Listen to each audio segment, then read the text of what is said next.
Hey everyone, What If Fan here, bringing you for now the last part of What If Transmigrated is Harry Potter.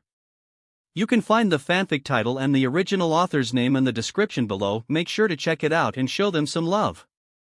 If you enjoy the video, don't forget to like, subscribe, and ring that notification bell so you never miss an upload. Also, a quick update, the stories, What If Reborn in Naruto World and What If Transmigrated as Harry Potter, are going on hold soon, as we have almost caught up with the author. So once again, I'd love to hear your thoughts on what the next project should be on this channel. I'm currently deciding between these three fanfics. What if becoming a mangaka in One Piece world?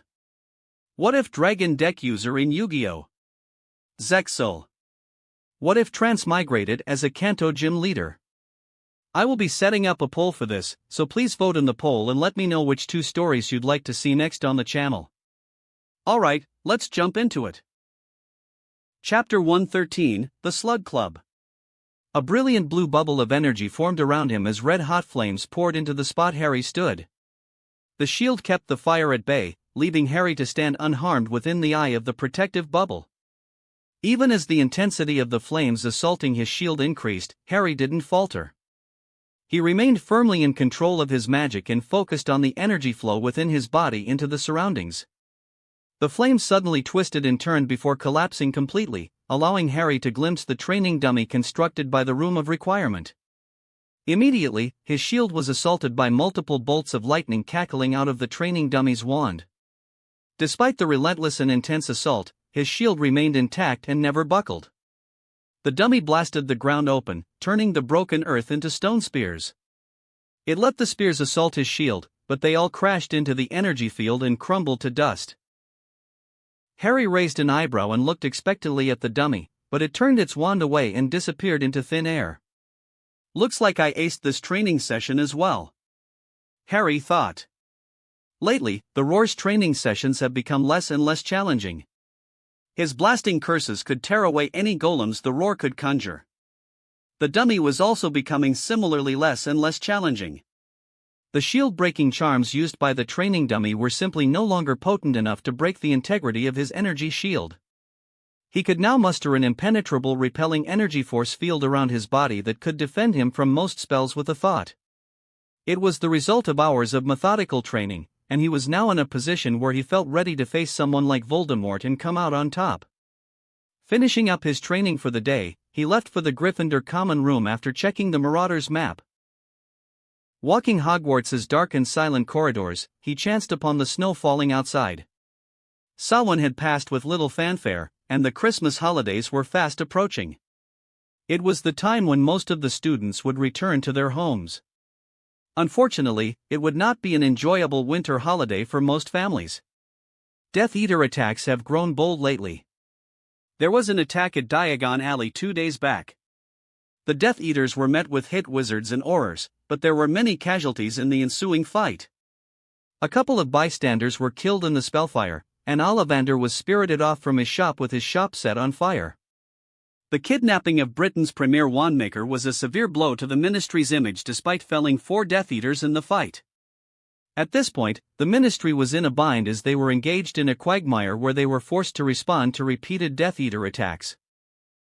The Ministry could never go on the offensive simply because they don't know anything about Voldemort's lair. So, they were forced to react rather than act against the enemy. Harry wouldn't blame the Ministry. It was the inherent disadvantage the Ministry was saddled with in this game from the very beginning. It was pretty hard to put spies in Voldemort's camp for an extended period. The only one that managed to survive so far was Snape, but the greasy bat remained Dumbledore's creature through and through.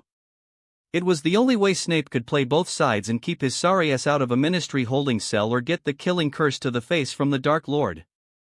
As days passed, the icy winds picked up their pace, covering the grounds outside in more snow. As snow piled up, so did the assignments from the different disciplines of magic. The piles of assignments from Flitwick and McGonagall alone were enough to break the bones of his fingers. But worst of all, they were quite mind-numbing. After going over advanced transfiguration that could make him transfigure shards of stone into flying steel knives or even a transfigured eagle with metallic claws, writing a page-long report about all the wand movements and arithmancy involved behind a spell used to transfigure a mouse into a cat. At this juncture, Harry felt like he was wasting most of his time in Hogwarts with needless schoolwork. As someone who had spent the last 3 years forging a nation and expanding its borders with his grit and sheer hard work, he found schoolwork entirely unnecessary. Compared to that, Hogwarts only offered him boring lectures, lengthy assignments, and boring movie nights with Dumbledore.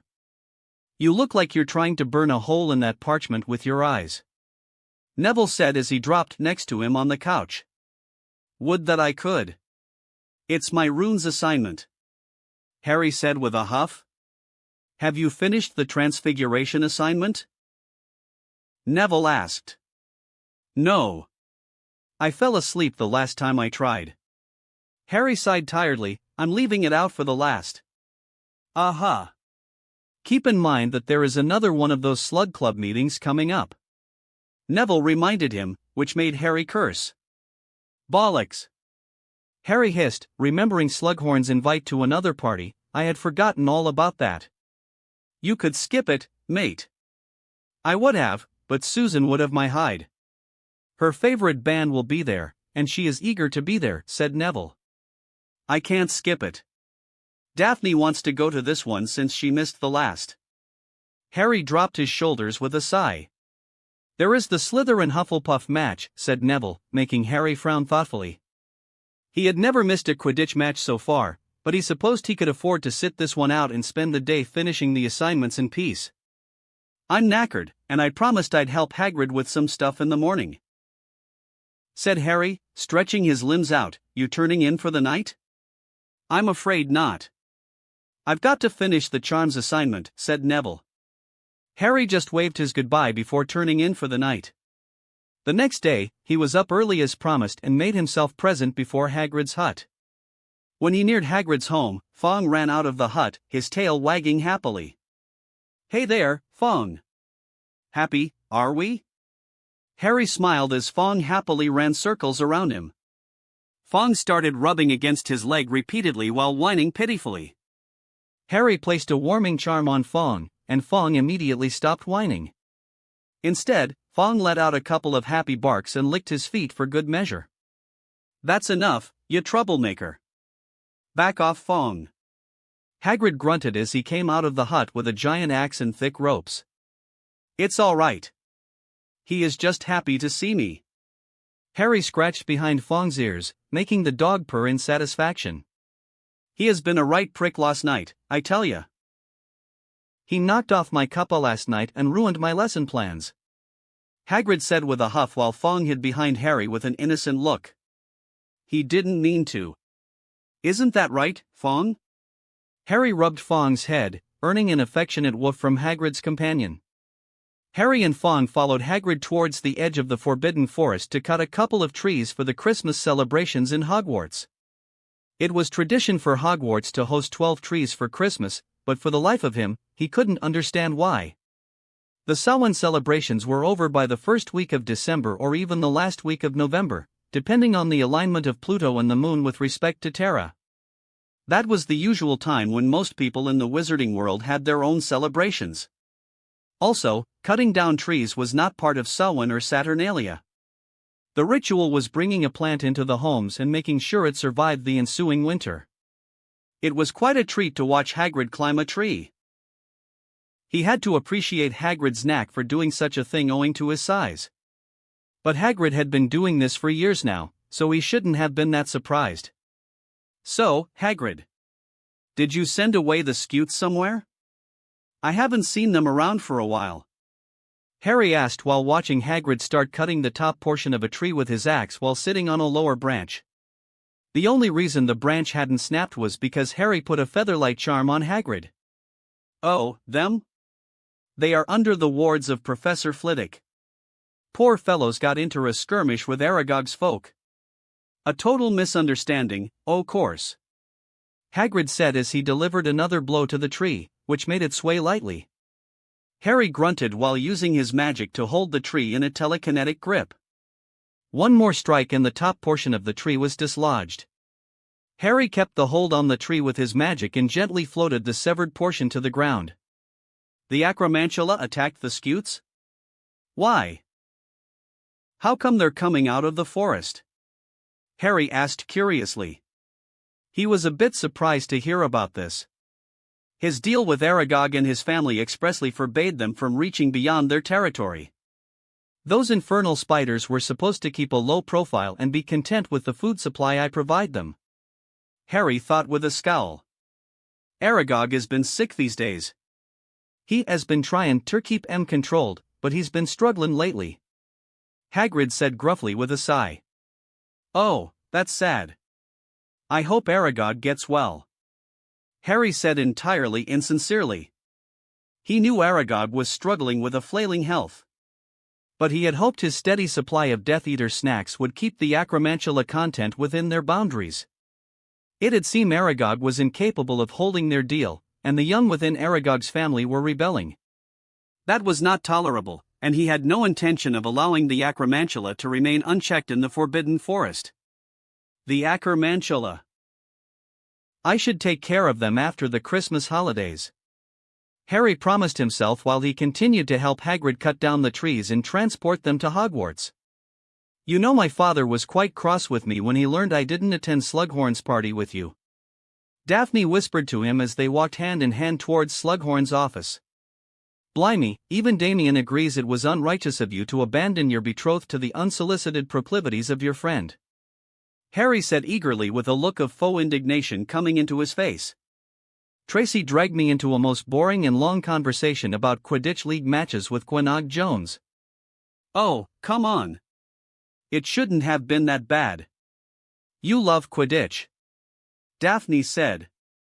I love playing Quidditch here. That doesn't mean I'm interested in league matches. Harry rolled his eyes. I was horribly ill-informed, and it was by luck that I didn't offend the Holyhead Harpies. Really? Daphne raised her brow curiously. Tracy spoke quite highly of the party and her meeting with Quinnog Jones.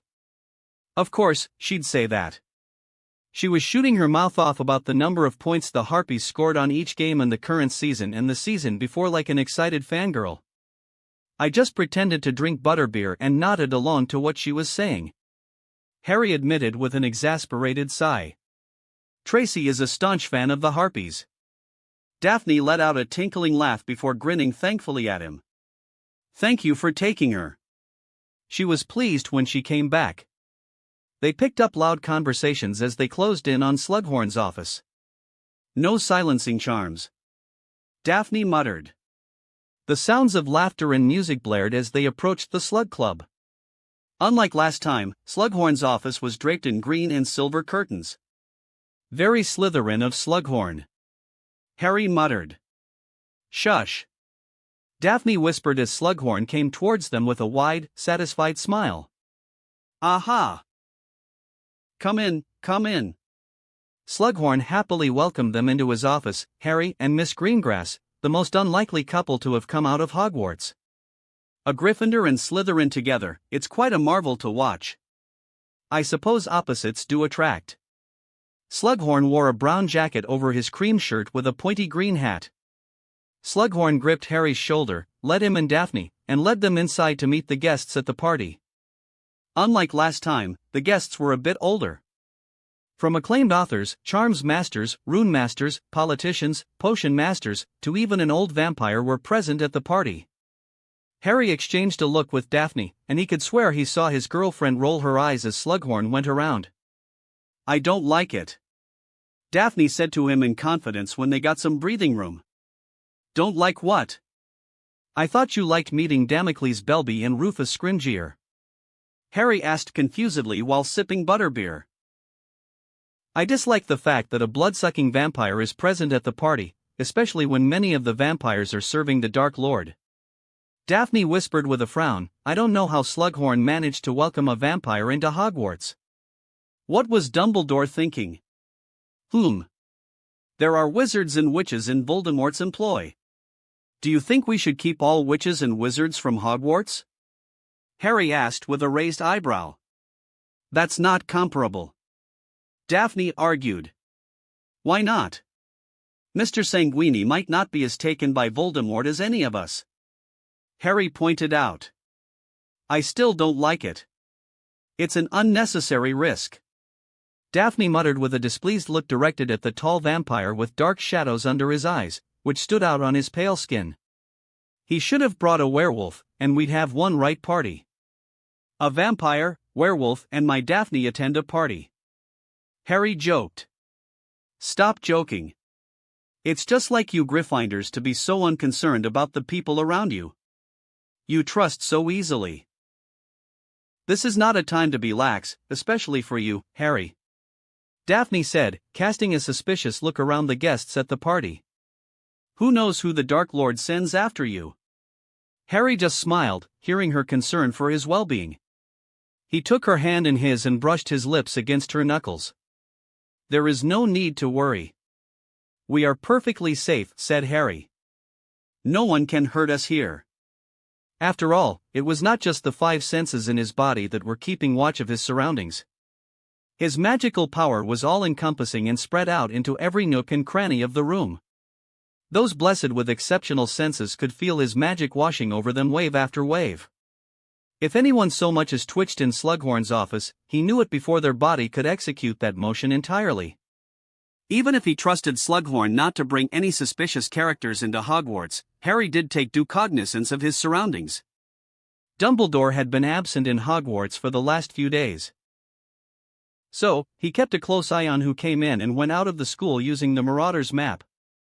There were only 3 more days before he returned to Potter Manor, which was the perfect time for the Dark Lord to try something. But, he supposed Voldemort was otherwise engaged and not focusing on getting to him using any proxies. He half expected the Dark Lord to use Snape to pull something, but nothing happened. I wonder what the Noseless Wonder is planning. Harry mused amusedly. King Titus Targaryen, The Dragon of the West by Alexandra Greengrass. Despite what many in Europe in the 1660s believed, Titus Targaryen was not a mad conqueror on a quest for land and wealth. The preserved documents of court transcripts of old French, Spanish, and Austrian kings painted a bleak picture of King Titus. They believed King Titus was a madman who loved war and waged it out of arrogance and greed with no thought behind it. However, the truth of the matter was that King Titus waged his war with a thorough and detailed strategy, a fact that often went unnoticed by the contemporary powers. While it is true that King Titus deployed the princes of House Targaryen and their dragons to launch devastating assaults across Europe, these were not reckless acts. Each target was meticulously chosen to draw the attention of the European kingdoms. As they gathered their armies to counter the perceived threat, King Titus clandestinely dispatched a force of wizards and witches into Europe, led by a skilled sorceress called Boudica Knot. Lady Knot's mission was simple. King Titus charged her to ward off mainland Europe's mines, water bodies, and farmlands from the Muggles. The reason was simple. King Titus, being an acute student of war and an admirer of his ancestors who waged war against the Muggles, knew that the key to victory against Muggle armies was to deprive them of resources. In King Titus' own words, without the mines, the Muggles cannot forge their swords, spears, and arrowheads. The Muggles cannot quench their thirst without access to rivers, ponds, wells, and lakes. Without that water, the Muggles cannot water their farmlands. And then, when they lose their farmlands, they will starve. A starving, unarmed army with an unquenchable thirst is not an enemy to kill but an enemy ready to sell their souls for survival. King Titus' strategy was clear from this statement he gave to his war council, which was later revealed to the public in 1810 when King Jehoiarin declassified several documents related to the empire's war council. This showed that King Titus was keenly aware of the war he was waging and deeply understood the enemies arrayed against him. One of the curious facts was that King Titus had teachers from early childhood who were aligned with pursuing a trade-oriented relationship with the European monarchies. Therefore, it was a surprise to many that King Titus later strongly disliked the isolationist policies of his father's court and pursued an interventionist policy. However, the royal court and the Wisingamot were left stupefied by the pace with which King Titus pursued his interventionist policy. Everyone knew King Titus had aspirations for expanding the empire's territory. Still, they probably never imagined that he'd wage a war against the entire continent almost immediately after he ascended the throne. Once he started the war, many factions within the Wisingamot worried that the conflict would irrevocably destroy the empire's ties with the rest of European polities once peace was established. However, the peace faction within the Wisingamot never realized King Titus was not merely interested in winning battles against his enemies but quite intent on subsuming the European kingdoms under the Targaryen reign. This became clear when he successfully annexed the Dutch Republic, and Prince Henry was crowned as the reigning monarch of the region under the auspices of the Scottish crown. It was a clear signal to the peace faction within the Scottish Wisingamot that their sovereign would not stop and was not an unthinking warmonger as they thought. Their renewed attempts to end the conflict were equally met with a warmongering faction within the Wisingamot, which suddenly became strengthened by the victory in the former Dutch Republic. Lords Maese, Crook, Vance, Brooke, Rosier, Theoval, Knott, Slytherin, Smith and Bones were the most vocal in the Wisingamot for the complete annexation of France. There was a staunch Francophobes faction within the Wisingamot led by these lords who thought that France was the major obstacle in breaking Europe out of the Muggle hold. Interestingly enough, they were quite ready to make peace with the Holy Roman Empire with an independent Rhineland in between Scottish-dominated France. This was the reasonable war aims of the pro-war faction within the Wisingamot. However, King Titus' ambitions were far greater than even his supporters imagined. During the complete occupation of the Dutch Republic and its subsequent reformation as the Dutch Principality under Prince Henry Targaryen, the plans were already laid out for war with France, Spain, and the Holy Roman Empire. When it was revealed that King Titus planned to dismantle Spain, France, and the Holy Roman Empire, there was chaos in the Wisingamot. Almost everyone in the Wisingamot felt fighting three great nations of Europe was an unnecessary risk and needlessly bloody. But there came surprise overtures from the ministries of magic of the Rhine, France, Bavaria, Austria, Prussia, and Russia that changed the perspective of the war. Suddenly, the war was not just a war based solely on Scottish imperialism but one for the supremacy of wizards over those without magic. Chapter 114, Lunch with the Weasleys. I've got to give it to you, Harry. You single-handedly smashed the Malfoys into the trash bin, said Sirius, looking quite content as he lounged on his armchair. I did have a lot of help. I couldn't have done it without Malfoy's need to serve as a slave to Voldemort, said Harry, happily drinking the morning tea creature was so kind to make. Looking around, Harry almost didn't recognize the ancestral home of the Blacks. The previous moody feeling he got when he stepped into Grimmauld Place was gone. In its place, a more vibrant energy was in the air. He supposed the influence of a French which was all that was needed to get some color into Sirius' home. The walls were now painted blue in wave patterns. The walls looked like an ocean, with little plants, fish, and other sea creatures painted across them. The floors were now paved with intricately painted rugs. Gold-colored curtains decorated each doorway inside Sirius' home. There were expensive-looking chandeliers hanging from the roof holding some of the best perforated candles from France. I ought to get some of those back home. Harry mused. He made a mental note to ask Bridget for more information about those scented and colored candles she used to fill the place. The French were the experts in such finer aspects of life. He had to admit Bridget did terrific work in overhauling the entire look of Grimmauld Place, making it more aesthetically pleasing. Bridget has done a fine work. This place looks more homely. Harry observed Sirius while quietly sipping. So, when are you going to the Burrow? Sirius asked curiously. About now. Harry said after looking at his watch, I'm waiting for Daphne to come along. Harry saw the way Sirius' eyebrows shot up to his hairline. I know. I wasn't expecting Daphne to accept when I asked, but she agreed for some reason. Harry said. He had been pretty surprised when Daphne agreed to go with him when he brought up Mrs. Weasley's invitation to lunch at the Burrow. On different occasions, Daphne had made it known that she disliked getting involved with the Weasleys. He had asked for the reason, but she had always found some way not to answer and distract him somehow. Sirius thought the Greengrasses were too posh and stuck up and that they'd never get caught mingling with the Weasleys. Even though the Weasleys were pure bloods, their reputation was not peachy in certain circles. Harry would have suspected the blood purity issue if it hadn't been for the fact that the Greengrasses were quite chummy with the Davis family and they were not purebloods. So, he suspected it had to do with wealth and the general quirkiness of Arthur Weasley. Even he had to admit Arthur Weasley was too obsessed with Muggles enough to make the man toil away in the misuse of Muggle artifacts office. The man was half black from his mother's side. Not that it made much of a difference. Arthur Weasley's mother might have been a Black at one point, but she was disowned by the family for marrying a Weasley. He had seen the blackened patch on the Black family tree in Grimmauld Place. The fireplace suddenly lit with green flames, making Harry sit up and notice. Daphne walked out of the flames dressed in a fine blue and gold dress that complimented her. "I still don't know how you managed to step out of the flue without a single soot getting in the way," Harry said, letting out a forlorn sigh, thinking about his attempts to replicate such grace. "That's because some of us have class. Become my devoted boyfriend and you might gain some insight into the graceful etiquette employed by us noble folk," Daphne said snobbishly. "No, thank you. I like keeping my ear to the ground, not my nose high in the air," Harry sniped back with a grin. "I'll inform my father and mother that my attempts to impart nobleness to my boyfriend remain an unassailable task," Daphne said, dropping her shoulders in disappointment. "Good. So, are you ready to go?" Harry asked, standing up on his feet. "I don't know how you two manage to stay together. It must be one of life's great mysteries." Sirius peeked up from the table after watching their banter. "I don't know what you mean.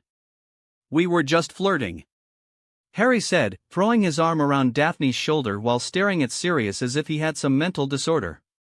"Yes, indeed. Are you all right, Sirius?"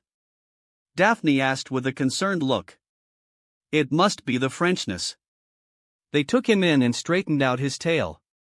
"Poor Padfoot," Harry said, wiping away a fake tear. "Enough dissing on me, you two troublemakers. Go and do whatever it is that you want to do, but keep in mind that Damien is not expecting to be a grandfather anytime soon." Sirius shooed them away with a smirk. "Don't take him too seriously. I'm sure your father will be happy to have grandchildren as early as possible," Harry said, which only made Daphne turn away from him with her cheeks bright red. They didn't dally any longer in Grimmauld Place.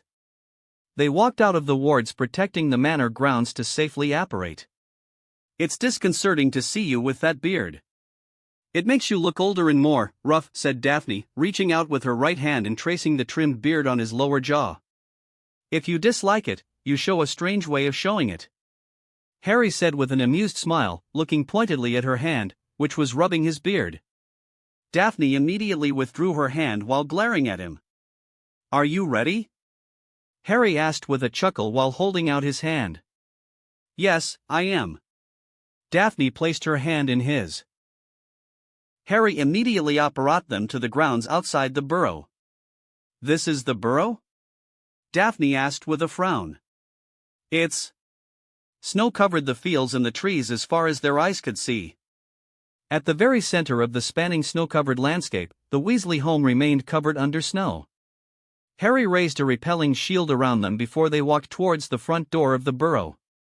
He could feel a slew of wards from his senses, and he boldly breached the first ward, which was an alert ward. "An intruder ward?" Daphne asked curiously. "You felt it then?" "Yes. Your senses have sharpened considerably." "I'm a fast learner." Daphne smiled. "I think I saw Mr. Weasley looking at us from the window," Harry said, squinting his eyes at the window in the distance. "Can you feel any other wards?" Daphne screwed her eyes shut while holding out her wand in hand. He could see and feel small tendrils of her magic reach out and poke at the wards surrounding the burrow. "They seem welcoming," Daphne said after opening her eyes. "You're not wrong. Mr. Weasley just allowed us entry," Harry said, taking a step forward inside the warded area. The snow crunched under their boots as they walked further in until they neared the front door of the burrow with the wards not acting up. "You know you agreed to come with me to many other dinners and parties hosted by respected guests, right?" Daphne asked just before they stepped close to the door. "I know I promised," Harry said with a roll of his eyes. "Good. Trust me, you'll thank me in a few years." Building a good rapport with Wisingamot members in influential caucuses that control concentrated votes in the Wisingamot is important if you want any reasonable political power. Your fame is a good tool, but don't think wizards and witches with entrenched power in the Wisingamot would easily roll over and take you seriously just because you are famous. Daphne muttered. Oh, I know. I just think my time is better spent on training and studying those records we got from Paranel, said Harry. You better not spend the holidays with your nose in those old parchments and stone carvings because you gave me. Daphne gave him a warning look. I know. I promised. Harry raised his hands in the universal gesture of surrender. When they finally reached the door, they were about to knock, but the door swung open, and Mr. Weasley was by the door with a bright smile on his face. Harry, Miss Greengrass. Please come in, Arthur said, holding out the door for them. Good morning, Mr. Weasley. I hope you're having a fine day. Harry greeted the jovial redhead. Quite fine indeed. Mr. Weasley welcomed them in. Steeping inside the burrow, he was greeted by Fred and George. Let us begin by giving you a deep bow for finally putting Malfoy in his place. A prison. Fred and George bowed with a flourish, sporting wicked grins. Enough of that, you jesters. Give Harry some breathing space, Mrs. Weasley said as she pulled him into a hug. Mrs. Weasley then shook hands with Daphne and invited them in. As they walked in, Harry was surprised to find another guest in the Weasley home. It was none other than Nymphadora Tonks. Tonks? Oh, hey, Harry, the pink-haired Auror waved at him, looking up from the game of gobstones with Ginny. I didn't know you were coming to the burrow. I had some extra time on my hands. Tonks waved it off before roping Daphne to her side, engaging in a conversation about hats and dresses. Father roped her in on Mum's orders. Ginny whispered conspiratorially to him, she is hoping to set up Bill with Tonks. Aha! Does Tonks or Bill know what they are in for? Harry whispered back, knowing full well the futility of such an attempt. Not yet, but if they have any sense to them, they soon will. Ginny said. So, Harry. We heard Ravenclaw is leading this season in the Quidditch Cup, said Fred as he dropped into a couch with George. Is our little Gin not playing up to expectations? George threw an arm around his twin's shoulder and grinned indulgently while Ginny threw the twins a dirty look. They're leading only 'cause they had 2 matches before the Christmas break. They trounced Slytherin and Hufflepuff in the game. That winning streak will be brought to a halt when they face us, said Harry. Yeah, you tell them, Harry. Ginny said with a pointed look at her brothers. All we're saying is you got to live up to the Weasley name in Quidditch, little sis, said George with a wink. Yeah. Our hopes and dreams are on you, Gin, since Ron never made it to the team, said Fred. Sod off, you two. Ron grunted as he came down from the upper floor into the drawing room of the burrow. Maybe grouchy Ron not making the team was a good thing. George whispered conspiratorially but loud enough for Ron to hear, they still have a chance to win the cup. Ron threw a pillow at George and started a fistfight with the twins. He saw the way Daphne was eyeing Harry, making him shrug his shoulders with a helpless look. Thankfully, Bill came in and pulled Ron and the Weasley twins back from turning the burrow into a war zone. Are you sure you can't stay for dinner, Harry? Arthur asked as Harry and Daphne decided to leave after lunch and a lengthy game of exploding snap, which left Harry's fingers blackened. I promised Sirius and Bridget I'd be back before the light is out. Also, Daphne has to go back to her parents before the sun is down, said Harry. Besides, I don't think my ego can take another beating today. Harry flashed his blackened fingers, which made Arthur laugh and show his own.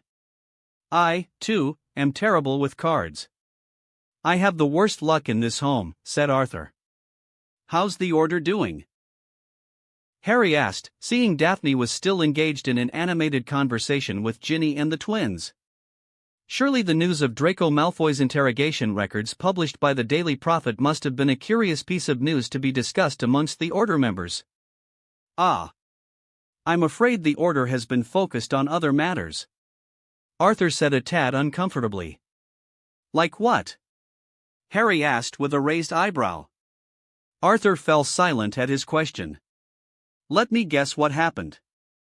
Harry said, seeing the uncomfortable look on Mr. Weasley. Several Order members raised their concern that the Dark Lord is sending assassins to Hogwarts to kill Dumbledore, and strangely enough, the chief spy of the Order is blissfully unaware of any such moves. Am I wrong? I know you have reasons, relevant reasons to distrust Professor Snape, Harry. But Dumbledore trusts him, and he has said so many times. Then let me give you some advice, Mr. Weasley. You shouldn't trust a word that comes out of Dumbledore's mouth. If I were you, I'd stay far away from the man, said Harry. Mr. Weasley winced and looked troubled, but the man remained stubbornly silent. Harry genuinely wanted Mr. Weasley to be far away from Dumbledore, not because he wanted to pull support from Dumbledore but because he liked the Weasley family.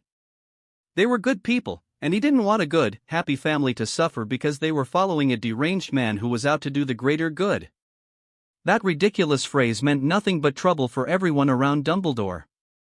The greater good meant whatever Dumbledore thought was good for everyone at the expense of those who were actually the good guys in this war.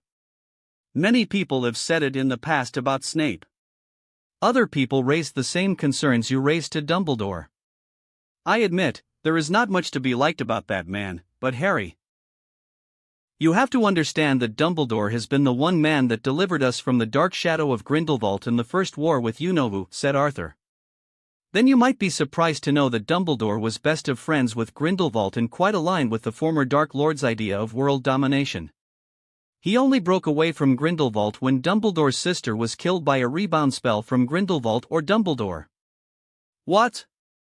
Arthur gasped with wide, frightened eyes. Oh, yes.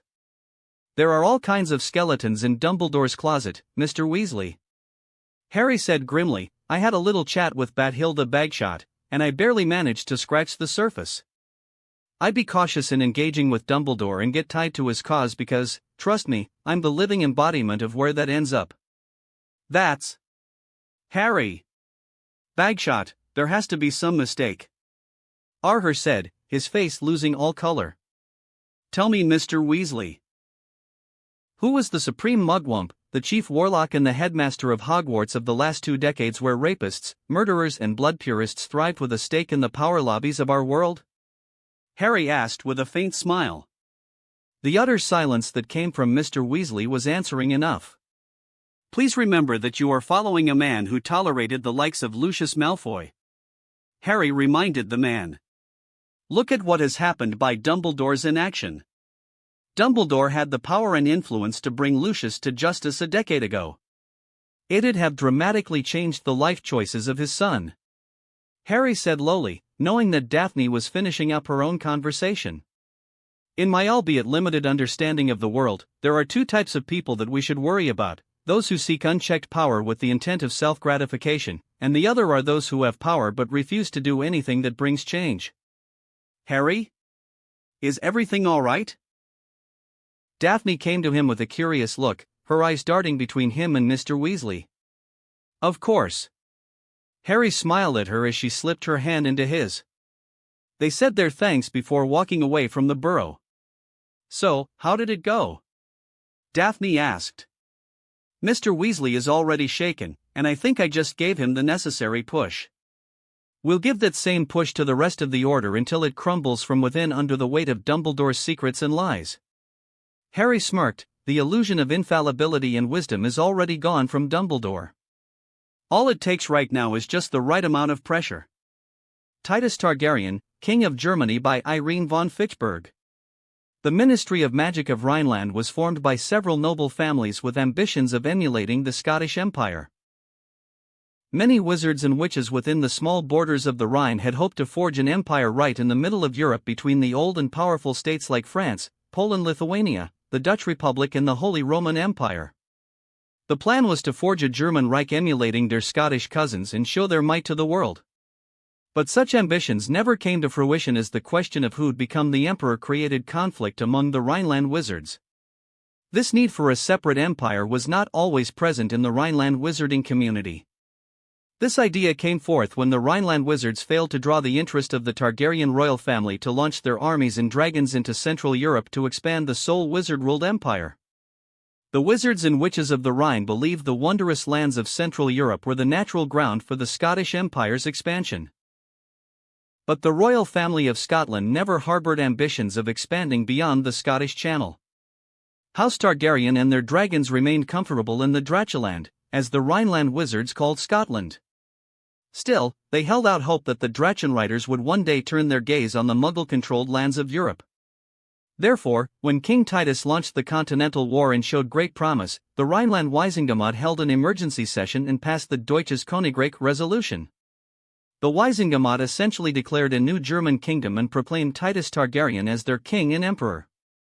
This was a pivotal moment in European history, as this declaration later prompted similar declarations from other European ministries. But this moment had another importance. Up until this point, Titus Targaryen remained the king of the Scottish Empire. Even though Scotland was addressed as an empire and recognized as such by other European polities, Targaryen kings never took up the title of emperor or empress. They considered Ireland and England to be part of the home isles and never saw these lands as other lands. For the Targaryens, it was all Scotland. There were no Irishmen or Englishmen within the lands they ruled. There was only the Scottish men. But, with the declaration of the Ministry of Magic of Rhineland, House Targaryen's status changed. King Titus called the Waisengemot and presented the Rhine Declaration. The Waisengemot accepted the declaration, and from that moment on, King Titus became King of Scotland and Germany, earning himself the title of Emperor. On the auspicious morning of January 5, 1662, King Titus was crowned the King of Germany in the Ministry Atrium of Rhineland. While Titus officially became an emperor, a massive armada of flying ships accompanied by 2 Targaryen princesses landed on the Rhine.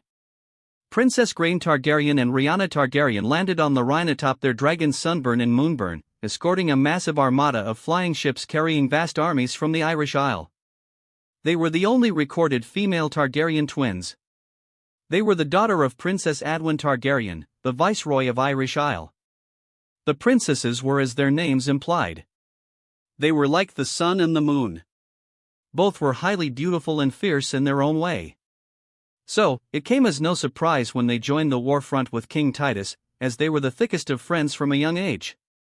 The 3 dragons of the Targaryens, Moonfire, Sunburn and Moonburn, brought the lands east of Rhine to its knees. The armies of the Holy Froman Empire were quite suddenly overwhelmed by the sudden attack by the 3 dragons and the air fleet of the Scottish Empire. The wizards of Rhine were not one to be outdone. They worked tirelessly to deny the armies of the Holy Roman Empire any reprieve by sealing off any water bodies, farmlands, and mines from the Muggles. Emperor Titus and the princesses burned the enemy's supply chains, leaving them stranded in a pincer, starving and beaten. Therefore, they were met with minimal resistance when the royal army marched into Lorraine and Baden. It was a one-sided battle where most of the splintered army either surrendered or ran across the French border in fear. The French were not looking at who was crossing their border because they were dealing with their own problems. By the end of February 1662, the road to Bavaria was wide open before Emperor Titus. The Rhine started expanding slowly, setting forth the creation of the German kingdom. Chapter 115, A Greengrass Christmas. Harry groaned and hid his face in the pillow as some sounds invaded his ears. "Harry, you have to wake up." Harry had no intention to wake up. He had earned his right to sleep as long as he wanted. "Harry!" He groaned pitifully as Daphne tried to wake him awake. "Please, let me sleep," he pleaded, trying to stuff his head further into the pillow. "You promised you'd spend the day with my family," Daphne reminded while shaking him again. Harry rolled to the other side of the bed to escape from Daphne's reach. He smiled when he felt she could not disturb him and happily snuggled under the sheets to get some shut-eye. But his relief was short-lived as Daphne climbed into his bed and continued to disturb him. "Wake up! If you don't wake up, I'll have you doused in water," Daphne threatened. Harry let out a mournful whimper at the loss of his sleep. "I'm awake," he declared, turning around in bed. Harry opened his eyes with some effort to stare reproachfully at his girlfriend. "Good. Now, get yourself out of bed, freshen up and come with me to my home," Daphne demanded with a glare and her hands on her hips. "You look like an angry cat." Harry blurted out sleepily before he could bite his tongue. The glare on Daphne's face turned up a notch, making him fully alert. You? Daphne started pointing a finger at his face, but he caught her hand and pulled her over.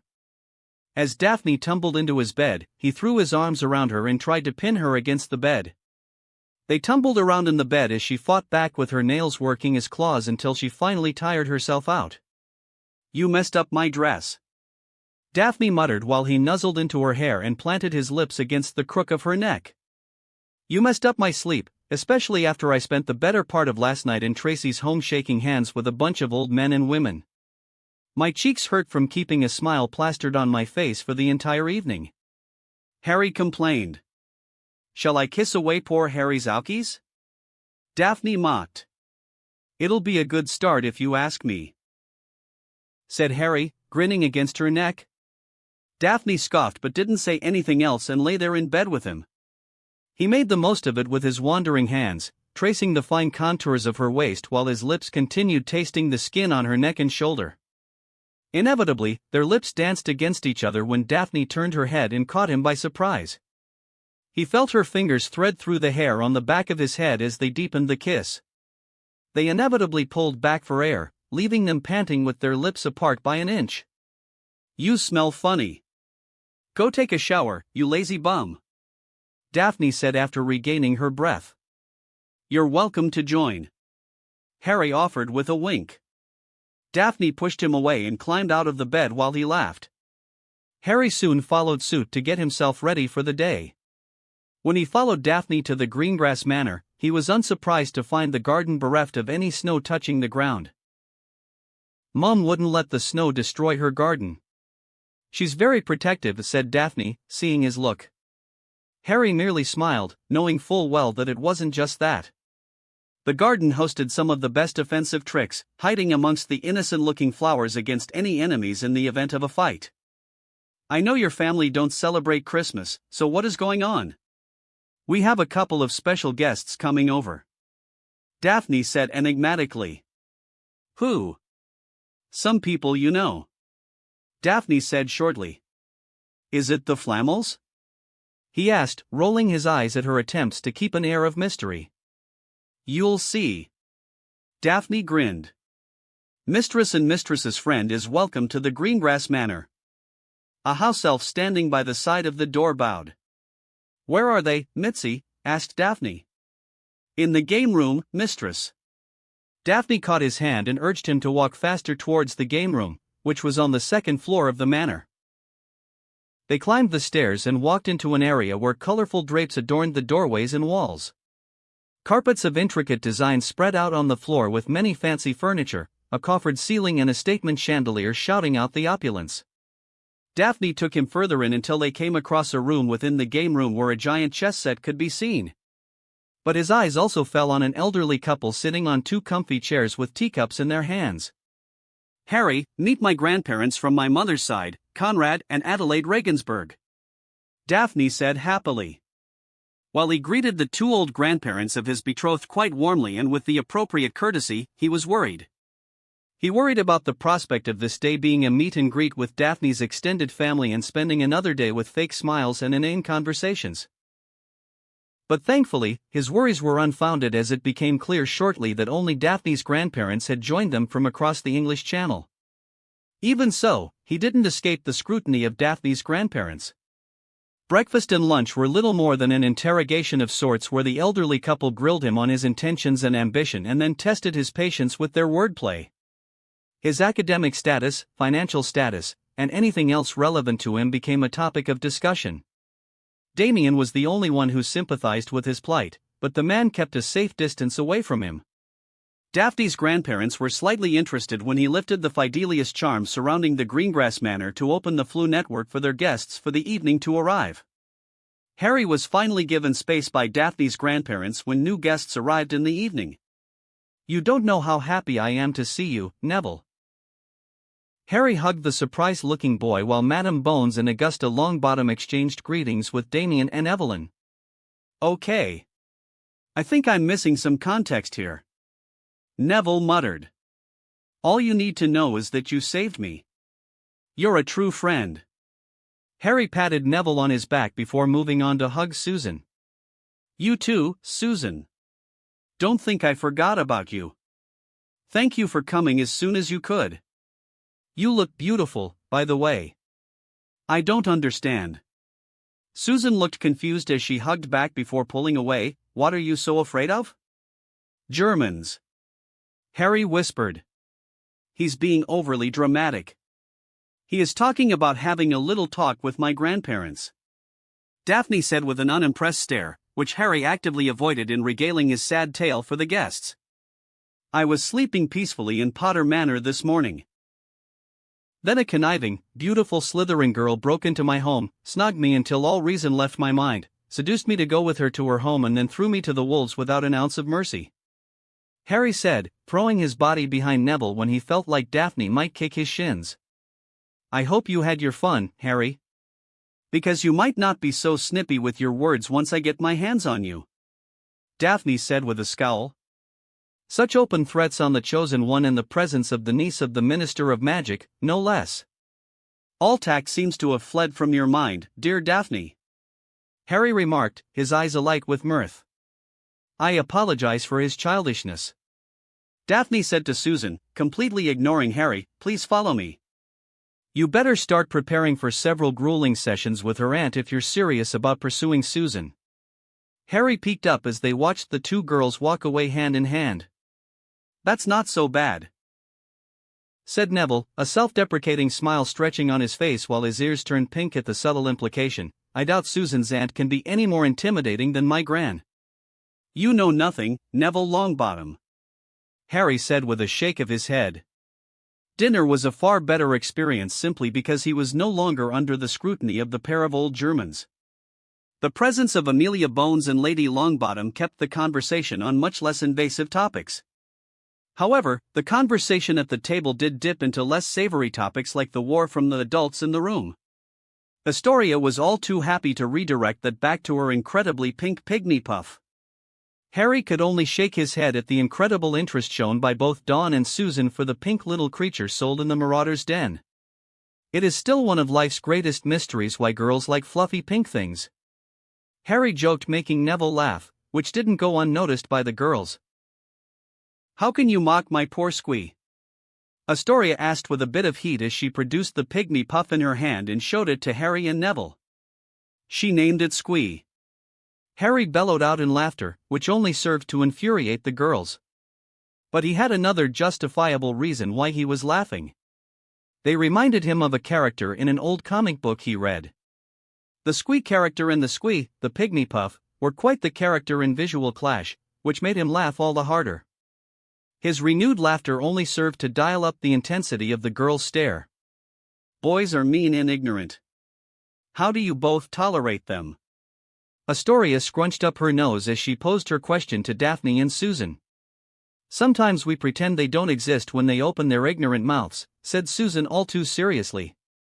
Or hex them, Daphne added, her wand arm going to her hips where her wand was strapped to her green dress. Okay. Harry raised his hands in surrender.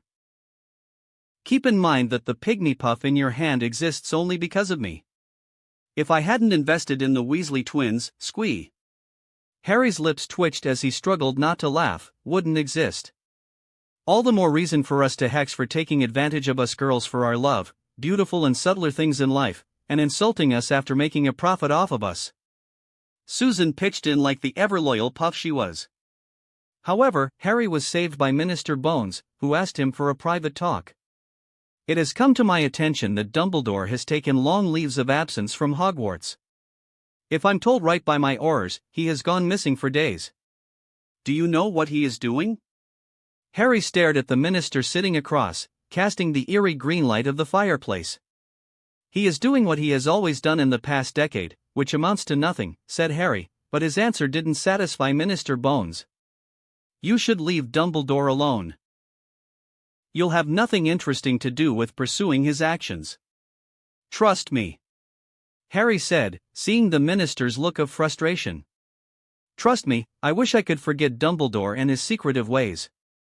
But the man is resourceful and instrumental in putting down Grindelwald. He remains one of the few enemies the Dark Lord fears, a position you also share. Madame Bones raised her wineglass in his direction before taking a sip. I'm flattered to be given this high honor, he said with a chuckle, mimicking her action with his glass of eggnog. But seriously, don't waste your time with Dumbledore. He is on a fool's errand. So, you know what he is up to. Minister Bones leaned forward in her seat with an intrigued look. If you must know, Dumbledore is tracking Voldemort's earlier footsteps. Dumbledore is interested in tracking Voldemort's activities. At the same time, he was a student in Hogwarts, said Harry, to the immense disappointment of Minister Bones, who expected something of a sure-shot secret to end the war. Why now of all times? Minister Bones muttered thoughtfully, leaning back into her chair deflated. Harry debated whether he should share the information about Horcruxes with Minister Bones. It was not as if any of the Horcruxes were intact.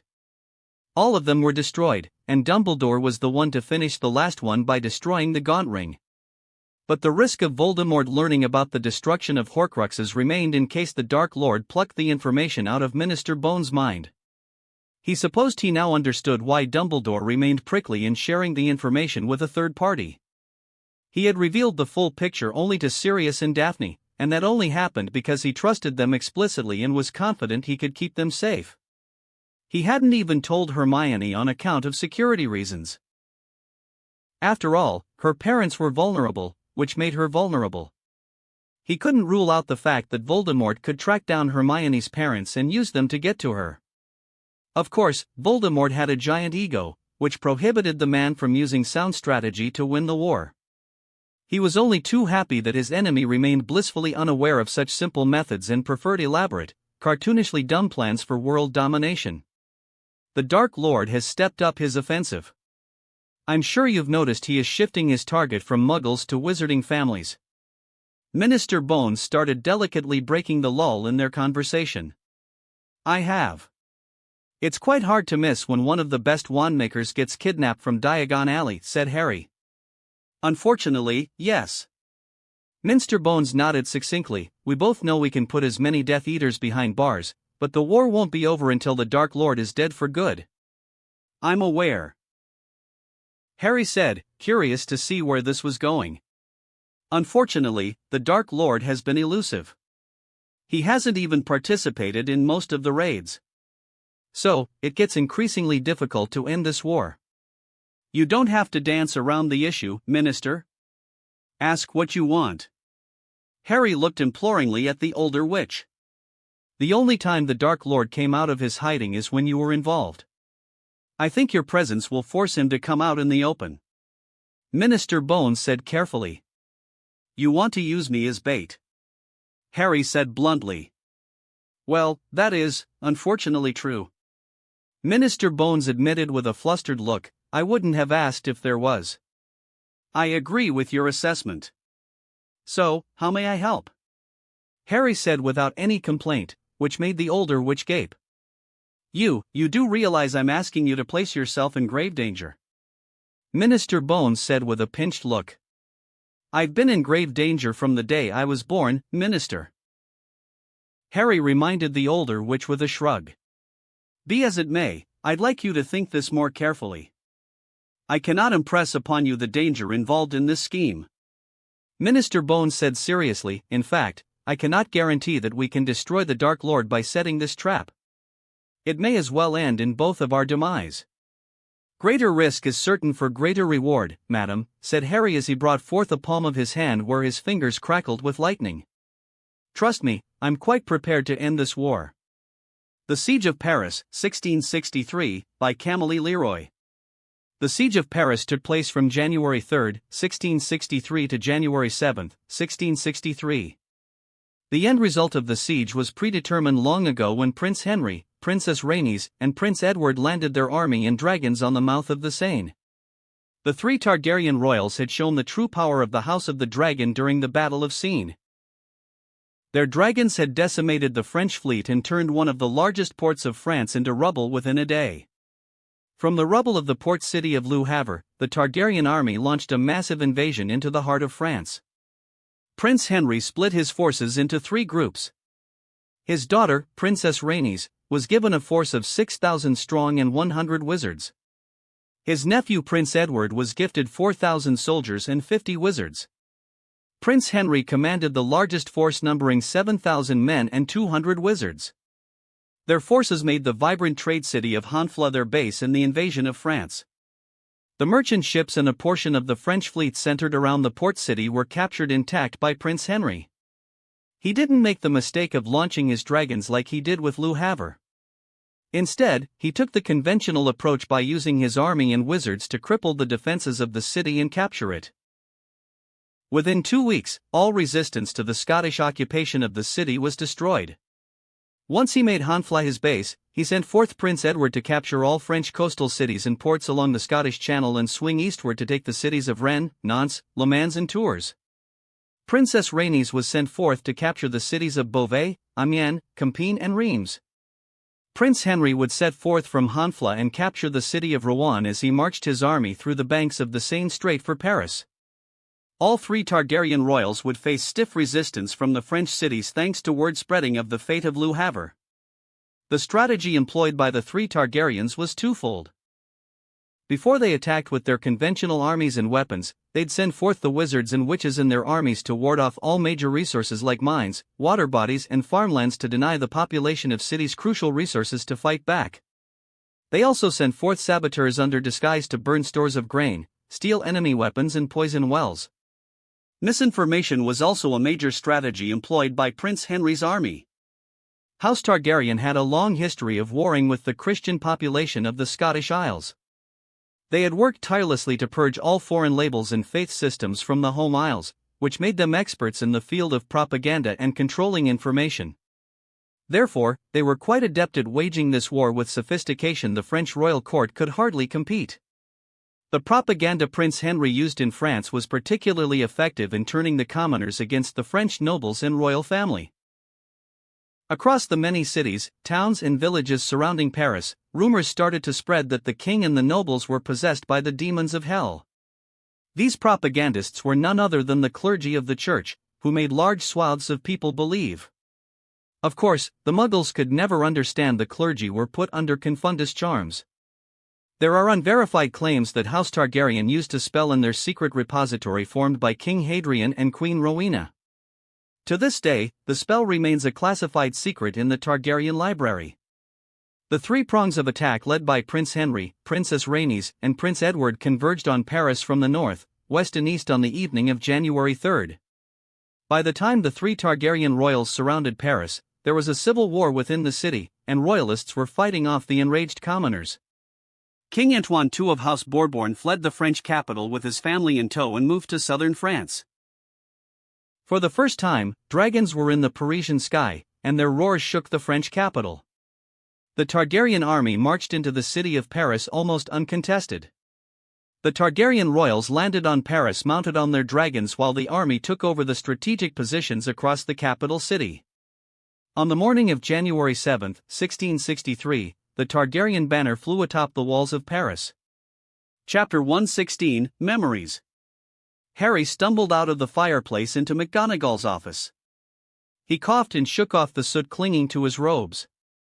"Still not mastered getting through the Flu network, have you, Potter?" McGonagall glanced at him over her square glasses with a slight twitch to her lips. "It remains an uphill battle, Professor," he said with an impish smile. McGonagall snorted before she flicked her wand. The ash clinging to his body and the floor vanished as McGonagall's magic washed over him and the area near the fireplace. "Off you go, Potter. The password for the common room is abstinence." "Thank you, Professor." Harry dipped his head before skipping away swiftly from McGonagall's office. "Oh, I almost forgot. There is one other thing, Potter."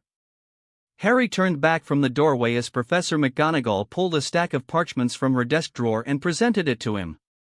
"They are application forms for apparition license. Have this distributed to your peers who are interested in securing a license from the ministry. All the relevant details are mentioned in the leaflet. Have it pinned in the common room," said McGonagall. "Yes, ma'am." Harry nodded, taking the stack into his hands. Once outside McGonagall's office, he took the shrunken trunk from his pocket and restored it to its original dimensions. Opening the trunk, he took out Hedwig's cage. "Stretch your wings, girl," said Harry, opening her cage. Hedwig let out a happy hoot before taking flight. The grounds outside the castle were covered in snow, and the sun dipped behind the hills, darkening the sky. He smiled, watching his snowy white owl fly through an open window. Poor Hedwig had been cooped up in Potter Manor with nothing much to do other than dive-bomb Buckbeak. The Fidelius charms surrounding Potter Manor kept out any other owls. He had the distinct impression Buckbeak enjoyed having a rebellious owl to contend with in the sky. The poor creature must have been bored out of his mind with only the house elves to keep him company. "What do we have here?" Peeves zoomed in from the hallway with a nasal voice, making Harry stare keenly at the playful spirit. "Is Potty smiling?" Peeves wonder why Potty smiles. "Hello, Peeves." Harry waved at the resident poltergeist warily. "Had a nice Christmas, did you?" "Much better than Potty. But now that you're here, Peeves would happily make potties." "No thanks," Harry said blandly, pulsing his magic with the clear intent of banishing the troublemaker from his vicinity. "Ee." Peeves screeched as Harry's magic blew the spirit away. "That is a neat trick," a familiar voice said from behind Harry. "Hello, Tracy. I hope you had fun during the holidays," Harry said without turning around. "Oh, it was quite the fun. Do you have eyes behind the back of your head?" Tracy asked as she walked beside him while Harry levitated his trunk behind him. "Something like that." Harry grinned. "So, how was it?" Tracy asked with a sassy grin. "What?" He raised an eyebrow. "Meeting Daphne's grandparents." Tracy giggled at the face he made at the reminder. "That bad, huh? She didn't even warn me." Harry said with an affronted look, "I think Daphne's grandfather thinks I'm delirious, while her grandmother thinks I should see a healer for my own good." Tracy laughed at that loudly, the sound echoing throughout the otherwise silent hallway. "What is that stack of parchments?" asked Tracy, noticing the pile of parchments floating beside him with his trunk. "Ah. They're application forms for apparition license." "They're holding tests?" Tracy asked, intrigued. "I'm sure there will be classes for those interested." "Did you take a license early?" Tracy asked curiously. "No. Why do you ask?" "I've seen you apparate from my home with Daphne." "Well, no one said one can't learn apparition without a license. Sirius taught me the skill to get myself out of a tight spot." "Ha! That's nice. Has Snape picked a new Slytherin prefect to replace Malfoy?" Harry asked as they rounded a corner. "To my knowledge, no. But I have it on good authority that he might give the position to Nott," said Tracy. "Theodore Nott. What is he like?" "Silent and creepy." "Creepy?" Harry raised an eyebrow. "He prefers to converse in a maximum of 3 words. If that's not creepy, I don't know what it is." Tracy threw her hands out in frustration. "Somehow, all the broken ones end up in our house. Too bad you didn't ask the Sorting Hat for a different house. You'd have done well in Gryffindor," Harry said, patting Tracy's shoulder. "What do you mean I could have asked for a different house?" Tracy asked with a frown. That question launched a long-winded explanation about the nature of the Sorting Hat, which Tracy was too stubborn to take his word for. She believed he was pulling her leg with his "one can argue with the Sorting Hat" claim. When he parted ways with Tracy, he was a bit thoughtful about the true nature of the Sorting Hat. He made a mental note to inquire among the students to see whether the hat engaged them in a conversation during the sorting. Abstinence. The portrait of the fat lady swung open, allowing Harry entry into the Gryffindor common room. He was immediately greeted by Dean and Ginny on the other side of the portrait. "Hey, Harry." Dean waved at him and looked at the floating stack of parchments warily. "Please don't tell me that has something to do with our assignments." "No, nothing of that sort. These are application forms for an apparition license," said Harry, handing over one to Dean. Apparition license? Can I have one of those? Ginny reached out to take a parchment, but Harry pulled it back. Aha! Sorry, Ginny. Harry shook his head. This is only for 6th years. You'll get yours next year. That's not fair. There is a war going on. What if I wanted to escape? Ginny huffed. Hey, I don't make the rules, said Harry before a conspiratorial look adorned his face. While you can't gain a license, nothing is barring Dean from teaching you the skill. Dean looked put on the spot as his girlfriend turned her fiery eyes on him. Well, maybe it could be covered in the next night's meeting. Dean weakly suggested. No one can apparate in or out of Hogwarts. Hermione suddenly peeked up, coming into the common room. Harry won't be able to teach apparition even if he wants to. That means I can't teach it as well, said Dean with obvious relief. Indeed. Let's not forget, no one here is knowledgeable enough to heal someone who splinches if the apparition fails. Hermione followed up with more reasons for the relief of Dean but also raised more concerns.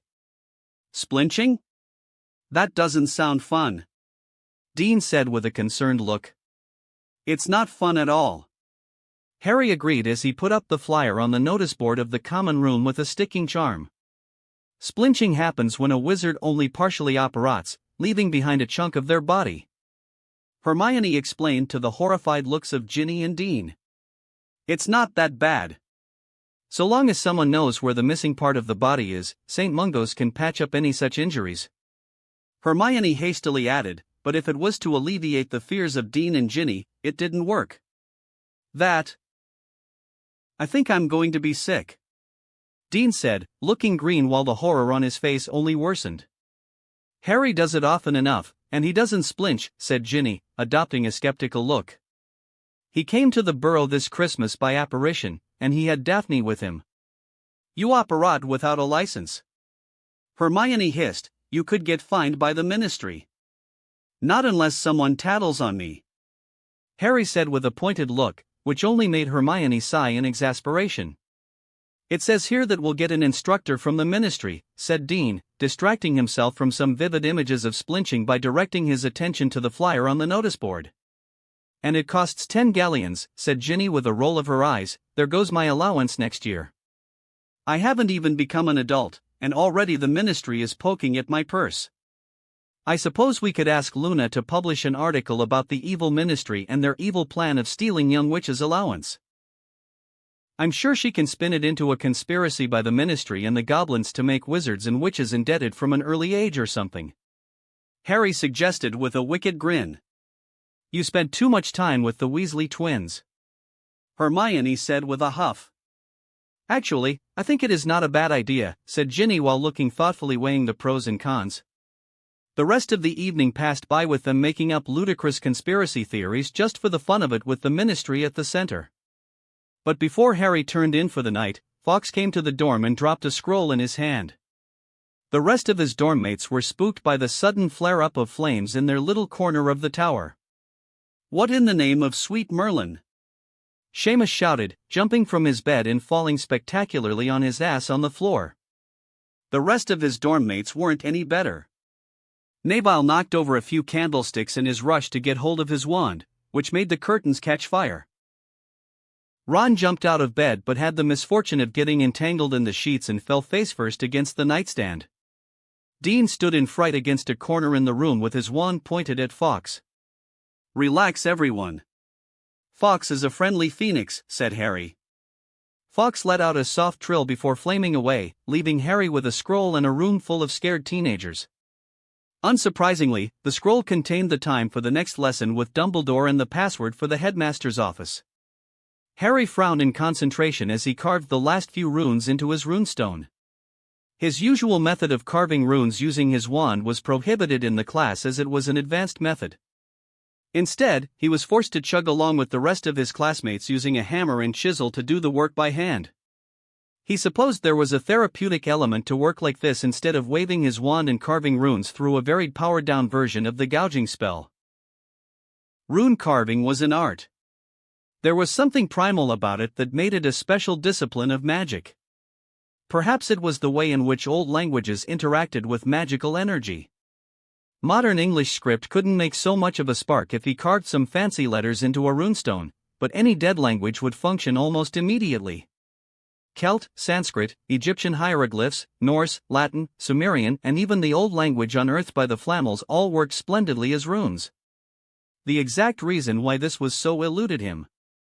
The only explanation he could come up with was that these old languages, in their raw forms, were used to carve into stone tablets in caves. Thus, these ancient languages were forced to interact with the planet's magic in some way from man's awakening. No one was carving modern English script into caves anywhere other than maybe some idiot spray painting some nonsense on buildings. Finally, he finished his work and set aside the tools on his work desk. He swiveled the vise holding the runestone to inspect the carved script. Seeing that his script was intact, he looked up at Professor Babbling to signal her that he was finished. Professor Babbling came by his work desk and inspected his work. "This seems to be in order." Babbling nodded before casting a small repelling shield around the runestone. "You may charge the runes." Harry charged the runes with his magic, which was followed by a brief flare-up of magical energy from the runestone. The runes powered down after the brief flare-up of magic, followed by a wide array of detecting charms being cast on the runestone by Professor Babbling. Babbling hummed before nodding at him. "You may test the runestone." Harry pointed his wand at the runestone and cast a mild fire spell. A thin jet of fire shot out of the tip of his wand, which consumed the runestone on his workstand. Instead of burning down the desk, the runestone absorbed the fire, keeping the desk safe. "Splendid work, Mr. Potter. Take 10 points for Gryffindor," said Babbling before she moved to inspect the works of other students. He was hardly the first one to finish the work in the class. He could already see Hermione and Tracy had finished their work. Tracy was secretly making an origami crane under the desk while Hermione was staring intently into a book, looking as if she might jump into it if she could. Daphne was doodling down something in a parchment. Seeing as he didn't have much to do in the last 10 minutes of the hour, Harry pulled out the Transfiguration book Dumbledore gave him from his backpack and decided to read a new chapter.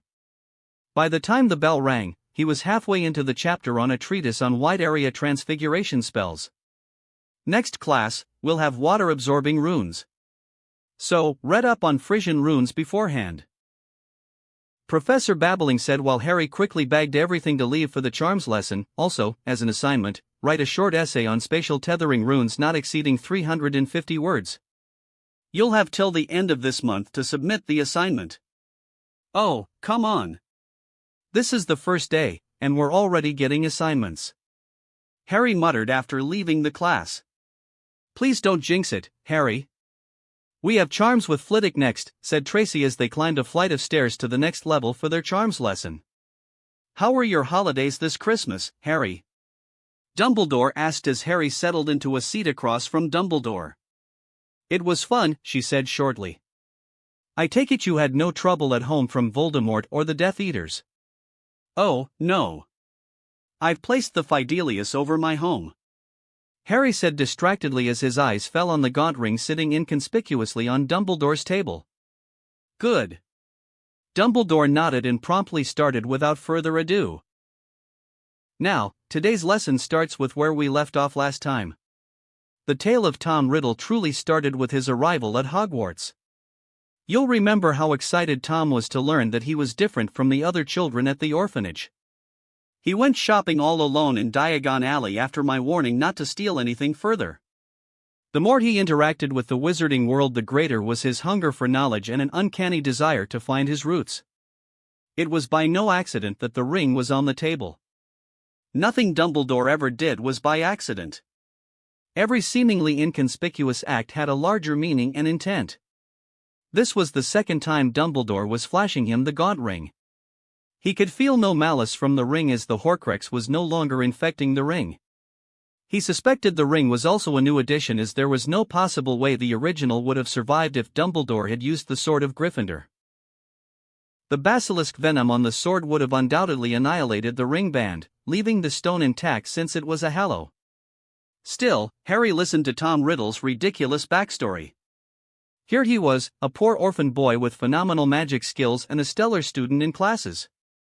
The Hogwarts staff had a soft spot for him, and he was quite resourceful in using his status and abilities to get what he wanted. It didn't take too long for Tom to realize that he was also even more special among wizarding children. His ability of Parseltongue undoubtedly made him connect his ancestry to Slytherin. Thus, Tom's quest to find his family roots began in earnest. I suppose he was less than impressed when he learned about his family. Voldemort didn't sound particularly happy about his parents when he monologued in the graveyard of Little Hangleton. Harry commented. Yes, indeed. Tom assumed the nobility of Slytherin's blood extended throughout the generations, and something must have happened to his family that left him orphaned. Dumbledore sighed wearily. Needless to say, he was very wrong, and he had living relatives in Little Hangleton. The circumstances behind his birth only made him angrier. It didn't help that the Gaunt family was not particularly wealthy and wallowed in mediocrity when Tom tracked them down. I suspect Tom would have been happy if his family had died off, but when he found them in poverty and mediocrity, it brought forth a searing hatred within him that detested any sort of weakness. He didn't take the news of his Muggle parentage well, did he? Harry asked. No, he did not. He only had the name Marvolo to track down his family. But that was more than enough for someone like Tom Riddle. What happened after that? Well, it's better that I show you, said Dumbledore. Dumbledore rose from his seat with a small crystal bottle taken from the drawer towards the pensive cabinet. That particular memory launched a long, arduous tale of Tom Riddle finding the Gaunt family and subsequently unearthing the secrets behind his birth. The memory was from the point of view of Morphin Gaunt, which showed his heated conversation with Tom Riddle until the Dark Lord was in a dark rage after finding the truth. The memory was unsurprisingly corrupted, evident by the blackened tint towards the end. Ah, you noticed, did you not? Dumbledore said knowingly after they came out of the memory. Yes, it was manipulated. A memory charm perhaps, said Harry. A combination of memory charm and fake memories. Tom had already become a master of the mind arts. It was almost easy for him to plant false memories into Morphin's mind, said Dumbledore, his eyes distant. Tom slaughtered his father's family and framed Morphin for the murders he committed in Riddle Manor that day. He left no trails either. Dumbledore hunched over the cabin in disappointment. When the Ministry heard of the murder of the Riddle family, they obviously suspected Morphin, who had a reputation for Muggle baiting. The Aurors came to Morphin, and to their surprise, Morphin didn't deny the charge. He was extremely cooperative and confessed to the murders. Morphin was sentenced to Azkaban for life for his crimes. You pulled this memory from his psyche even if he had forgotten it, didn't you, sir? Harry asked. We truly never forget anything. Everything is right here, Dumbledore pointed at his forehead, waiting for the right moment to reveal itself. The continued exposure of Dementors and Morphin's own character suppressed the truth. I was merely fortunate to know there was more to the case than what was reported, especially after Tom's transformation into the Dark Lord we see today. What happened to Morphin? Harry asked curiously. He passed away before his innocence could be proven. I had attempted to get the man out of Azkaban and commute his sentence based on the memory I extracted.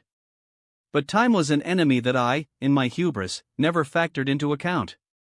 Dumbledore rubbed his eyes in discomfort. Before I could make any progress with the Ministry, Morphin passed away in a cold cell of Azkaban for a crime he never committed. I see. Harry said, caring not one whit about the supposed sob story of Morphin Gaunt. It was not a particularly heart-wrenching story Dumbledore was making it out to be. Sure, the guy didn't deserve to be chucked in Azkaban, but that was life. The story's moral was: never keep your doors open for a scorned nephew and learn to read the room before running off your mouth. Now, before you return to your dorms, there is one more memory that I wish to show you. This one is perhaps more important than the one we saw, but know that all these memories are connected. Dumbledore said gravely before pouring a vial of glowing silver strand of memory into the pensieve. After you. Harry, said Dumbledore. Harry fell into the memory and came to face a familiar man. It was none other than a much younger Horace Slughorn. The potion master was no longer bald or sported a pot belly. Dumbledore also appeared beside him in the memory as the imagery became clear, and they found themselves standing inside Slughorn's office. It was the infamous conversation between Slughorn and Tom Riddle about Horcruxes. The mental gymnastics Tom Riddle went through to get Slughorn to open up about the Herpo's worst creation. "I don't know anything about such foul magic, and I wouldn't tell you if I did. Now, leave my office and never speak of such dark magic in my presence." Harry was suitably impressed by Slughorn's ability to construct such a memory within his mind and conjoin it with the rest of the real memory before giving it to Dumbledore. Even though the small discoloration of the memory gave it away as a fake, it was still a masterful attempt at deception. Professor Slughorn was not being entirely honest. "This memory is tampered," Harry said as soon as he came out of the memory before Dumbledore could go on in circles. "Indeed. Horace was extremely reluctant to part with this memory, and I'm afraid he is being dishonest out of misplaced fears," Dumbledore said with a tired sigh. Harry watched the aged old headmaster sagged into his chair.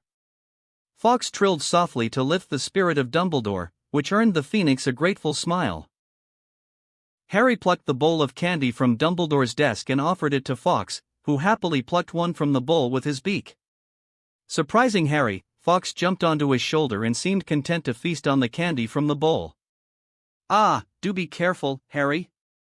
Fawkes has a bit of a sweet tooth. It is one vice he cannot overcome," Dumbledore said with a grin. Harry merely smiled at the headmaster before turning serious as he decided to push ahead. "Horcrux, it is magic related to the soul, isn't it?" Harry asked almost noncommittally. The absolute shock on Dumbledore's face was immensely satisfying. He could almost read Dumbledore's thoughts just by the sheer fright and horror shown on the man's face. How did you?"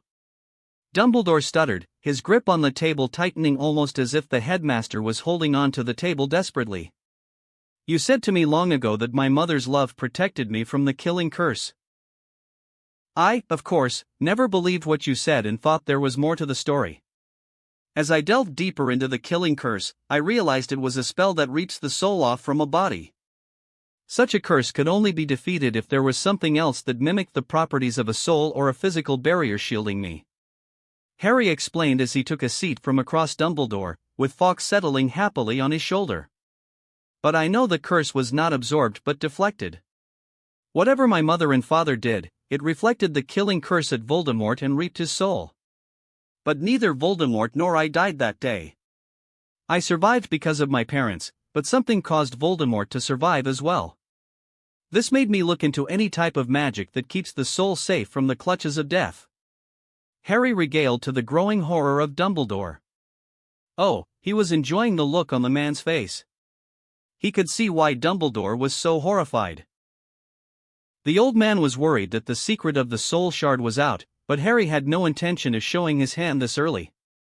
There was a time and place for such things, but this was not the time.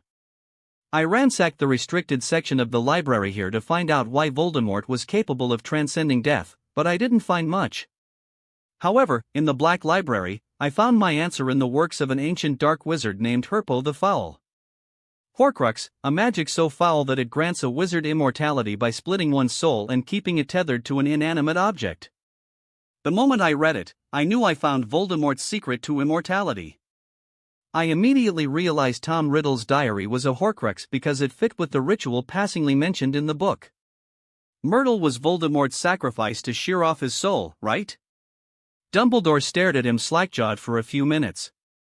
The headmaster shook his head and regained his bearings. "How long have you known about this, Harry?" Dumbledore asked, looking intently at him. "Since last Christmas," said Harry. "Ha! I had told you, Mr. Potter. Slytherin would have suited you far better. The resourcefulness, the cunning, the thirst for knowledge, it's all there in your head," the Sorting Hat suddenly chimed in, surprising Harry and Dumbledore. "Well, it'd have been a load of help if I were in Slytherin since Daphne is also there, but that's water under the bridge. Besides, I don't think I'd have made it past a year in Slytherin with Malfoy's hysterical screams about his father and all the pureblood nonsense," Harry said with a shrug. I need not tell you the danger of this kind of knowledge, Harry, said Dumbledore, removing his glasses and rubbing his eyes. It's only natural to feel curious about the dark arts. It's in our nature to seek the unknown and the peculiar. The dark arts is addictive as it changes our perception of the world and reality if we continuously use it. The raw, primal emotions that fuel dark spells leave us hollow, which tempts us to seek raw power. Harry merely nodded. It's important that we gain the real memory from Professor Slughorn. If I force the issue on him, he'll leave Hogwarts. However, I believe there is another way. You can succeed where I failed. I believe Professor Slughorn will share the real memory with you. Dumbledore leaned forward in his seat with his blue eyes shining like stars. Harry, I don't have to tell you how important this piece of information is. We need to know what Horace said, leading Voldemort to split his soul. We need that memory, and when you have secured that memory, we'll talk more about this subject. So, good luck, and good night. Good night, sir. Chapter 117, Apparition Lesson. While Dumbledore had given him what the man assumed was a vital mission, Harry gave it no consideration. He continued attending classes as usual, doing the usual schoolwork and the prefect duties assigned to him. In fact, he never even broached the subject with Slughorn. For now, he was content to leave Slughorn alone. Instead, he focused on other important matters like Quidditch practice and assignments. The snow covering the castle melted away as February arrived with rain to start things off. The cold blizzards were now replaced with cold, dreary rain in the mornings and wetness throughout the rest of the day, with the ground turning muddy. Harry felt the raindrops slam into him like bullets as he soared through the sky, chasing after the snitch. Oh, come on, you little bugger. Why are you making this difficult? Harry muttered as the snitch went straight into a cloud, making him hang back while the Hufflepuff seeker chased the snitch into the cloud. He hung back, drenched from head to toe for a few minutes until, finally, the snitch slipped out of the cloud, shooting straight towards the ground. Harry didn't let up on the chase and followed after the snitch while Simon Summerby was nowhere to be seen. It had seemed the Hufflepuff seeker got lost in the cloud. It's too bad Summerbelly got lost in the clouds. I wonder whether he'll stay there and enjoy the hospitality of Cloud Gnomes for the remainder of the match. Luna's dreamy voice boomed in his ears. It's Summerby. McGonagall shouted exasperatedly. Harry bit his lips as he struggled not to laugh while McGonagall scolded Luna to keep track of the score, but Luna was more interested in the comical looks Zacharias Smith was making, which she claimed mimicked a hamster. Oh, look! Smith dropped the quaffle. I'm told he has small, slippery hands. Oh my! Harry muttered as Luna trolled Smith in a soothing, dreamy voice. Ginny Weasley has taken the quaffle, and Smith looks livid as his small hands fail him at a crucial moment. It seems he is still suffering from loser's lurgy. Love good. McGonagall hissed. Ginny passes to Katie, the Gryffindor captain. Luna said breezily, both quite likable, unlike Smith, who looks quite red. Oh my, the poor Hufflepuff chaser must have seen a blubbering humdinger. Very unlucky for Hufflepuff's prospects in the game. For those who are not well read, a blubbering humdinger is. Harry really had to struggle not to laugh out loud and fall off his broom. He heard Luna's spectacular commentary, and she explained in detail the effect of her imaginary creature on luck and whatnot. Even the stands were roaring with laughter. The snitch zigzagged its way into the pitch between players, making Harry take sharp turns and swift dives to traverse the playing field. He ducked his head just as a bludger whistled past his head. His eyes darted around until he found the Hufflepuff beaters setting up a trap for him by concentrating the bludger on him. Harry found Richie Coot moving in to intercept the bludger, which made him stay on the chase after the snitch instead of pulling out. That decision turned out to be the right call because the next bludger that came at him was beaten back by Richie, who intercepted quickly. The Nimbus 2000s have really enhanced team performance, Harry thought. As the snitch decided to take refuge among the stands, Harry chased after it without any hesitation. Oh, look! Harry Potter is coming this way. I wonder whether he is coming to check on his girlfriend, who is a victim of unfortunate attention of the Raxprot community. Luna said breezily, her voice echoing throughout the stadium, eliciting more laughter. This time, he couldn't help but laugh even as he chased after the snitch right above the screaming heads of Hogwarts students. The snitch, however, took a sharp turn and seared straight into a Gryffindor flag hoisted on a tower of the stadium. This made Harry struggle as he maneuvered around the fluttering flag. He rocketed past the flag in the nick of time, but the Hufflepuff seeker catching up with him was not so lucky. Summerby got tangled in the flag and fell off his broom. The snitch tried to sneak into the pitch and disappear among the players, but Harry caught up with it and caught the snitch in his grasp. The stands erupted in cheers as the snitch remained firmly in his hands despite its attempts to escape. It beat its wings a few more times before falling silent. When he looked at the scoreboard, he saw that it was 40-210 in Gryffindor's favor. The feeling of victory was enough to chase away the pinpricking he was experiencing across his face, thanks to the rain. Whoa! Harry punched his fist in the air as the Quidditch Cup was almost within their grasp. The only remaining opponent was the Ravenclaw team, which was slotted to be the last match. The next game, however, was between Slytherin and Hufflepuff. It was not much of a deciding game, as Ravenclaw and Gryffindor were far ahead of points. So, unless there was one side drubbing in the coming match, it was likely that Hufflepuff would come third and Slytherin would come fourth. There was only a 30-point difference between Gryffindor and Ravenclaw for the Quidditch Cup, which made the final match all the more interesting. Their team was in good form, and they were 30 points ahead. Harry had a good feeling the cup was theirs this season. Hopefully, this bloody weather will change by that time. Harry thought as he joined the team hug and the celebratory march into the Gryffindor common room for the party. So, all we have to do is think of the place we need to travel to and whether we will get into the place. Susan asked, wringing her hands anxiously. There is magic involved. Harry added, seeing the stupefied look on Neville's face.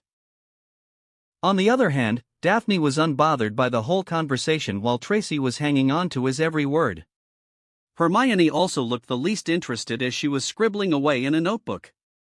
Still, she occasionally looked up when he shared his experience of apparition. I'd be careful in taking his word without a pinch of salt. He has developed a mean pranking streak these days.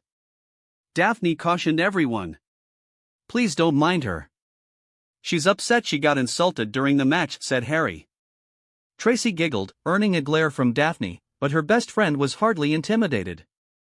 There is nothing to worry about. It's an easy skill to learn. There is no complex wand waving involved like other disciplines of magic. It just requires your will, concentration, and imagination. It's easy for you to say. Whenever I think of apparition, I fear leaving parts of my body behind. Susan said with a shiver. It's nearly 10. We should go, said Hermione, standing up and dusting away soil from her skirt. When Harry arrived at the Great Hall with his friends, the hall was already filled on Saturday morning, and all the house tables were absent.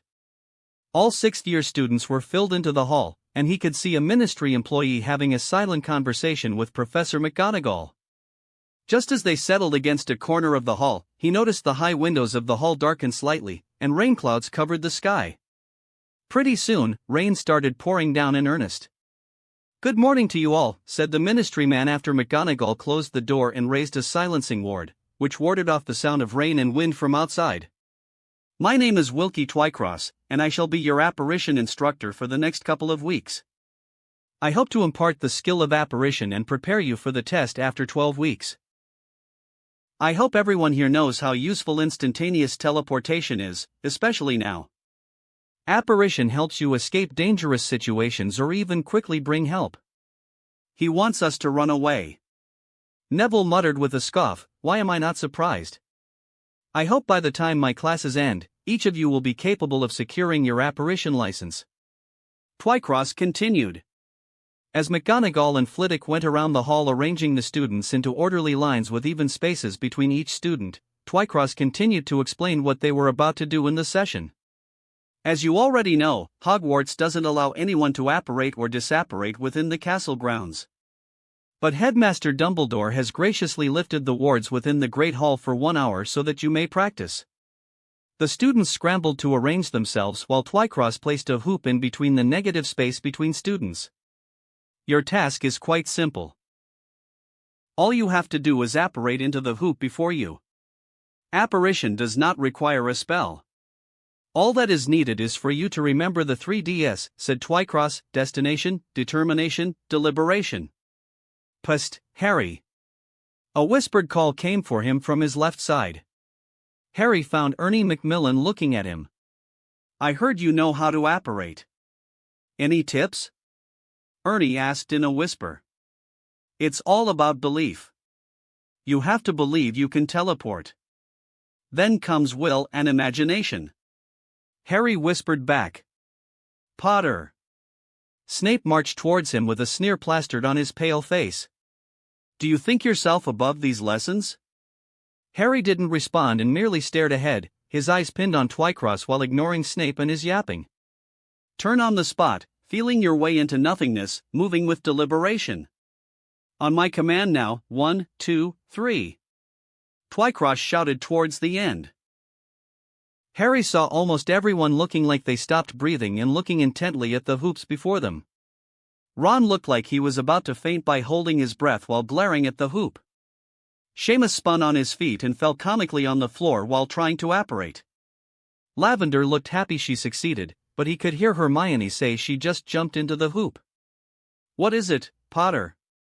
Are you scared to apparate? Snape asked nastily. Harry rolled his eyes and apparat into the hoop without much effort with his hands in his pocket. The air snapped, and the telltale popping sound was heard as Harry gracefully landed inside the hoop. I think I'm doing fine, Harry said to Snape before he repeatedly apparat between the hoop and his original position to rile up Snape. Shall I go again? Harry asked with a raised brow. Snape curled his lips with an angry sneer on his face and walked away with his black robes billowing behind his back. That was surely therapeutic. Harry thought as he watched Snape run away while Twycross rushed to Harry's side. That's fantastic. You might just be a natural, Mr. Potter.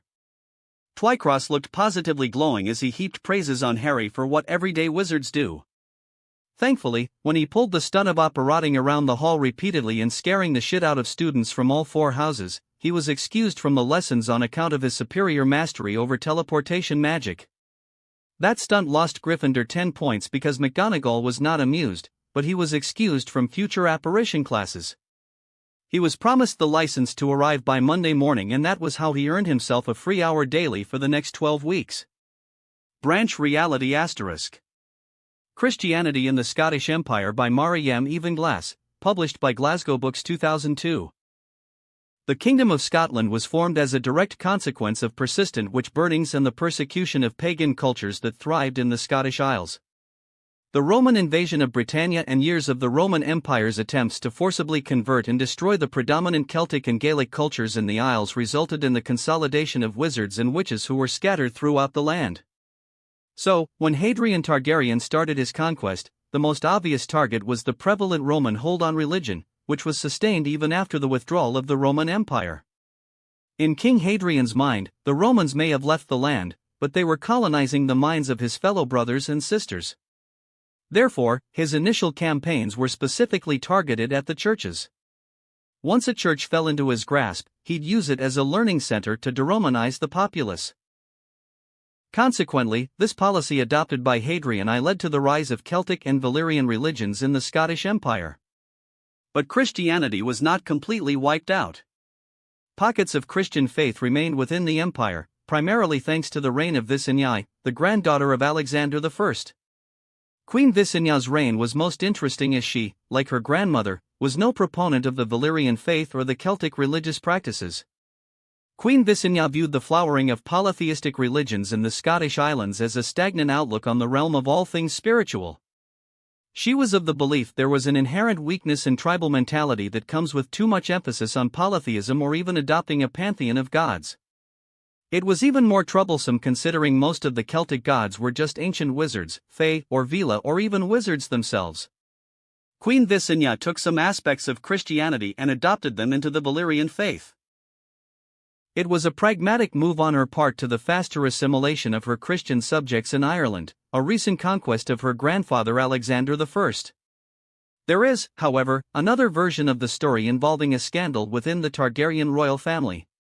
There are claims to suggest that Queen Visenya's father, Daeron Targaryen, fell in love with a Christian woman. This claim, while unverified, remains relevant because nothing is ever said about the queen's mother other than her name, Rachel. The suspicious circumstances in which both Prince Daeron and Princess Rachel lost their lives in a storm, sinking their ship in the sea, further strengthen such rumors. Whatever the case, Visenya I, in her reign, formulated a new approach to her Christian subjects. She reformed Christianity and took an active part in editing the Bible to a version which she believed would mesh well with the Valyrian faith. At the same time, she considered the Roman Catholic Church as a sworn enemy of House Targaryen in Scotland to appease those in her court. Therefore, the Christian population of the Irish Isle, which was a recent conquest, fared better compared to the Christians in mainland Scotland. The Neo-Christian faith considered Jesus Christ as a Lord and Savior in the same status as Hadrian Targaryen. The story Queen Visenya developed established continuity between Jesus Christ and Hadrian Targaryen, not as children of God or even as a god in human form. Instead, she established that Valyria is the name of the city of angels and that both Jesus and Hadrian were human forms taken by angels most dear to God. Their mission was not just to spread the word of God but to enlighten humanity to seek out the enormous complexity of the world and beyond. That was the message Queen Visenya and her propaganda arm of the Scottish state spread. This later evolved into a much greater political arm within the Wisingamat. Starting as a minor caucus within the Scottish Wisingamat, this group gained much traction as the movement brought together muggles and wizards alike under a common umbrella. The propaganda that wizards and witches were descendants of angels made the overwhelming majority of the Christian populace revere and even worship those with magic. It has to be assumed this particular twisting of the Christian faith proved quite effective as Scottish citizens led relative lives of peace within its boundaries. However, religions continued to clash in mainland Europe, Asia, and the Americas. There were even great battles within Christianity, which only made the Scottish Christians develop a new belief that Roman Christianity had perverted the teachings of Christ for Roman imperialism. The Valyrian faith, though not expressly prescribing a Christian view of the world, was all too happy to propagate anything that painted Roman imperialism in a bad light. The Catholic Church, being a strong arm of Roman imperialism, inevitably became a common villain in the religious lore of both faiths. In 1085 AD, churches across the Scottish kingdom declared Rome as the guilty party for the murder of Christ and declared all Roman and Roman-born states to be an empire of Satan. This movement gained official recognition by the Wisingamat in 1095 AD after Rhineland Jews were subjected to a crusade by the marching Crusader army, heeding the call of Pope Urban II. This incident even led the Wisingamat to officially recognize the rest of Europe as Satandom as opposed to Christendom. The Scottish antagonism of the time was such that they even decided to harry the ships of European kingdoms to disrupt the Crusades in the Holy Land. This policy directly resulted in 3 crusades being declared against Scotland by different popes and earning the eternal enmity of the Catholic Church. Positioning themselves as the enemy of Western Christian states naturally attracted pagan tribes of Germany to the Scottish Isles as the Crusaders turned inward to purge non-Christians from mainland Europe. Jews and Muslims also migrated to the Scottish Isles in smaller numbers, first as traders and then in later years, as it became clear Scotland remained a kingdom of a thriving economy and a land of miracles. Endless wars and sicknesses were a rarity in Scotland compared to Europe or Asia Minor as the Wisingamat slowly weaned itself out of religious politics in the 1300s. By the 1350s, Scotland remained entirely unbothered by the affairs of Europe or Asia, preferring strictly a transactional relationship with Europe and other polities of the world. This policy of isolationism was naturally formed within the Wisingamat and the royal court after seeing 3 crusades consuming life and money in a needless religious war. This forced isolation was only possible by maintaining a strict non-interference policy in the affairs of other nations. This peace was further enforced by building a dedicated spy and assassin network throughout Europe that purged radical elements within European royal courts and the Catholic Church. A golden age of peace and prosperity for Scotland until Titus Targaryen launched 10 years of a brutal war on Europe. The subjugation of Europe under House Targaryen brought peace between the warring European states but also gave birth to a new conflict. If the Crusades and Jihad were the result of Christianity and Islam clashing in the Holy Land, the Great War was the result of the Scottish Empire and Ottoman Empire fighting for world supremacy. It was, in the end, a war that was inevitable. Rome fell in Europe to be supplanted by the Scottish Empire. However, unlike the Roman Empire, the Scottish Empire was ruled by the most powerful family. That was one fact the European kingdoms knew and factored into their decision to make peace at any cost before the Continental War. This was a lesson the Ottoman Empire learned too late when they started hostilities with the Scottish Empire. Chapter 118, Herpo's Dark Arts Part 1. Voldemort glared at Evan Rosier, making the man cower while on his knees. He could see the man was afraid that he was about to throw the torture curse, but he did no such thing. Lord Voldemort was many things, but he was not merciful. But that doesn't mean he was not an idiot. Rosier was one of the last remaining Inner Circle Death Eaters he hadn't lost to Potter. He liked to keep it that way for the foreseeable future. The man was loyal enough to go into hiding instead of surrendering to the Ministry like Malfoy, Nott and the others. Voldemort didn't consider Rosier on the same level as the Lestranges, but he valued the man nonetheless. Considering the Lestranges got caught again, Rosier's worth only increased in his mind. "Are you certain of this information?" Voldemort asked, settling his burning red eyes on the man. "I'm most certain, my lord. My contacts in France and Germany can be trusted. Some of the most dangerous hit wizards have crossed our borders. It's most likely that your Death Eaters are being hunted by these wands for hire." "I see. Minister Bones is proving to be a competent one for her post." Voldemort mused aloud.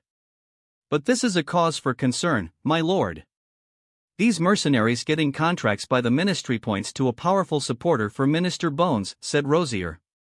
"You believe someone else is working against us?" Voldemort inquired with a frown. "Yes, my lord. Forgive me for any offense, but Amelia Bones does not strike me as someone with links to the most dangerous mercenaries of France and Germany. Some of these hired soldiers have roots in Grindelwald's followers." Voldemort leaned back in his black throne, looking thoughtfully into the distance. "What you say makes sense, Evan. Minister Bones does not strike me as someone with connections into the criminal underbelly of our European cousins," Voldemort finally said after some thought. "Someone with such intricate connections is backing her, and I think Damian Greengrass might be linked to this foreign power." Now, Voldemort looked at his trusted servant with renewed interest. The Greengrass family had been a target of his for their closeness to his nemesis, but they had gone into hiding behind wards. He suspected that insufferable Fidelius' charm was used as all his methods of scrying yielded no result. He had yet to find a way to break that charm, which was proving to be a real thorn in his side. "Even Potter's home is hidden from me," Voldemort thought with gritted teeth. "I suppose it could not be a coincidence that Damian Greengrass now serves as the head of international magical relations," Voldemort said. "I believe so as well, my lord. There is no other explanation as to why the Aurors suddenly became competent overnight to battle your Death Eaters." "We have lost many of your followers in this conflict in such a short time," said Rosier. Voldemort went into deep thought, wondering whether there was a hidden enemy in Europe that he had not taken into account and who was intent on curtailing his rise. He immediately disregarded Dumbledore as the man would never use such underhanded tactics. "No. All of this has the markings of a new Dark Lord or a wealthy globalist wizard or a group of wizards out to prevent my rise," he mused. His ability to strike fear into the hearts of his enemies was being curtailed. First, it was Potter's actions at the Ministry. But now, it was someone unknown. Voldemort didn't like any of this. If anything, it became imperative that Dumbledore's death happen as soon as possible. Just as that thought entered his mind, he saw Severus Snape standing at the doorway, seeking permission to enter. "Come, Severus," Voldemort said silkily while dismissing Rosier from his presence with a simple gesture. "My lord." Snape fell on his knees with bowed head. "What news do you have for me, Severus?" he asked, the words toward the end slurring into Parseltongue. "Dumbledore spends less and less time at Hogwarts, my lord. He goes somewhere, but he does not tell me. I suspect his confidence in me wavers ever so slightly these days after Draco Malfoy's debacle." "I see. That is not ideal, but this was expected.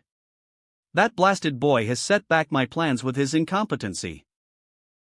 I should have never given this task to that useless spawn of Lucius. He is as useless and bumbling as his father. Voldemort sneered. However, I may regain Dumbledore's trust, my lord, if you declare me a traitor and act against me. I might be unable to visit you for the duration of the year, but I might be able to finish the task you gave me. An intriguing suggestion, Severus. Voldemort immediately understood what his loyal minion was suggesting. I could arrange for you to get attacked at your home. I believe you to be capable of dispatching a few of my Death Eaters. I am your disciple, my lord. The knowledge you've trusted with me will not fail me in fulfilling your will, said Snape. Good. Then go, Severus. I shall make the arrangements. I expect the news of Dumbledore's demise when we meet again. I will not fail you, my lord. Snape bowed before leaving. Voldemort watched his spy in Hogwarts leave with a brisk face. No doubt the potion master wanted to keep his visit short, not to bring scrutiny on his whereabouts. He briefly considered using Snape to capture the Greengrass children if only to bring Damian Greengrass to come clean with him. But he immediately dismissed such thoughts. The task he had entrusted to Severus was already complicated enough. Kidnapping the Greengrass children would only prove to be a hindrance to his plans to ensure Dumbledore's demise. The task was already difficult with Draco Malfoy's blunder. For a moment, he considered using one of the Hogwarts students, but he dismissed that idea as well. Draco Malfoy's poor performance made him less confident about such tasks being given to children, especially pureblood children. The whole lot are weak, unlike Potter or myself at such a young age. Voldemort mused. He had reason to suspect this foreign foe was in cahoots with Potter. It would explain how fast the boy grew to such power in his closeness to the Greengrass girl. Amelia Bones, Damian Greengrass, Harry Potter. They're all connected somehow. Voldemort thought. Finding this new threat had to wait. He could only exert his full power for a short time interval with the help of some potions. So, the first thing he had to do was to eliminate the most dangerous wizard he knew from his opposing side. With Dumbledore gone, Magical Britain would lose the will to fight him. And that's the moment I'll strike. The world will fear the name of Lord Voldemort, he mused while smirking wickedly at the storm he'd unleashed upon the world. Someday, I'm going to find a spell that can permanently alter the weather in Britain. Daphne muttered as she carefully walked through the castle grounds, hand in hand with Harry. Get in line. Dean and Seamus were planning on launching a sea of magical firecrackers into the clouds to bloody murder the rain clouds. They're very unhappy that their plans for football in the evening are consistently being blocked by the bad weather. Harry said with an amused snort. I distinctly remember rain being not an issue. I've seen you with them all muddy and wet after that horrible Muggle game, said Daphne, her nose scrunched up in distaste. Hey! Football is a fun game. Harry defended. Maybe it's fun for you, but you smell like a wet dog after that game. Daphne said with a scoff. A wet dog. Harry spluttered indignantly. A cute wet dog. Daphne said, patting him on his head. That's not an improvement. Oh, it is. Daphne said with a twitch of her lips, you take care now. I have the apparition class to attend. Daphne pressed a kiss on his lips and skipped away into the dungeons. Well, that girl has just gone bonkers with her daily dose of chocolate getting cut off. Harry thought with a roll of his eyes. Daphne was not the only one with a shortage of essential supplies. Dumbledore had established a blanket ban on all Hogsmeade visits, citing a security threat. The ban was not popular with any of the students. It probably was the result of pressure from parents as more and more reports of Ministry Aurors and hit wizards duking it out in the streets with Death Eaters. Just last day, he saw the Prophet report 6 Death Eaters captured, and 2 were reported killed in the middle of a raid in Richmond.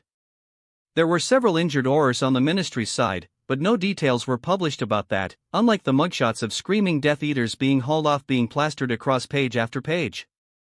With heightened tension running and Malfoy getting hauled off into Ministry custody, it was only natural for the parents to get concerned. Still, no Hogsmeade visit meant less date time with Daphne, and he had to get along with a cranky, chocolate-starved girlfriend. He put all of that behind him as he called for another meeting of the Knights of the 5th and 4th year students. He had one free hour and thought teaching some kids a few hexes might be worth his time. The following day started off with 2 consecutive data classes that were slightly fun. Snape had them practicing non-verbal blasting curses and the standard shield charm. Despite being a douche, Snape had a knack for teaching practical spells. The man was still a nasty, unpleasant fellow with a constant sneer on his face. But, at least for once, the lessons were much more bearable than the potion classes with the dungeon bat. After the data class came the potion class, which lasted 2 hours. So, each of you may take the vials on my desk. These vials contain poison. Slughorn said grandiosely, eyeing each student with wide gray eyes, your task is to make an antidote to the poison within the vial. Harry stared at the vials of colorful liquid on Slughorn's desk. He got a dark sludge-like poison when he got his hand on one of the vials. The thing even smelled like a combination of an odorous rotten egg and a dead cat. He set up the workstation by first heating up the cauldron. While the cauldron was getting heated, he searched for ingredients. Since the poison was unknown, he had to be creative with the antidote. The entire point of the lesson was not to make an antidote on the fly. It was an impossible task to accomplish unless someone was extremely lucky. The point was to find ways to neutralize the poison. It was also one of the experimental ways to devise an antidote. The first step in creating an antidote was determining the components that can weaken the poison and then conceiving a potion using those components. However, there was a much more nuanced way of making an antidote on the fly. It was not commonly used because the results were not always guaranteed. It involved infusing certain components with magic channeled with the intent to heal. So long as the components selected were receptive to the magic, the chances of making an antidote for the poison were high. Despite the low chances of success, Harry tried his hand at it. He had never done such a thing, but he had read about the method from a reference inscribed on one of the pages of Snape's potion book. Harry chanced to read that book in his leisure time and hoped to apply the theory in practice. After noting the cauldron was sufficiently heated, he let the flame to simmer. He slowly poured the vial's contents into the cauldron parts by parts. Then he started with a revealing charm to see whether he got a resonance or special properties from the poison. He felt a distinct blend of berries of all things, which was weird, and a smell of treated asphodel root wafted out of the poison. Rapidly heating small quantities of the poison helped break the bonds within, or as the book claimed. So, he followed that procedure. It took him 8 minutes to do this, after which he started slicing up the ingredients he took from the cupboard. He chopped them up into tiny pieces and treated them with his magic infused with the intent to heal before throwing them into the cauldron. His potion gained an orange hue after he was done bombarding his cauldron with all the cut-up components. Then he started crushing some bean seeds for their pulp and even made oil from one of the seeds in a smaller cauldron. That took him more than an hour to prepare, and when he was finally done, he poured all the contents into his cauldron. He then started the long, arduous process of stirring, heating and cooling down, which he had to repeat again and again while he grounded just 5 grams of powder from the root of asphodel. He mixed that with a pinch of honey and dumped the mixture into the potion once it cooled down. He gave the potion 1 counterclockwise stir followed by 2 clockwise stirs. The potion, which had turned bright red by then, lost its color and settled into a pale silver. He closed the lid of the cauldron and allowed the potion to cool. After he was finished, he settled back in his seat and looked around. A green sludge jumped from Ernie Macmillan's cauldron into the desk, making the Ravenclaw boy's eyes widen like saucers. Harry saw a yellow foam coming out of Neville's potion while a combination of different colored steam rose from Ron's cauldron. His eyes then fell on Hermione, who looked a bit deranged in his eyes. His bushy-haired friend was sweating profusely while poring over her cauldron and doing something with her wand. She was using non-verbal spells, so he didn't know what she was doing. But whatever it was, the potion seemed to have declared war on Hermione. Harry's eyes landed on the cupboard where the potion ingredients were stored. He went there and rummaged around for more varieties of sea beans. While searching, he came across a bezoar in the cabinet. He thought momentarily before swiping the bezoar out of the cabinet and settling back on his workstation. Time's up. Slughorn declared jovially, now, let's see who among you have done it.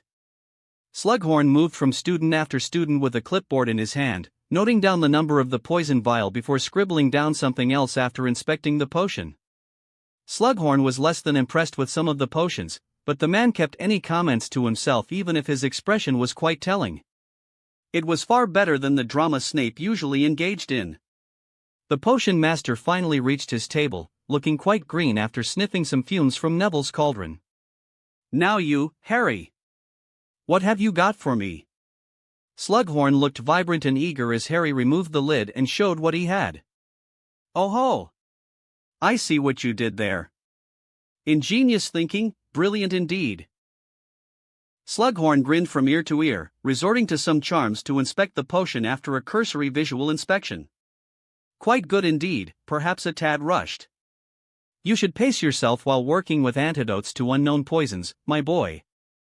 But quite the splendid work. It's not enough for an antidote, but this one would certainly ward off the worst from the poison. In that case, I have this, Professor, said Harry, holding out his palm, which hosted a bezoar. Aha! Slughorn roared with laughter. Quite cheeky, aren't you? I can't blame you, it's only natural. You're Lily's son, after all, a bezoar is certainly enough to act as an antidote against most poisons. While Slughorn thought it was Harry's most daring and imaginative act, the other students were less than pleased. It mostly had to do with the horrible potions that came out of their cauldrons more than anything he did. When the bell rang, everyone in the class was happy to bolt right out of the class. But Harry stayed behind as he had another agenda. You'll be late, you know. Slughorn passingly mentioned that he noticed Harry dallying while cleaning up his workstation. I wanted to ask you something, sir. Oh. Ask away, my boy. Slughorn said happily. Sir, can you determine what kind of magic is used on this thing? Harry asked as he produced a moleskin pouch from his bag and deposited the content on the table before Slughorn. Slughorn reeled back from the charred remains of Ravenclaw's diadem with a look of horror after using a detection charm. Good Merlin! What is this? Where did you get this, Harry? Slughorn asked, frightened out of his mind. Well, sir. You must be familiar with the work of Herpo the Foul. This is one of his contributions to the field of the dark arts, the magic that desecrates the soul, a Horcrux. Branch Reality **. An excerpt from the Continental War by Marcus Slytherin. If January 7, 1663, saw the fall of Paris under the Targaryen banner, then in March of 1664, dragonfire touched the mainland of Spain. King Titus Targaryen left Spain's conquest in the hands of Prince Jason Targaryen, who was also the admiral of the Royal Navy. Sending the bulk of the Royal Navy and 4 dragons to wage war against Spain may seem unnecessary, but the Spain of the 1660s was not the Spain of the 12th century. This was Spain, wholly different from the Spaniards that the Scottish Empire dealt with during its Islamic rule. Islamic Spain held long-lasting ties with the Scottish Empire, enjoying extremely profitable trade relations. Under Islamic rule, Spain was the Scottish Empire's doorway to the Mediterranean trade in silk, spices, and diamonds for the Far East. However, the reconquest of Spain and the rise of Christian dynasties brought much strife to the two peoples. Ever since the reconquest, Spain had asserted its naval power in the seas while the Scottish Empire withdrew increasingly because of isolationist policies. When King Titus launched his continental war, Spain was the most powerful naval power in Europe, and it had the largest sea empire in the world. It was also one of the economic powerhouses in Europe because of its overseas colonies in the American continent, which fielded the largest navy, rivaling France. This is why King Titus sent his distant cousin Prince Jason to subdue Spain and crush its naval power for good. Accompanying Prince Jason were his 2 sons, Oscar Targaryen and Finn Targaryen, as well as his sister, Princess Carrion Targaryen. They were accompanied by the bulk of the Royal Navy's sea and air fleets. Their mission was to crush Spanish and Portuguese sea power and contain the 2 global empires within Europe before the decisive blow came to topple them. Therefore, the first attack by Prince Jason was on the Madeira and Azores Islands, followed by an attack on the Canary Islands in Morocco. Within 3 months, the Strait of Gibraltar was under Scottish control, choking the lifeblood out of Portugal and Spain. The initial plan of King Titus was to find support from the Portuguese court to stifle Spain. But that plan was never needed as Spain and Portugal went to war on the Christmas of 1662. The exact reasons for the war were lost to the Scottish War Council. It was assumed that their rivalry was getting out of hand and tensions flaring as the war in Europe reached its zenith this year. Whatever the case, it was a suitable distraction that Prince Jason was all too happy to exploit. With 4 dragons and a massive fleet, he delivered a single blow that knocked out Spain and Portugal's American and African holdings. By March 1663, Prince Jason attacked and captured all the major ports of Spain and Portugal, leading to the grueling land invasion of the westernmost European polities. By Christmas, most regions were pacified, with the Portuguese and Spanish armies decimated and their royal houses surrendering their crowns before House Targaryen. But unlike France, pacifying Spain and Portugal was arduous because of fanatic local resistance. It became much more complicated as the fleeing royal house of France stirred up trouble. The rebels in both Spain and Portugal pooled their strength behind the King of France in a last-ditch effort to repel the dragons from Western Europe.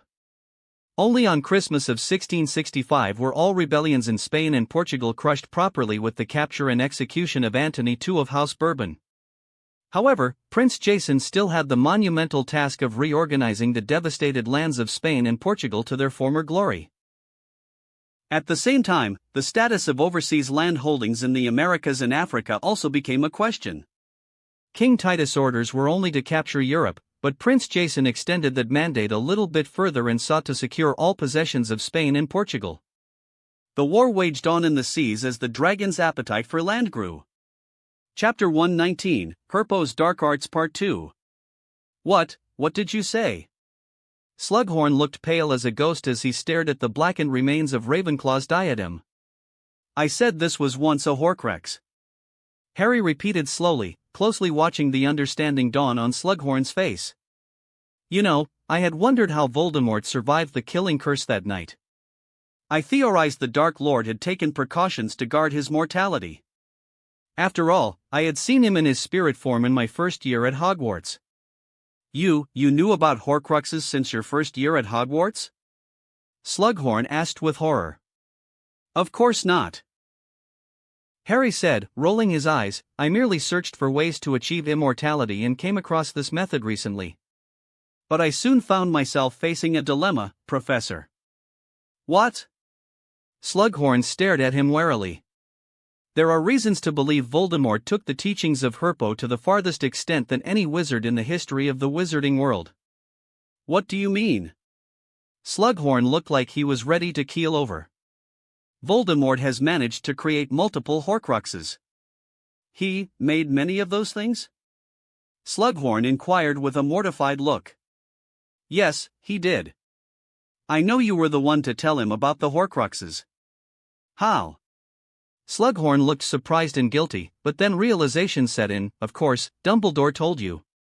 He showed me the memory, and it doesn't take a genius to see it's a fake memory. You tampered with it, rather shoddily, I might add, said Harry, directing an unimpressed stare at Slughorn. Harry, you must understand. Slughorn gulped while sweating bullets. I didn't know then what he was and what he would become. I know, Professor. Tom Riddle was charming and a nice, helpful boy, a mask he presented to the world to get what he wanted. Harry said with a sigh, you were not the only one Voldemort deceived. He desecrated the relics of the founders one after the other after obtaining them from their descendants through deceit and murder. Truly? Slughorn looked sick. Yes. Voldemort chose to bind his soul to different artifacts of the founders. Now, the only thing we need to know is how many. So, if you could please give me the untainted memory. Please don't judge me too harshly when you see this.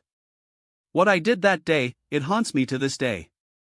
Slughorn said pitifully, but he dragged a thin strand of memory from his mind and tapped it into the tip of his wand. A teacher's duty is to give knowledge to the student. It's the student's intent that decides what that knowledge can accomplish. It could lead to greatness or, well, I think you get the picture. Harry said with a shrug of his shoulders, taking the memory into a glass vial and securing it in his pocket. With the memory in his grasp, he should have happily skipped over and went his merry way straight to Dumbledore. However, Professor Slughorn was a treasure trove of information on old and rare magical disciplines, as evidenced by the potion master's knowledge of Horcrux magic. He spent the next half an hour picking Professor Slughorn's brain on some of the obscure magical spells which were darker in nature.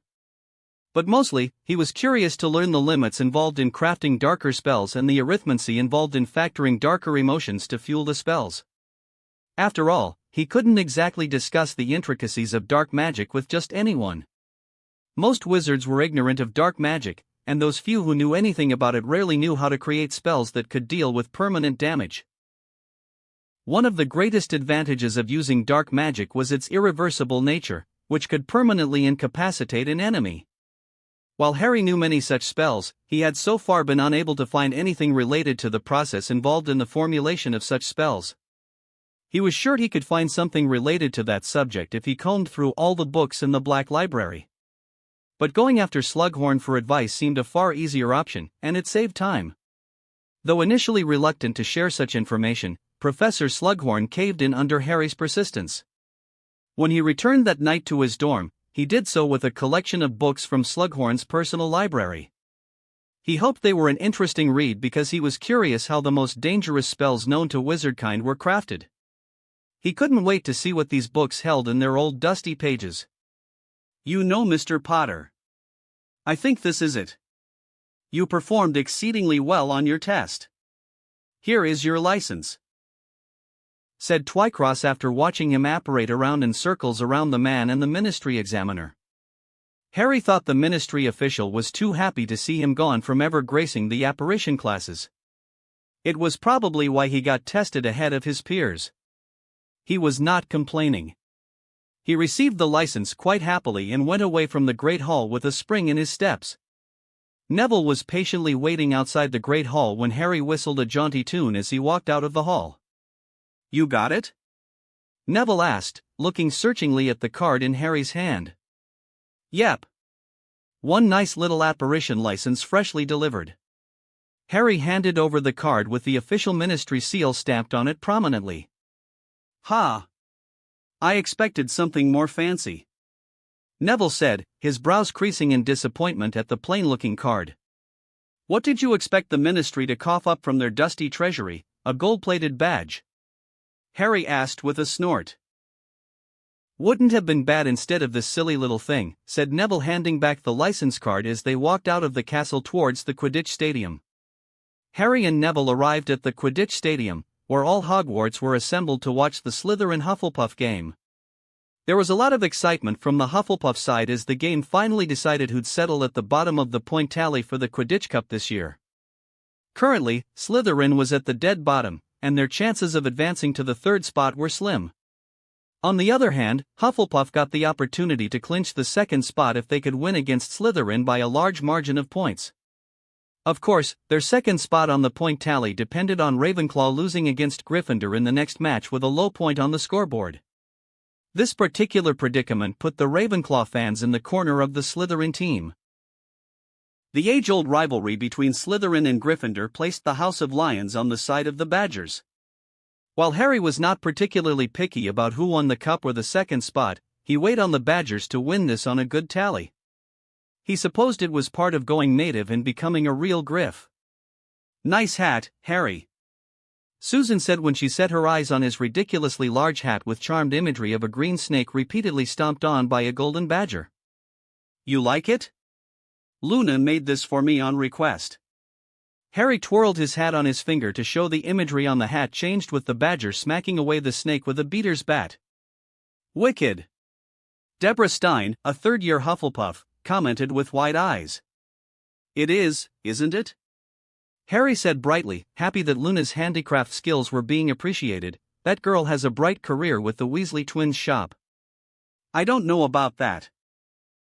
She seems quite interested in chasing after imaginary creatures no one has ever heard of," Neville muttered as he took a seat beside Susan.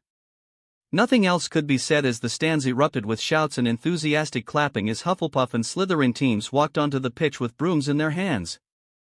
"I don't think your girlfriend will be particularly happy supporting Hufflepuff," Neville shouted over the sound in the stands. Are you kidding? She put a lot of money on Hufflepuff to win the game by a 200-point margin. Harry said with a derisive snort. Really? Neville looked taken aback. You know nothing about Slytherins, my friend. Harry patted his naive friend on his back and enjoyed the game as Madame Hooch blew the whistle. That's a lot of butterbeer. Harry commented with a pointed look at John Blake, a fourth-year Hufflepuff he had caught out of bounds. You can have one, Harry. Our treat. The brown-haired boy with peculiar eyebrows said in askance at what he assumed was a bribe. I'm not ruining your celebrations tonight. Just don't make a habit of getting caught out of bounds with 2 casks of butterbeer. If Filch gets his hands on ya, well. I don't need to tell you you'd be serving as the janitor in most of the lavatories for the rest of the year. That's not ideal. John muttered with a wince. Come. I'll escort you to your common room. Harry said with a sigh. You know, you're not supposed to help me smuggle in butterbeer, said John. You saying you want to get reported to one of the professors and serve detentions? Harry asked with a raised eyebrow. No. I thought not. Now, keep your mouth shut and follow my lead. The trick is to walk like you belong in the corridors after curfew. Harry gave his sage advice as he escorted the fourth-year puff safely to the Hufflepuff dorms. Thanks, Harry. John waved at him before disappearing into the Hufflepuff dorm. While his duty as a prefect was supposed to keep the students out of bounds and report anyone getting caught, he'd be a hypocrite to turn in students, considering the innumerable times he broke curfew. Besides, Hufflepuff earned their right to celebrate tonight as they had trounced Slytherin with a 40-250 score. Daphne was quite happy to cash in her winnings, with Hufflepuff clinching a more than 200-point lead. That win placed the Puffs in the second spot ahead of Ravenclaw by 40 points. Now, the only thing left to see was whether Hufflepuff could maintain their second spot. It depended on Ravenclaw losing the game, with Gryffindor scoring below 40 points. When Ravenclaw and Gryffindor take to the pitch, he was sure the Puffs would throw their support behind Gryffindor. Harry went back to finish patrolling for the next 10 minutes before going straight for the headmaster's office. Ah, Harry. Come in. Dumbledore welcomed him into the office. Dumbledore looked tired more than usual, and for a moment, he wondered whether the withering curse was working faster through the headmaster. But Dumbledore was not alone in his office. There was Snape standing in a corner, looking pale and as unamusing as a pebble. If you're busy I can visit some other time, sir. Harry offered.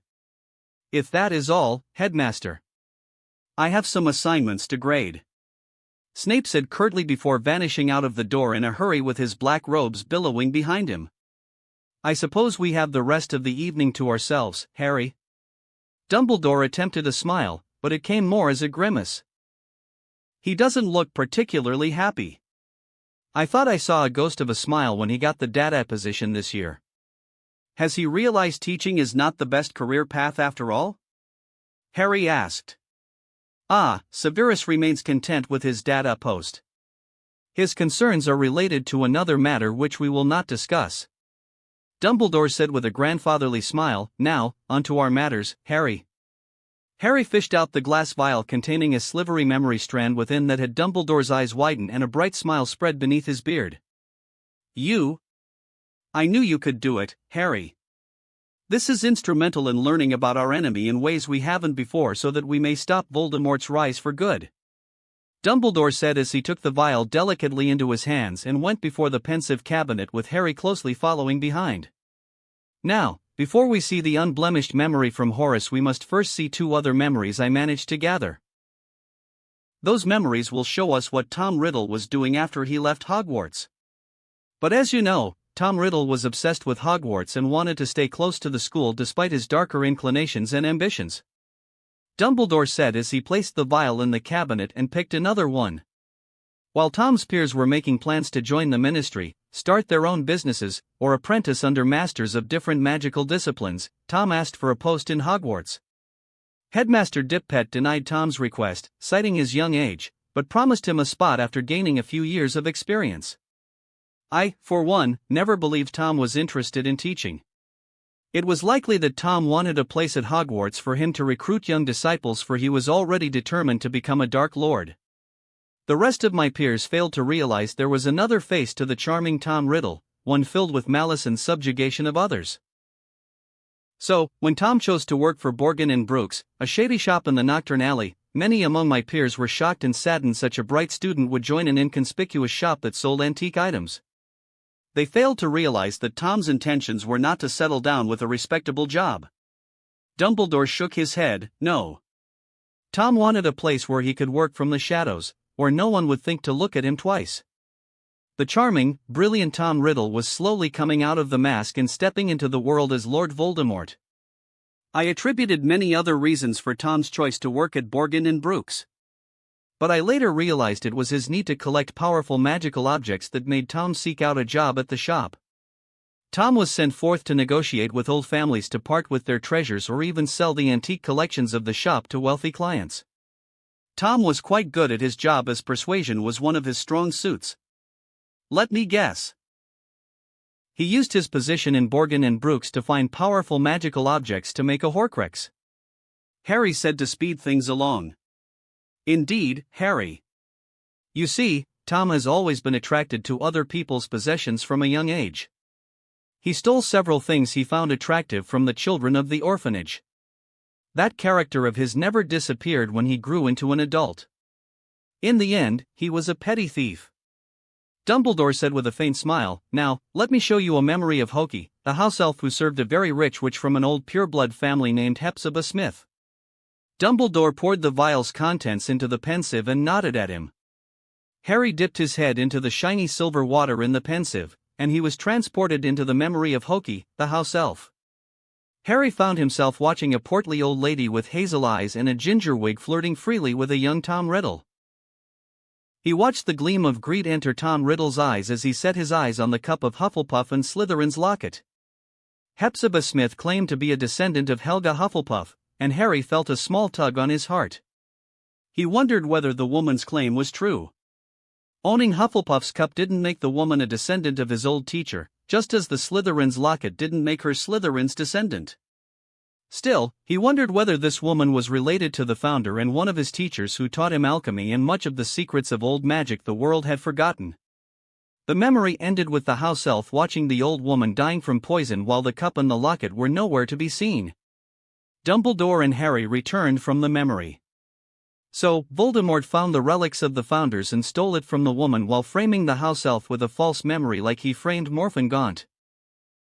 I suppose the Ministry didn't look further into the case and wrote it off, blaming the house elf. Harry quipped with a roll of his eyes. Indeed. Dumbledore said with a sigh. I was, however, not convinced when I heard of Lady Smith's untimely passing. I tried to gather evidence, but as you know, the Ministry of that day was not so different from what we have right now. The word of a house elf was not admissible as an expert witness, especially after the house elf admitted to poisoning Lady Smith's drink. Was it that bad? I mean, you're Albus Dumbledore, the wizard who defeated the Dark Lord Grindelwald. Harry frowned at the man, making the headmaster laugh. Oh, Harry. Dumbledore shook his head with a faint grin. Many people think I have this magical power to convince politicians to do what I want simply because I said so. I'm sorry to disappoint you like many others, but my influence and word carry a certain weight, and they are not enough to move the bureaucratic wheel of the Ministry of Magic. Oh.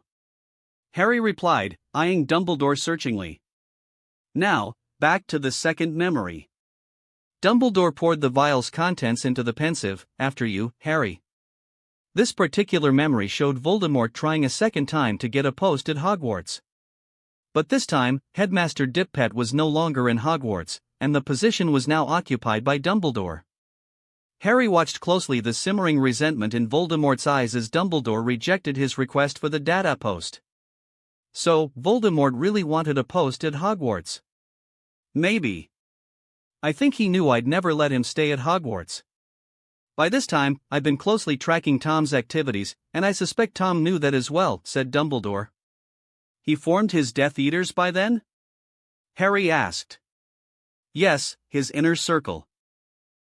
Tom had started recruiting from old pureblood families, spinning fanciful tales about reclaiming the wizarding world from Muggle influence. I see. But recruiting is not the only reason he came to me that day. That'll get clear after we watch the memory you collected, Harry, said Dumbledore, pouring Slughorn's memory into the pensive. Harry went first, as usual, and Dumbledore joined him soon after. Together, they watched Tom Riddle coax every bit of detail Slughorn knew about the Horcruxes, and in the end, they discussed the ideal number of Horcruxes to make. When they came out of the memory, Dumbledore looked pale and extremely worried. 7 times. I had hoped for a much lesser number, like 3. 7 is a magically significant number, Harry said, watching Dumbledore slink back to his seat and sagged into the chair. Unfortunately, yes. Dumbledore muttered. To make Voldemort mortal, we'll have to find and destroy all 7 Horcruxes, said Harry, taking his seat across from Dumbledore. You've already destroyed one in your second year, Dumbledore suddenly said while removing the destroyed diary of Tom Riddle from a safe and placing it on the table. I destroyed another this summer. Dumbledore pulled back his sleeve, showing his blackened hand and the gaunt ring on his finger. So, there are 5 more Horcruxes out there: Hufflepuff's cup, Slytherin's locket, possibly Ravenclaw's diadem, and some other object that belonged to Gryffindor. After destroying all that, then Voldemort can be killed for good, said Harry. Ravenclaw's diadem has been lost for centuries. No one knows anything about it, and I have yet to find any record of Gryffindor's artifacts besides the sword and the hat. Are you sure the Sorting Hat does not contain a soul shard of the Dark Lord? It tried very hard to put me in Slytherin. Harry sneaked in a jab at the old, tattered hat sitting on a shelf on the wall. Very funny, Mr. Potter. If you had taken my advice, I'm sure you'd have destroyed the Dark Lord by now. Instead, you lost quite some valuable years to grow into your full potential. The Sorting Hat spoke up when its character was called into question. Harry, I shall endeavor to find other artifacts of the Founders or something close to Voldemort, Dumbledore said, steepling his fingers, but I believe I might be close to finding another one of his Horcruxes. This time, I extend the offer for you to accompany me. I'll be happy to do that, sir, said Harry. Harry left Dumbledore's office, knowing it was time to shift the whole board. Chapter 120, The Fall of Aragog's Clan. The crowd in the stadium roared in approval as Vicky caught the quaffle just as it looked like it was going to go through one of the hoops. Gryffindor fans can breathe easy now that their keeper has caught the bludger, Luna said breezily through the magnifier. Not the bludger. It's the quaffle, McGonagall hissed from Luna's side. Is it? Luna seemed genuinely surprised. Yes, I'm sure, Miss Lovegood, McGonagall said with gritted teeth. Oh my. I must be under the influence of Crumplehorn Snorkax. Forgive me, Professor. Harry held on to his side as laughter broke through despite his best efforts. Luna's shenanigans were quite the treat during the game. He suspected Professor McGonagall enjoyed Luna's commentary style, so she kept her as the commentator despite her quirks. The scoreboard had barely moved despite half an hour into the game. Both teams were showing their best game so far by defending their goalposts steadfastly throughout the game. The results could be seen on the scoreboard, where Gryffindor scored 20 while Ravenclaw scored 10. The chasers and beaters were at their peak performance, showing off their skills in a spectacular display of rapid attacks and defense that kept the crowd on edge. The keepers of both teams also displayed grit in keeping up with the fast pace of the game and secured the goalposts with utmost dedication. This left the pressure on the seekers of the two teams. Unfortunately for Harry and the Ravenclaw seeker, the snitch was nowhere to be found. It had disappeared in the midst of the game. It was last seen hiding behind Gryffindor's goalpost. Harry continued to keep an eye out for the little ball of gold throughout the length of the stadium, but to no avail. The blasted thing was out of range from everyone's perception. For Ravenclaw, this was a good thing. It was in their interest to prolong the game until they scored more points. On the other hand, it was in Gryffindor's interest to catch the snitch as fast as possible and end the game in their favor since they were leading in points. Harry turned abruptly with his broom when he saw a glint of gold in the distance. When he arrived at the spot, he found it was just a chocolate wrap reflecting light. As he was about to turn away disappointedly, the glittering chocolate wrap was blown away as the snitch jumped from underneath it. Harry was left gaping as the snitch accelerated away. He chased after it abruptly, evading the bludgers and players that came in between. "Oh, look!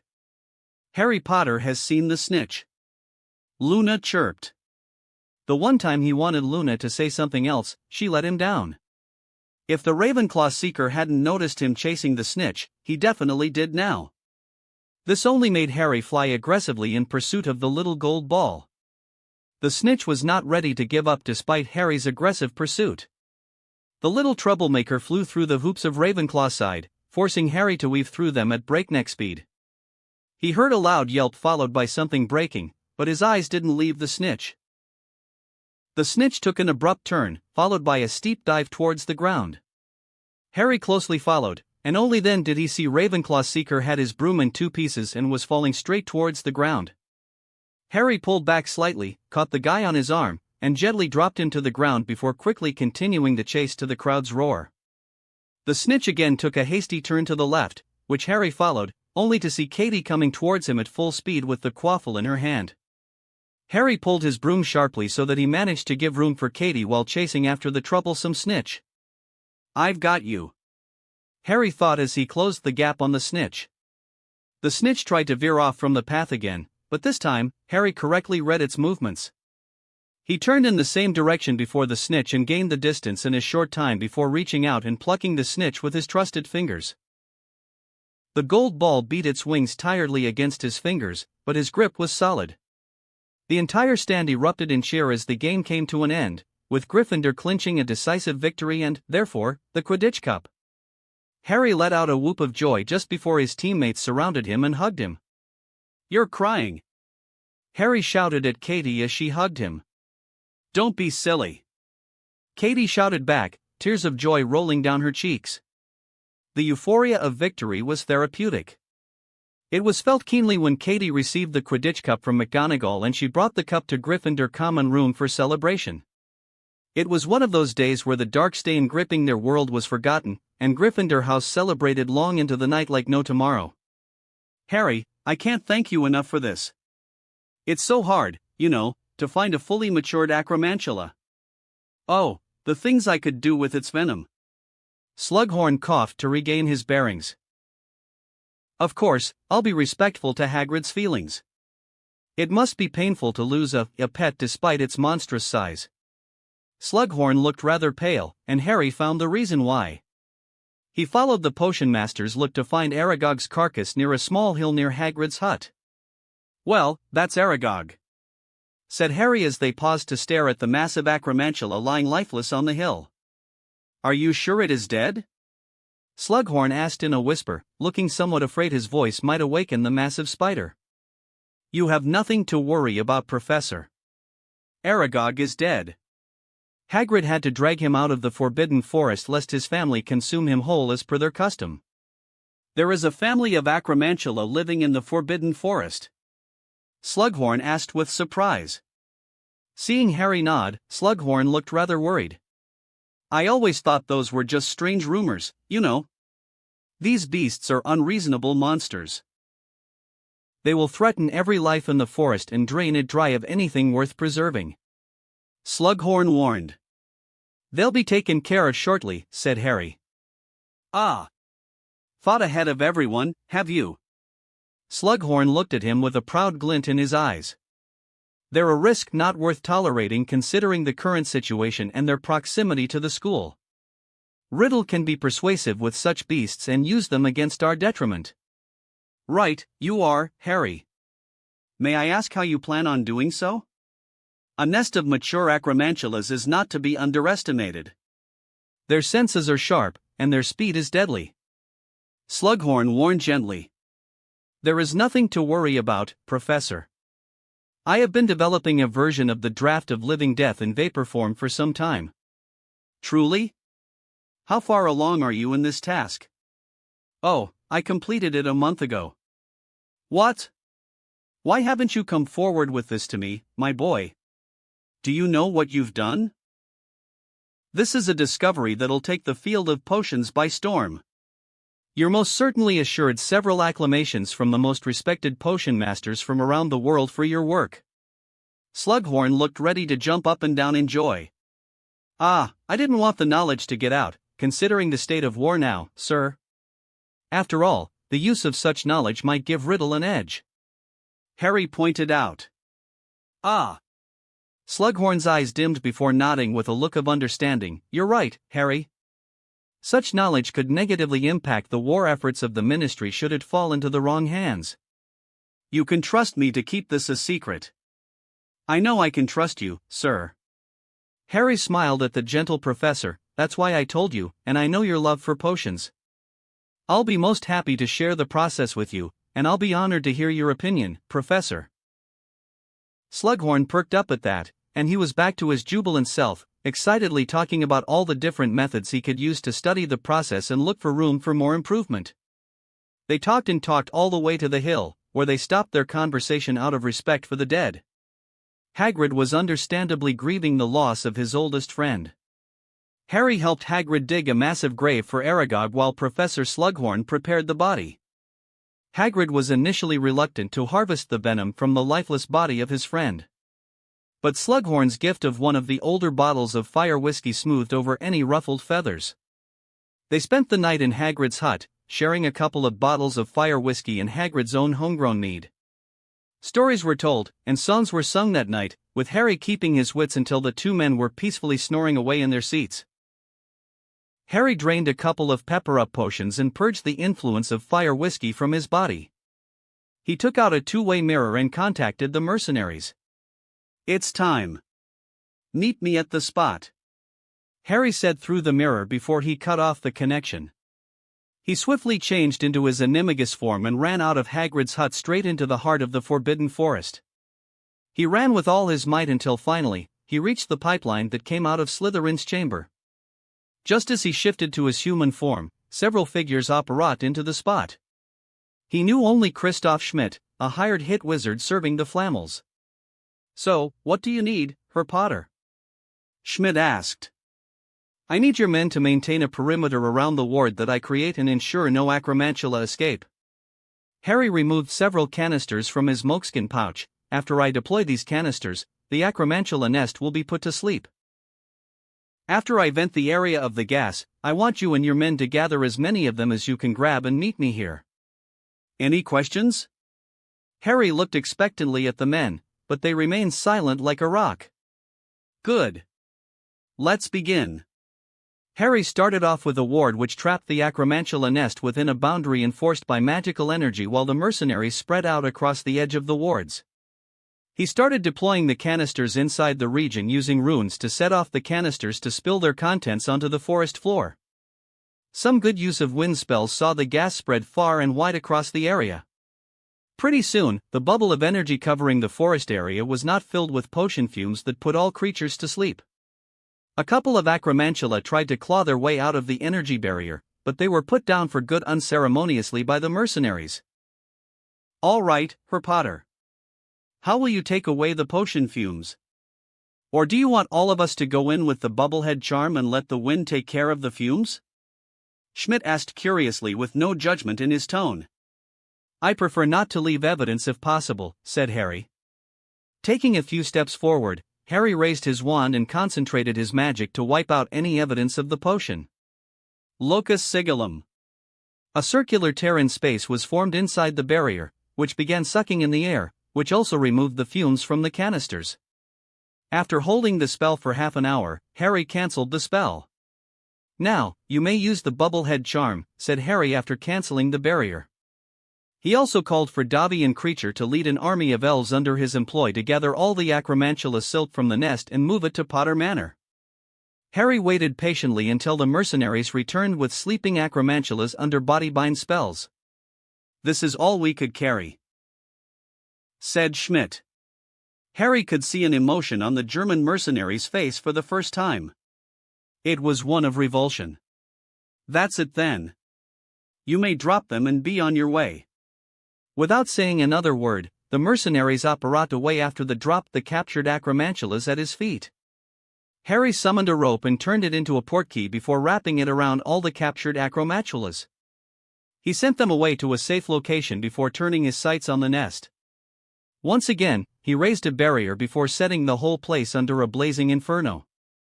The acromantula nest burned in the darkness of the night, and Harry shielded from prying eyes what was happening under the most advanced wards. With that, the threat from acromantula nest and his connection with them were severed permanently. At the same time, he also gained a couple of healthy acromantula and a lifetime supply of quality acromantula silk. It was one of the most productive nights he ever had. With that happy thought, he retired to the castle and spent the rest of the night sleeping comfortably in bed. An excerpt from The Field of Fire by Ernst Eckhart.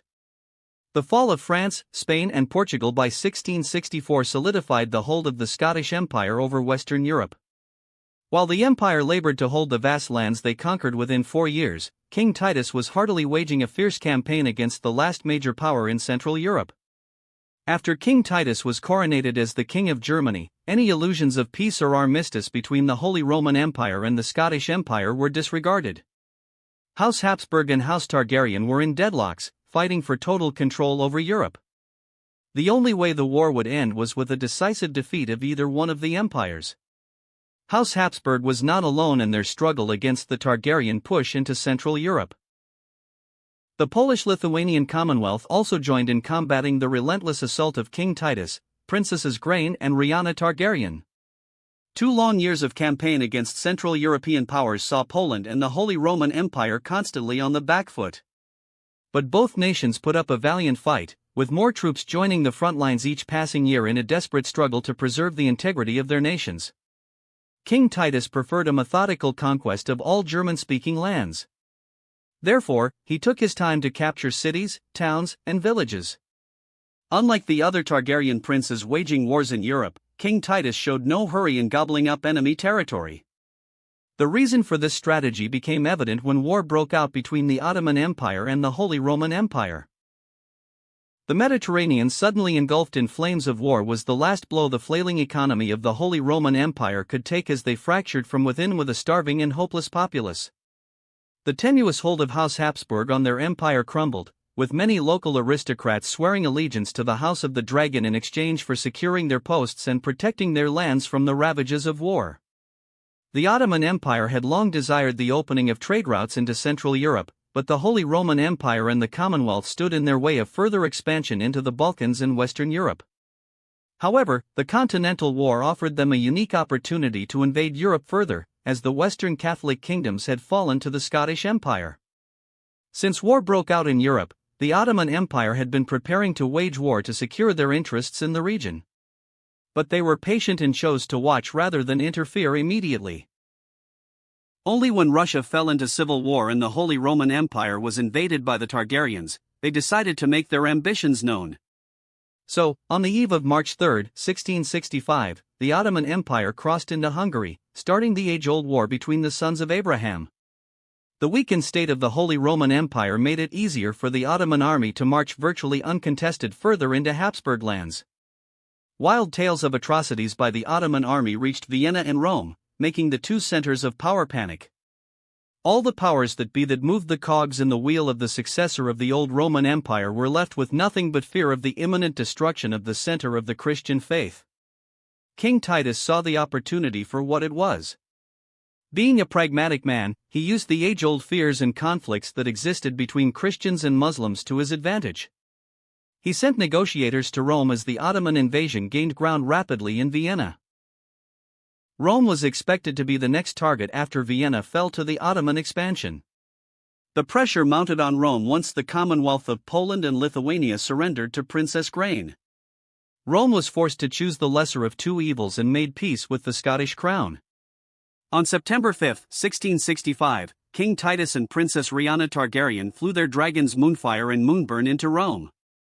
It is said the bells tolled for a whole hour across Rome as the reigning monarch of Scotland landed inside the grounds of Quirinal Palace, the official residence of the Pope. The skies of Rome were filled with the airships of the royal fleet of Scotland. It was in the Quirinal Palace that the Holy Roman Emperor and the Papal States signed the declaration of surrender to King Titus Targaryen. Before the ink dried on the document, the banners of House Targaryen flew across Rome and the Holy Roman Empire. Following the treaty signed, the Pope declared the line of Targaryen kings to be declared Archangel Michael's favored kin. King Hadrian Targaryen was declared a saint and years later modified it to reflect the Valyrian faith's claim that first Targaryen was an angel who took human form. But war seldom stopped in King Titus' gaze. As the last great power in Europe fell under his command, King Titus now faced a new enemy, the Ottoman Empire. He gathered his two steadfast friends, Princess Grain and Rihanna, and their army to wreak havoc on the invading Ottoman army outside Vienna. The Ottoman troops that were engaged in the siege of Vienna suddenly found themselves facing the formidable army and massive dragons of the most powerful empire the world had ever seen. Within a month, all the gains the Ottoman Empire amassed outside their natural borders were seized by King Titus. The Ottoman army faced Dragonfire, and it was then the Turkish Empire learned that they were not ready to face the might of the dragon and survive to tell the tale. In the following years, the Ottoman Empire would shrink in land size as King Titus chased the Ottoman Empire out of Europe all the way to Constantinople. The fall of Constantinople was the last blow that shattered Ottoman supremacy in Europe and the beginning of the end of Ottoman supremacy in the eastern seas. Ships bearing dragon banners sailed into the Mediterranean Sea, the Ionian Sea, and the Aegean Sea. The arrival of the Targaryen fleet was followed by the dragons settling in Austria, the Papal States, Hungary, and many other cities, all the way to Greece and finally Constantinople. With the fall of Constantinople, the Ottoman Empire was forced to sign a peace treaty that forced them to swear off any claims to Europe. In Russia, the civil war that broke out from the rise of the Ministry of Magic of Russia delivered half of the vast kingdom into the hands of the Scottish Empire. The rest tried to stay in defiance of Targaryen rule until 1669. Still, the constant flux of political games created the absence of strong leadership until the Ministry of Russia decided to join the Scottish Empire. Thus, King Titus was crowned the Emperor of Europe, ending the Continental War in 1670 with no more enemy states in Europe. However, if Titus dreamed of European conquest, his son, who was born to Princess Rihanna, dreamed of the conquest of Asia. When his time came to ascend the Scottish throne, Hadrian the Stormdragon would become the whirlwind that'd bring Asia's old and ancient states to their knees. His ambition was great, and that greatness made him the favorite of King Titus, who also saw the inevitability of a Targaryen-ruled world. Chapter 121, The Fall of Dumbledore Part 1. It's time, Severus. You must ready yourself and complete the mission assigned by Tom this week, said Dumbledore, eyeing his trusted companion with a look of pity. He knew it was a terrible thing he was asking, but there was simply no other way. There is still time for us to do something else. Together, we can surprise the Dark Lord and destroy his body. He will be weakened in his spirit form. We will have enough time to find all his anchors and destroy them for good. Severus said desperately. Dumbledore smiled tiredly at the potion master. He was touched by the concern shown by Severus, but he had made his peace with his death long ago. Trust me, Severus. My time in this world has been longer than I ever wanted. This old man has seen too much to muster up the will to face the trials of life for another decade. Death is not my doom but my salvation. It is eternal rest that I now seek. Dumbledore said, taking a deep breath as he rested against his chair. You are a coward, Dumbledore. You'd leave all of us with the mess of the Dark Lord. Severus thundered. Destroying Tom has never been my destiny. That task belongs to Harry, and I believe he is more than capable of accomplishing it. Dumbledore said calmly. It is cruel what you have planned for the boy. Severus said frostily, glaring daggers at Dumbledore. Don't tell me you have suddenly started to care for the boy. Dumbledore looked at the man with a raised eyebrow. I care enough to see Lily's son live. Severus replied curtly, directing a dirty look at Dumbledore. Good. I have every confidence Harry will survive, said Dumbledore. Do you? Then why have you not told him about the nature of his scar? Severus asked angrily. Because it'll be a needless distraction from Harry's true mission. He must only know the true nature of that scar when the time is right. I cannot emphasize how crucial this is, Severus. Dumbledore leaned forward in his seat, looking expectantly at Severus, who was forced to nod and agree to his demand. If I know more about this mission, I'll be able to provide assistance to the boy. Severus scowled while Dumbledore chuckled. Harry will need assistance, but not now and certainly not from you at the beginning of his journey. A time will come, Severus, for you to help Harry from the shadows as you have always done. Severus made to object, but Dumbledore talked over him before he could raise any objections. I know you have your concerns, but I ask that you trust in me and let the events play out as they may. I believe Harry will finish his tasks and live to tell the tale. When he is near victory, you may reach out to him and show the entirety of your mind. He will not forgive me for what I did, Severus said with a faraway look. Perhaps it's better that I'll take the truth to my grave. You may choose to share or not share the details about your involvement in the prophecy with Harry. I leave that in your hands, Severus, said Dumbledore, eyeing the man with a hint of pity. Dumbledore could see Severus was not satisfied with his offer and advice. The sad fact was there was no right answer to Severus' dilemma. Even though it was by total mistake, Severus played a small part in the demise of Harry's parents. He was aware more than anyone else that Severus had worked tirelessly to save Lily Potter and eventually her son after her demise ever since the man informed him of what he had done. Voldemort may have come to know about the prophecy from Severus, but in his eyes, Severus had worked tirelessly to remedy that momentary lapse in judgment. Severus had devoted his life and magic to the total destruction of Voldemort and daily took the risk of staring evil in the eye so that the future of the wizarding world could be free from the terror wrought by the Dark Lord. While he disliked keeping the truth from Harry, he thought it best that Severus' involvement remain a secret. It is for the greater good, Dumbledore thought. So, when do you want me to? Severus asked, looking pale and a bit sweaty. The day the exams are over for the 7th-year students, I'll be taking Harry with me on a journey. If we're lucky and the information I have gathered is true, I suspect we'll be able to deliver a serious blow to Tom. Dumbledore explained, feeling rather strange and amused that he was planning his own death. But he didn't show the amusement he was feeling on his face as it was a terrible ask he was making from Severus. During that night, you may end me and that one act shall solidify your position within Voldemort's inner circle. There'll be no one more he trusts than you, Severus. From that position, you shall help Harry accomplish his destiny. You still haven't told me what I am supposed to do to help the boy, Severus said with a huff. I'm about to explain, said Dumbledore before he imparted some essential information Severus needed to help Harry, starting with the Sword of Gryffindor and its importance in the mission. He also gave Severus an enchanted tracker tied to the Deluminator he was planning to gift Harry. He wanted to place the same enchantment on the Gaunt Ring, but it refused to bind with any foreign magic. At least, it was conclusive proof that the power of the Deathly Hallows was extraordinary. Harry is already the master of the Elder Wand by the will of destiny. He inherited the cloak from his father, and now, the ring will be gifted by me. Dumbledore thought, eyeing the snitch that lay inconspicuously on his table. He was not exactly a believer in the wild tales of Beetle the Bard. But he was also humble enough to know there were higher powers beyond the limits of magic. It was his hope those powers would aid Harry in a crucial moment. Above all else, he firmly believed light would always prevail over darkness. It was the law of nature, and he believed the Hallows were the objects that would tip the scale in Harry's favor. Harry looked on curiously as Professor Babbling disseminated his work into many parts with a careful application of charms. She sifted through the matrix blocks with a keen eye. The woman had been at it through 10 minutes, muttering under her breath and making notes on a piece of parchment at her leisure while Harry stood by the tableside.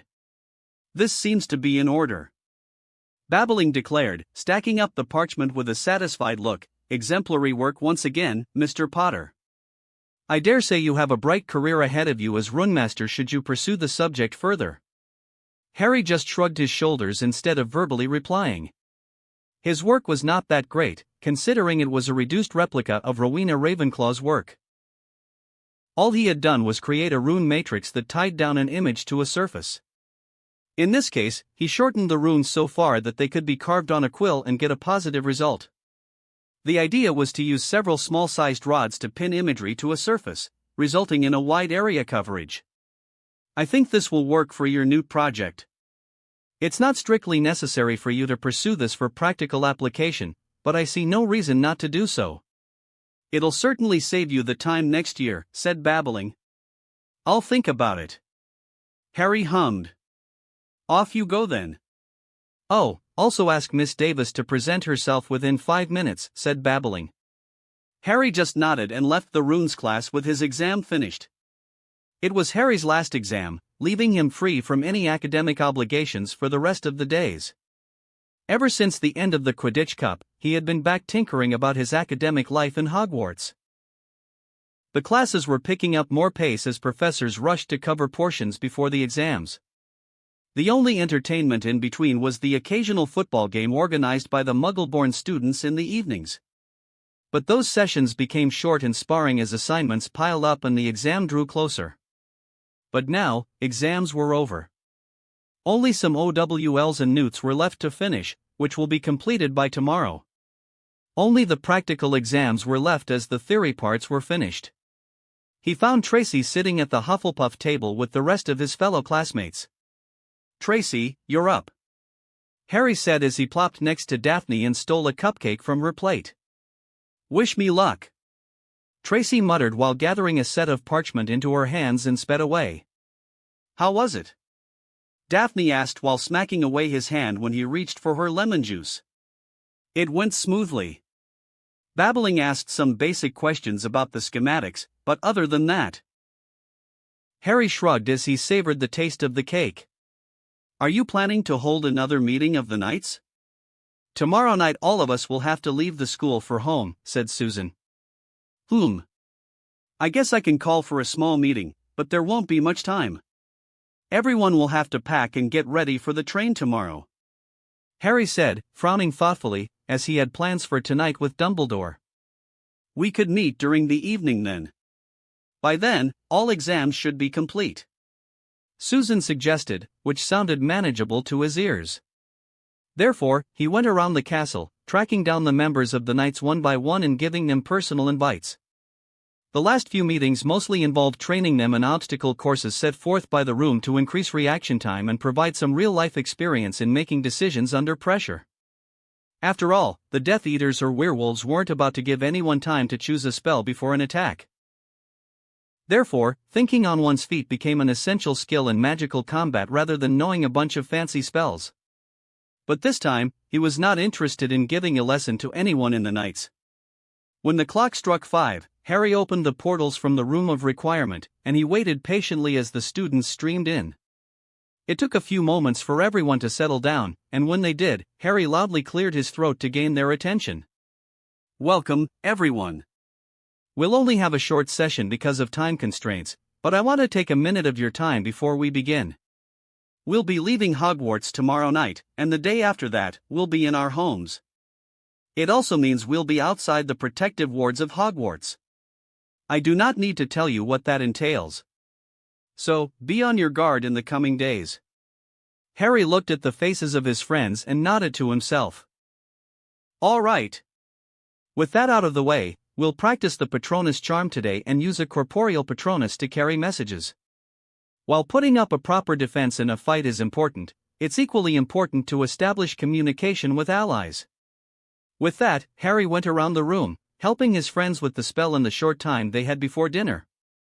It was a brief lesson but an important one.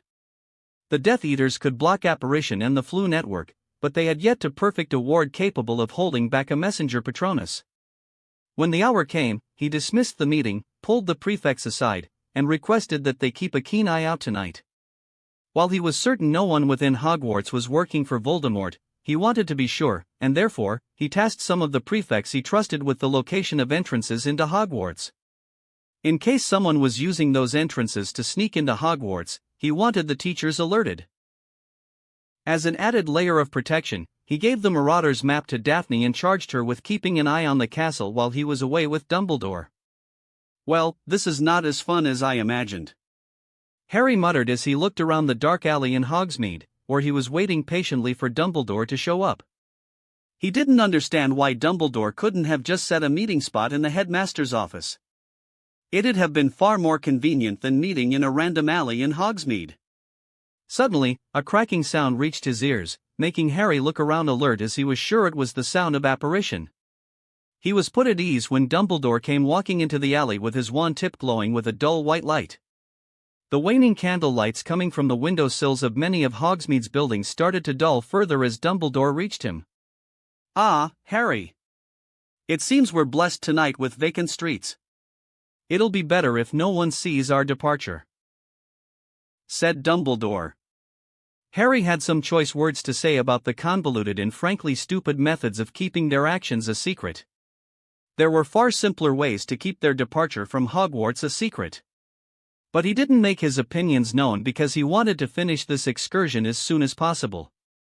Besides, a few more hours and he'd be rid of the pain in the ass that was Dumbledore.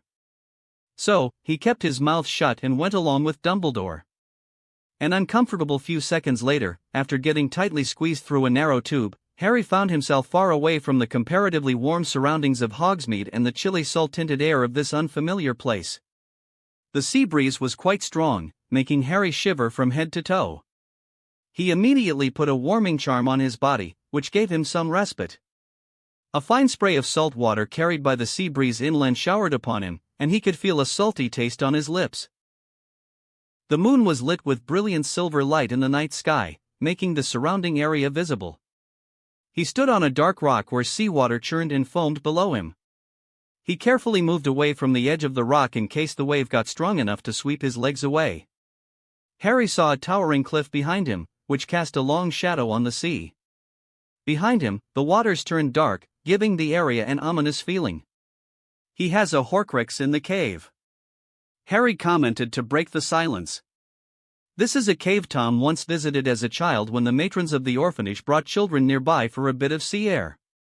He used this place to terrorize those he disliked among his peers. "This was one of the places where he threw off the mask and became his true self," said Dumbledore, lighting his wand brighter and casting the light on the whole rock, which showed a cave closer to its edges.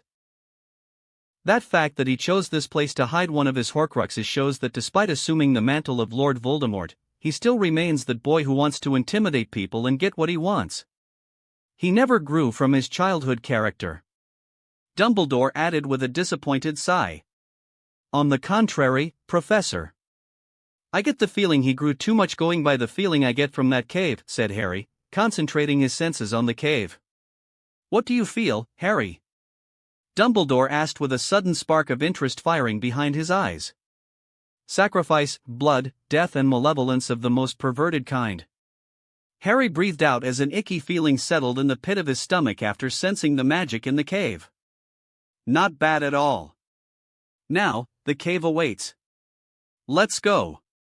Dumbledore moved first, followed by Harry as they carefully stepped over the jagged edges and pockets of seawater, which made the rock slippery. The sound of waves hitting the rocks became much more pronounced, and he occasionally got hit by a spray of seawater. Finally, they reached a boulder closest to the cliff. Harry pulled his wand out and lit it with the light spell.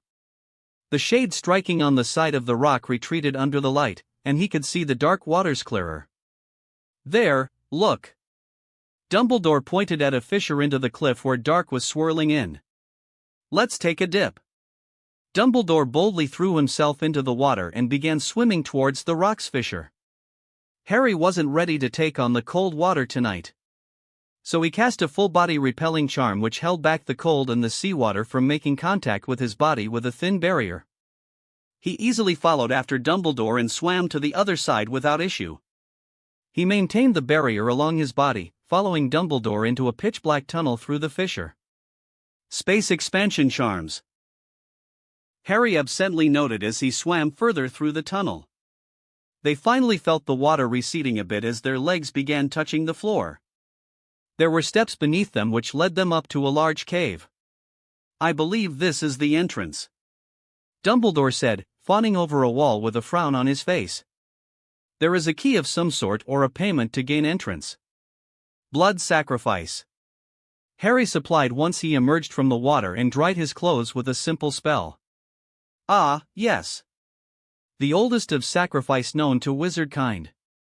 How typical of Tom," Dumbledore said with a snort. Dumbledore made a thin cut on the palm of his blackened hand with his wand and smeared the blood on the cave.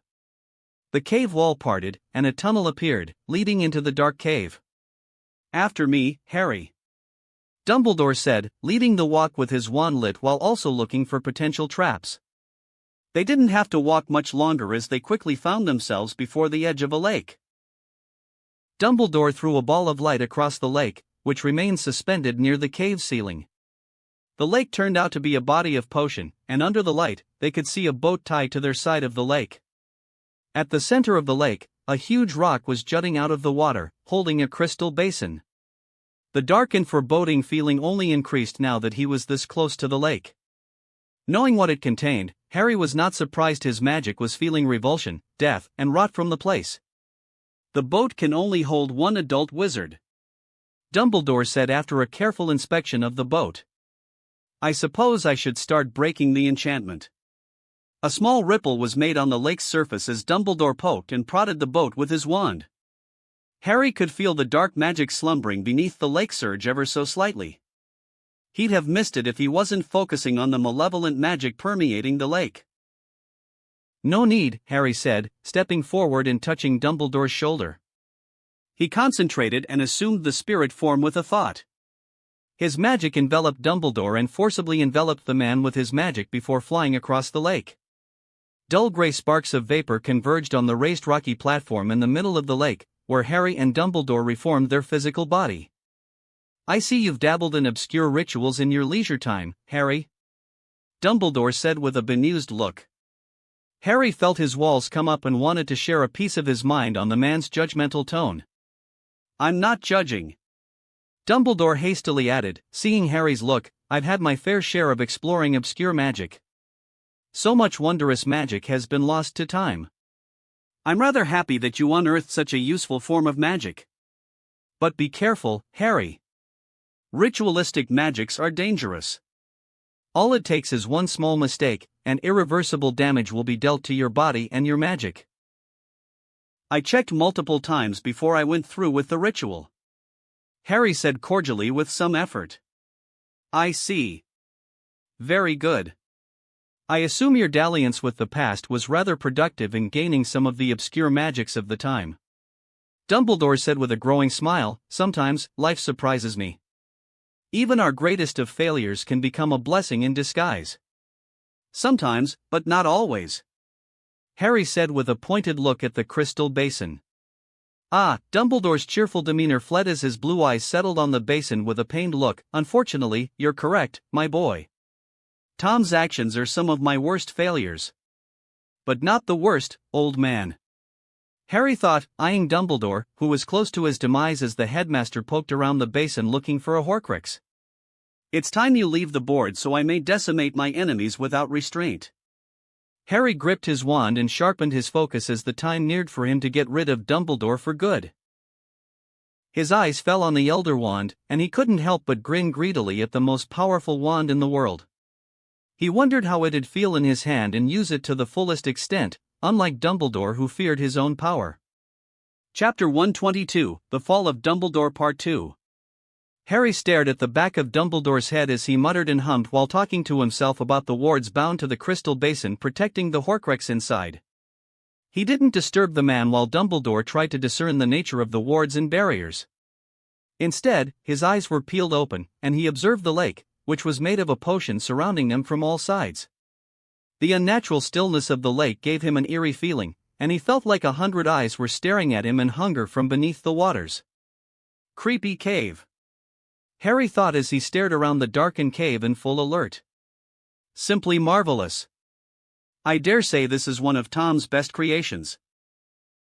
He has used an intricate pattern of charms and wards interwoven so finely we will have to drain the crystal basin manually to get to the Horcrux, Dumbledore declared with some excitement and a hint of pride. Are you seriously complimenting the Dark Lord's skill at this time, sir? He has made our work more difficult, not easy. Harry deadpanned, seeing the excitement in Dumbledore's eyes. Ah. You're right, of course. Dumbledore cleared his throat embarrassedly. I'm afraid this is the most I have been excited about in the last decade. I simply forgot myself. Anywho, I believe I have found a remedy to our dilemma. This potion cannot be magically tampered with. So, we must drain it physically.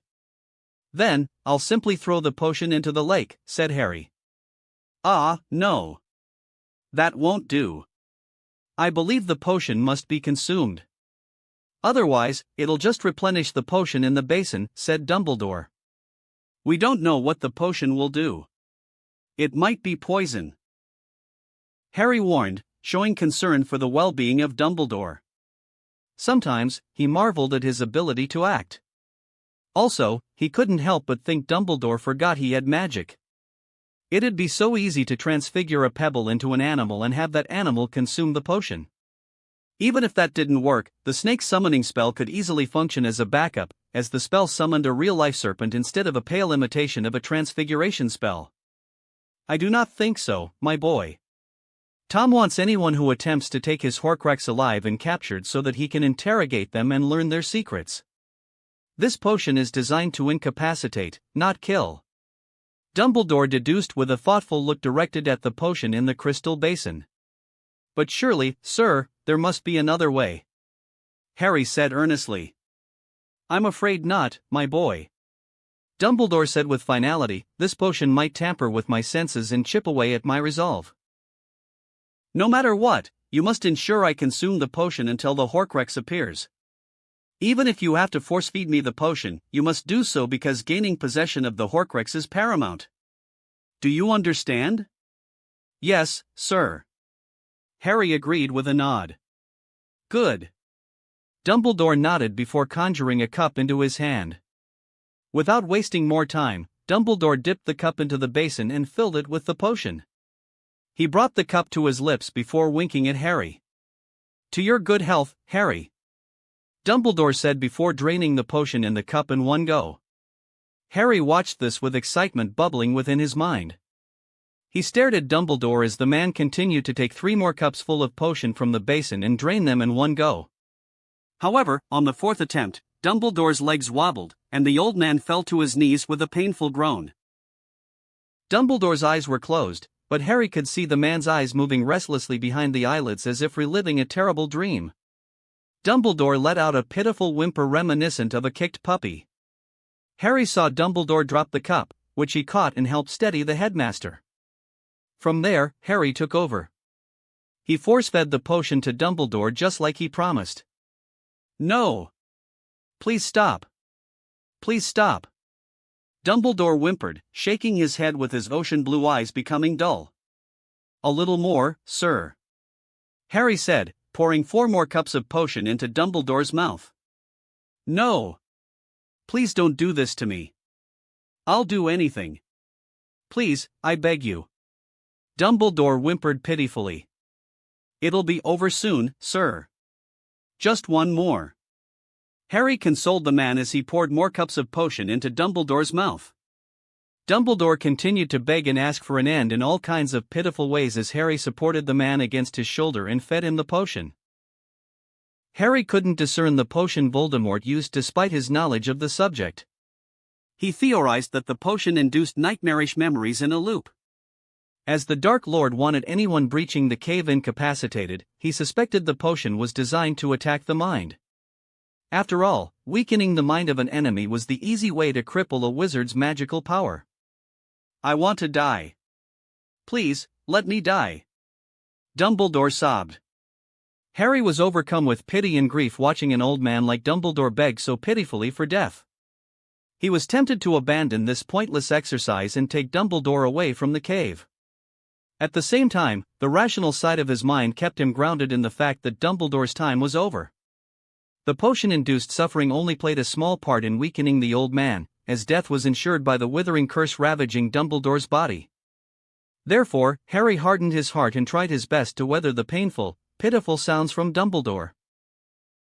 Finally, the last cup of the potion was fed to Dumbledore, and the locket appeared at the bottom of the crystal basin. We got the locket, sir. Harry said, plucking the locket out of the basin and showing it to Dumbledore. Of course, Dumbledore was not in a state of mind to notice the locket was not teeming with dark magic. Water. Please, give me some water. Dumbledore moaned. Harry conjured a block of granite and helped Dumbledore to lean against the solid surface. With his hands now free, he placed the cup on the floor and summoned a jet of water from his wand to fill the cup with clean water. Water, sir. Harry placed the cup against Dumbledore's lips. He poured the water against Dumbledore's lips and helped the man to drink the water slowly. His attention shifted to the lake surrounding their position as he heard the splash of water. Harry flicked his wand and fired off a bright ball of light that soared over the lake's top layer. As he suspected, he could see rotting humanoid hands breaking out of the top layer of water. In for a, Harry thought with a scowl. A foul smell started to seep into his nose, forcing Harry to cast the bubblehead charm on Dumbledore and himself. Just as he finished casting the charm over Dumbledore, his eyes fell on the Elder Wand, lying innocently on the floor. Dumbledore's fingers were barely touching the wand's rough surface. Therefore, Harry found it all too easy to take the Elder Wand away from Dumbledore into his left hand. He felt a surge of power within his body as his magic bonded with the Elder Wand. Though the cascading effect of his magic took him aback, he was not blind to his surroundings. Therefore, he was quick to act by firing off a wide area banishing spell, which blasted away a couple of animated corpses sneaking into his blind spot. Standing up, he turned his wand on the rest of the inferi in the cave. He jabbed the Elder Wand at the lake and amassed a dense quantity of magic. Fiend fire. Angry red-hot flames poured out of the tip of the Elder Wand with a roar. The hell flames burned away the inferi trying to claw their way into the rocky platform Harry and Dumbledore were standing. The corpses let out horrible screams and wails as the hellish flames burned away the corpses. Harry thanked his lucky stars for he had the presence of mind to use the bubblehead charm. Otherwise, he suspected the foul odor of burnt flesh would invade his sensitive nose. The flames pouring out from the top of his wand blasted away any attempts from the inferi to touch the edge of the rocky platform he was standing on. The few inferi that tried to swim close to the platform got a healthy dose of the hellish flames even though they were partially submerged in the lake. The potion in the lake boiled as Harry directed the cursed fire to devour the inferi that dared to break the top layer of the lake. He could see the flames once caught on an animated corpse refused to snuff out even under the lake. Feeling the power within him surge to the natural maliciousness of the fiend fire curse, he strengthened his magic and forced the flames to coalesce into a corporeal form. The angry red flames of the cursed fire converged together and took on the mighty form of a lion. Burn them all! Harry screamed in his mind as he directed the lion at the rest of the inferi. The amassed cursed fire in the form of a giant lion broke into a sprint with its fiery maw wide open and dived headfirst into the lake. The cave was suddenly filled with steam as the lake made of potion boiled and evaporated under the intense heat of the fiend fire curse. Harry placed an additional shield charm around himself and Dumbledore as the lake superheated and more fumes filled the cave. Within the safety of the shield charm, Harry marveled at the ease with which he was controlling the fiend fire curse. He no longer felt the mental strain of keeping an ironclad hold on the cursed flames. Instead, he felt like his dominance over the fiend fire curse was complete and absolute with the Elder Wand. Usually, certain dark curses that required negative emotions to fuel the spell were challenging to maintain for a long time. But with the Elder Wand, he no longer felt that strain in his mind. He still had his occlumency shields on his mind, and his will remained connected to the cursed flames, but it felt like just any other spell. Fascinating. Is this the true power of the Elder Wand? Harry wondered absently as he directed the blazing lion to consume all the inferi taking refuge at the bottom of the lake. The last drops of liquid in the lake became steam, and the cursed fire replaced the lake around the rock he was standing on. After making sure not a single inferi survived his purge, he tugged at the core of the magical power, keeping the fiend fire curse. The cursed flames were sucked into the tip of the Elder Wand with little resistance to his will.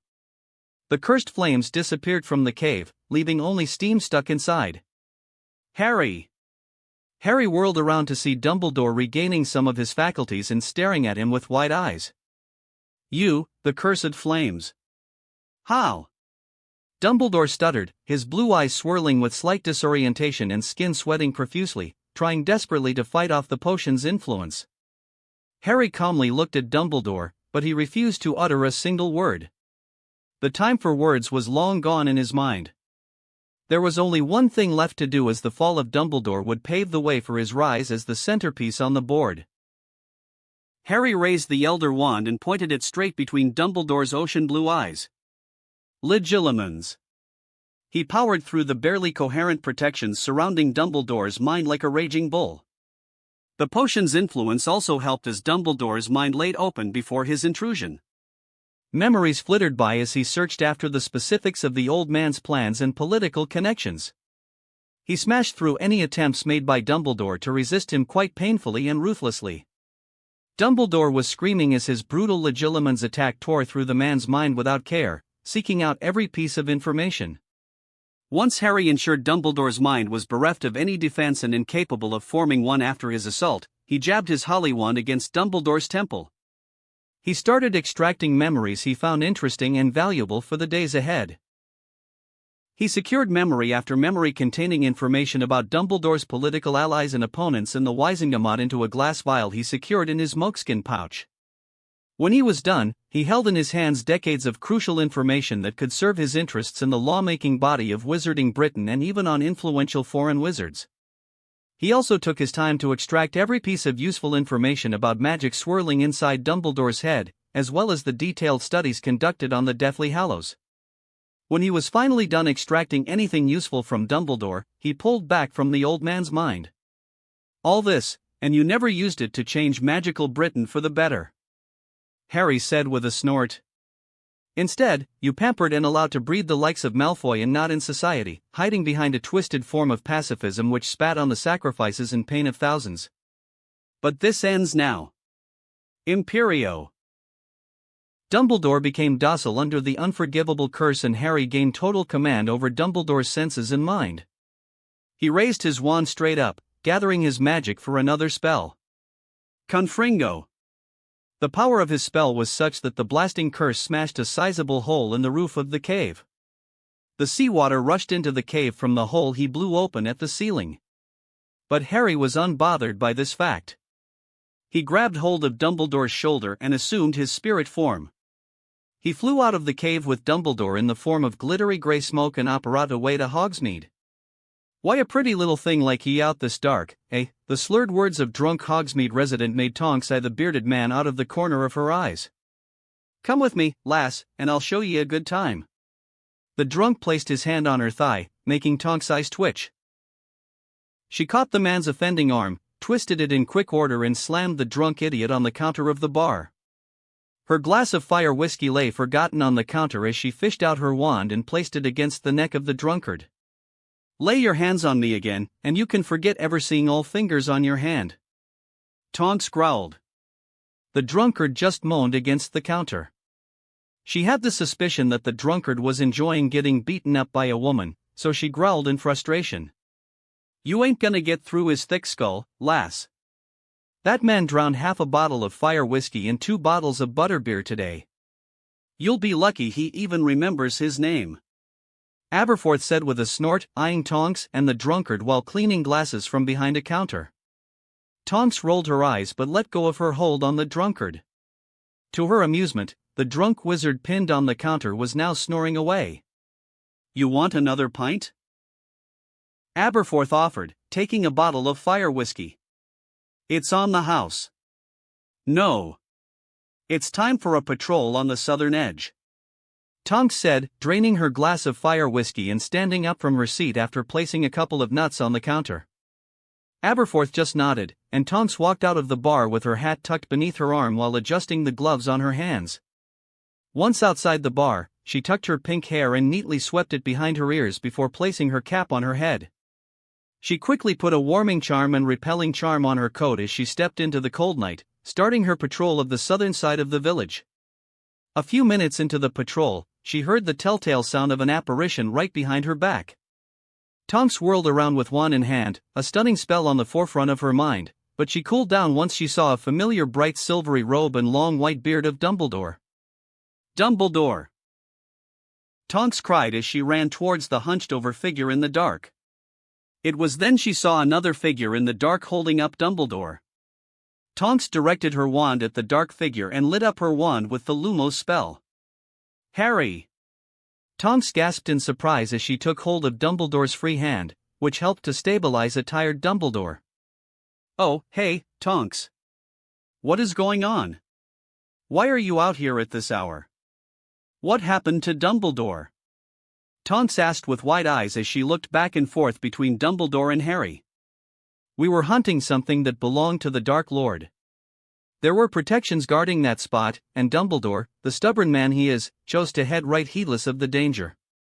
Harry replied as they carefully carried the headmaster through the night towards the castle. Tonks helped Dumbledore into a wooden plank Harry conjured. Together, they transported Dumbledore by levitating the headmaster straight into Hogwarts while she sent a messenger Patronus to Madame Pomfrey and Professor McGonagall. 10 minutes later, Tonks watched Madame Pomfrey fussing over Dumbledore in a hospital bed. Harry was sitting on another bed with a pepper-up potion in his hand at the insistence of Madame Pomfrey. He is not responding to anything. What happened to him? Madame Pomfrey worriedly asked as she cast diagnostic charms one after the other. Suddenly, McGonagall came marching into the infirmary out of breath and looked upon the bedridden Dumbledore with stunned disbelief. Albus! McGonagall cried and rushed to his bedside. Pomona, what happened to him? McGonagall asked urgently. I do not know. His health is deteriorating, and I have done all that I can to stabilize him, but... But what? McGonagall asked worriedly. He is not responding to my spells, said Madame Pomfrey with a troubled look. He had been unconscious when Miss Tonks and Mr. Potter brought him to the infirmary. He remains unconscious even now. Potter. McGonagall whirled on Harry with a desperate look.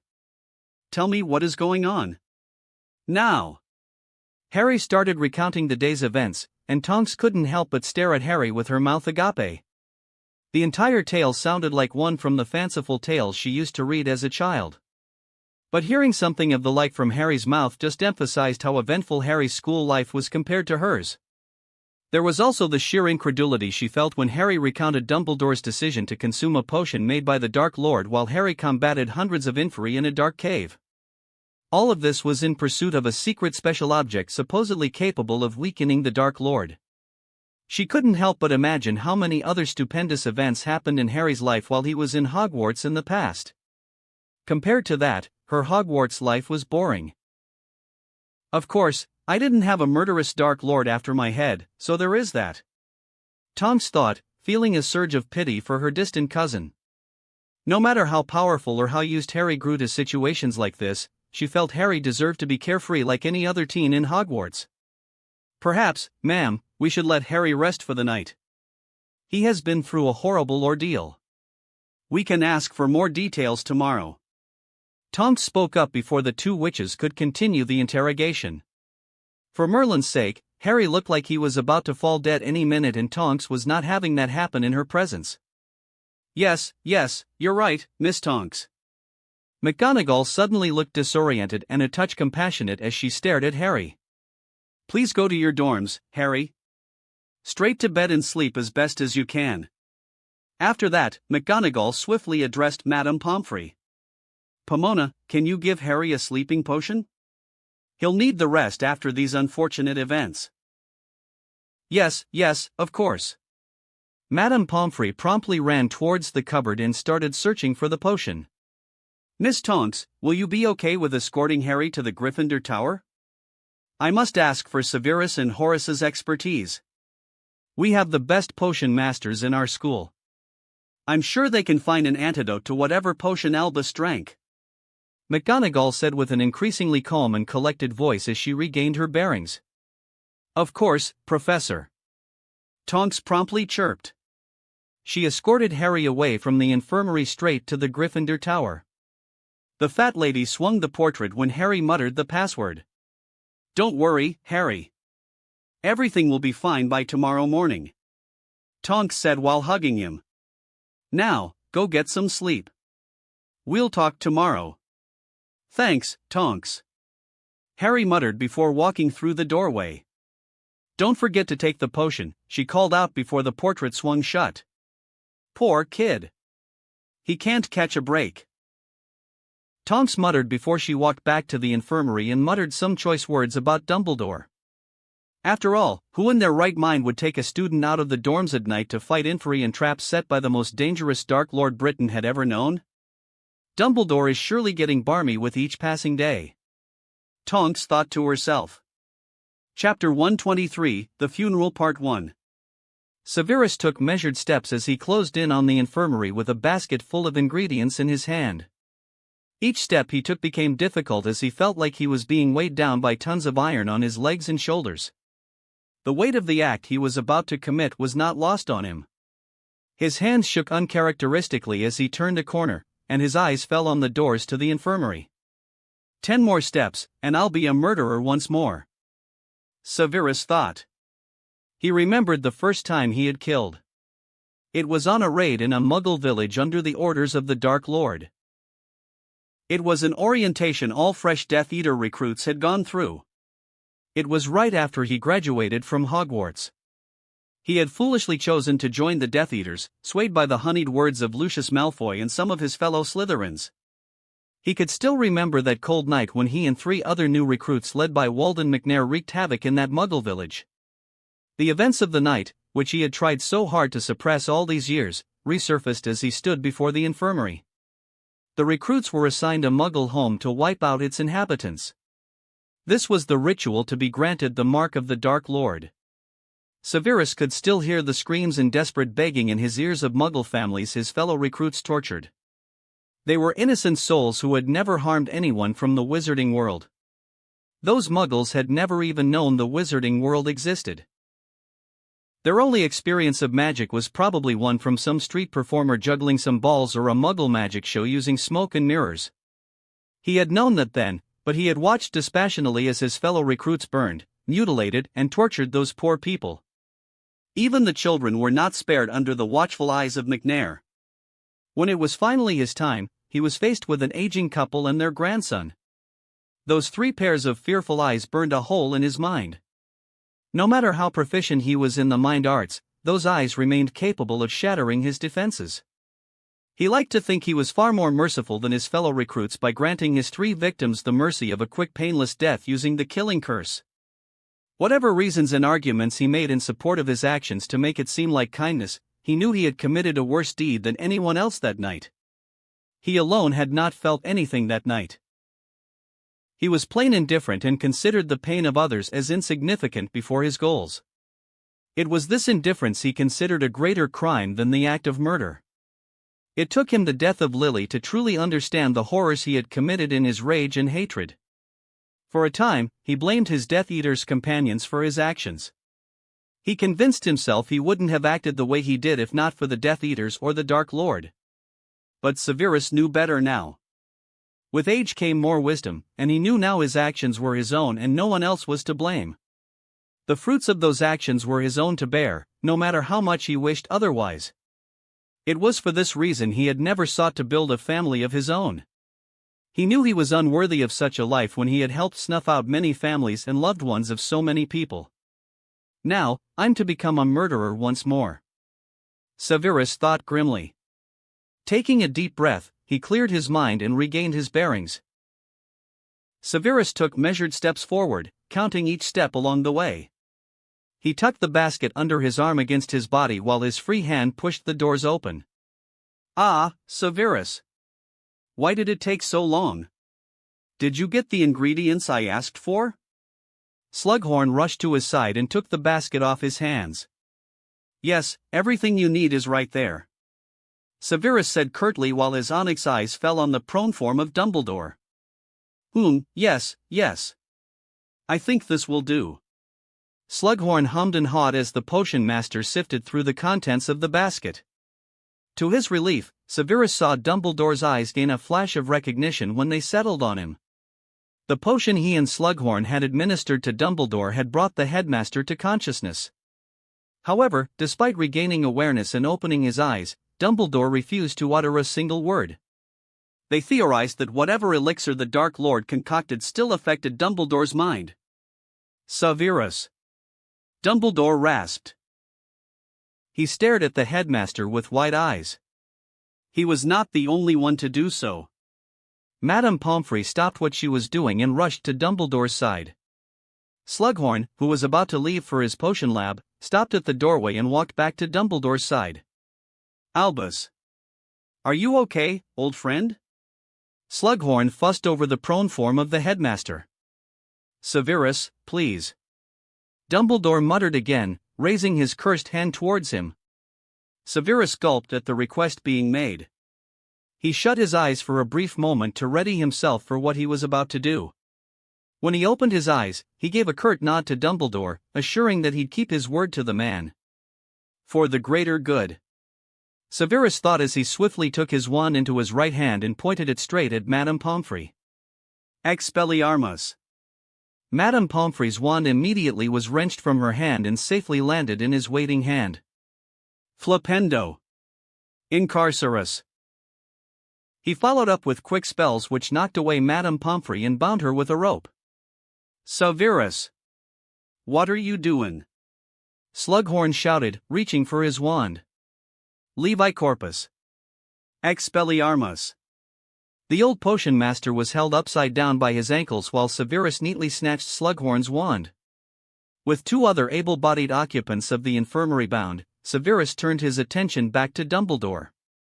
He didn't stun them because they needed to witness this event. Severus turned his wand straight at the prone form of Dumbledore while Madame Pomfrey and Slughorn cried and shouted at him. He didn't know whether it was his imagination, but he saw a brief smile on Dumbledore's face. He liked to think Dumbledore was at peace and happy to suffer no longer.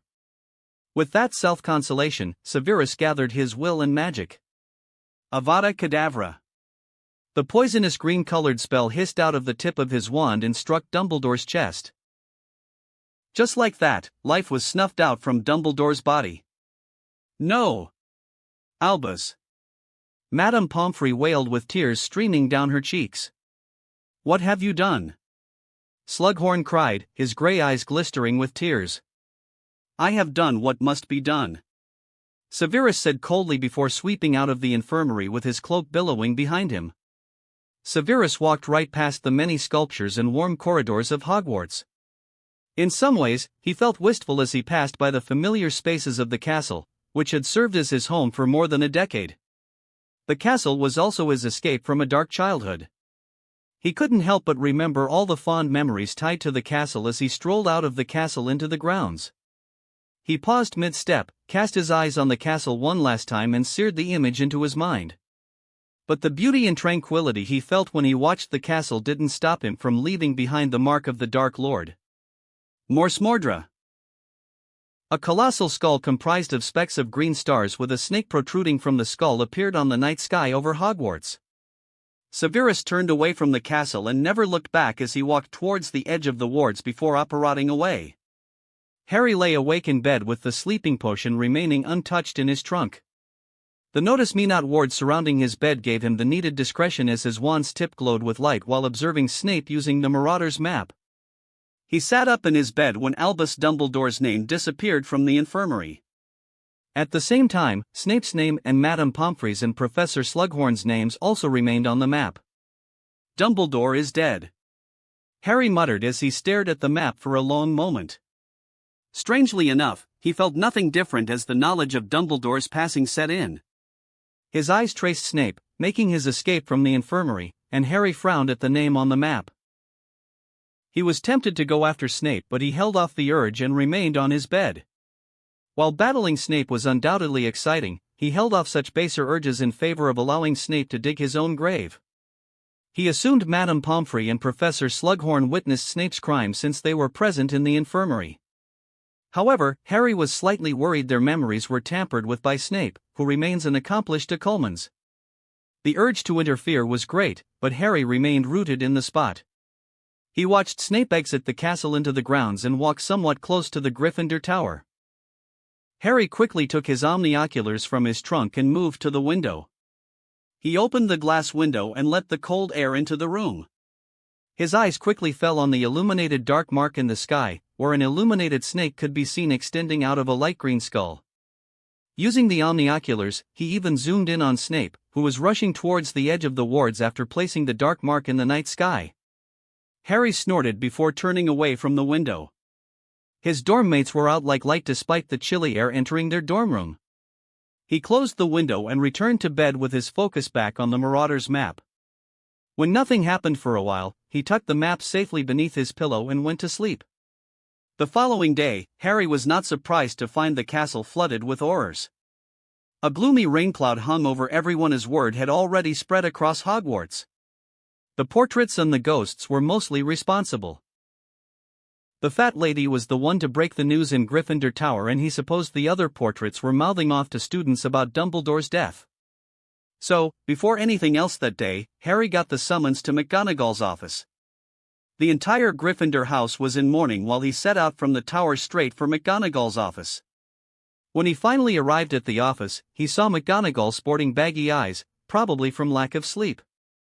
"Take a seat, Mr. Potter. I assume you have heard what happened to Headmaster Dumbledore." "I have, Professor." Harry nodded as he sat across from her on the other side of her table.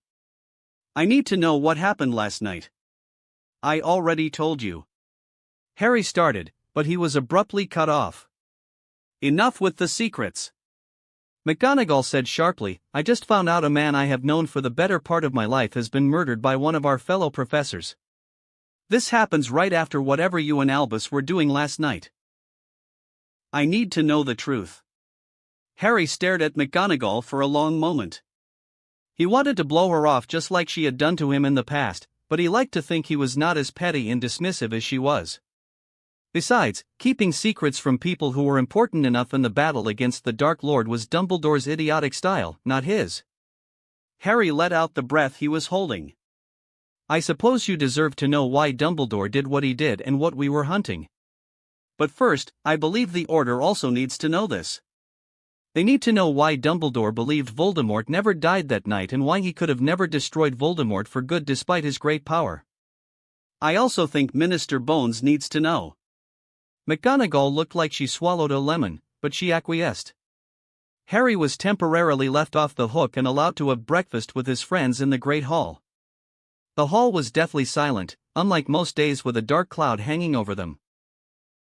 The banners of Hogwarts were all black instead of the red and gold of Gryffindor banner as they had won the House Cup. Snape! It had to be that bloody traitor. We always knew that Slimy Git was a traitorous snake. Ron muttered moodily, poking dejectedly at his pork chops with the silverware. Snape must have taken revenge for Malfoy. Seamus whispered, "I think Malfoy was his godson." If that was the case, then Snape would have gone after Harry. Merlin knows that Git wouldn't pass up an opportunity to go after Harry if he could help it. Ron shook his head before his face paled a little bit. It was definitely on the orders of you-know-who. "I can't believe Professor Snape would do this," Hermione said with trembling lips. Harry and most of the table stared incredulously at her. "You still calling that traitor, Professor?" Ron hissed furiously, lips pulling back in a sneer. "He is no professor, the Blood Death Eater." "Yeah. He had it out for anyone decent in Hogwarts. Dumbledore should have never allowed that man in the castle."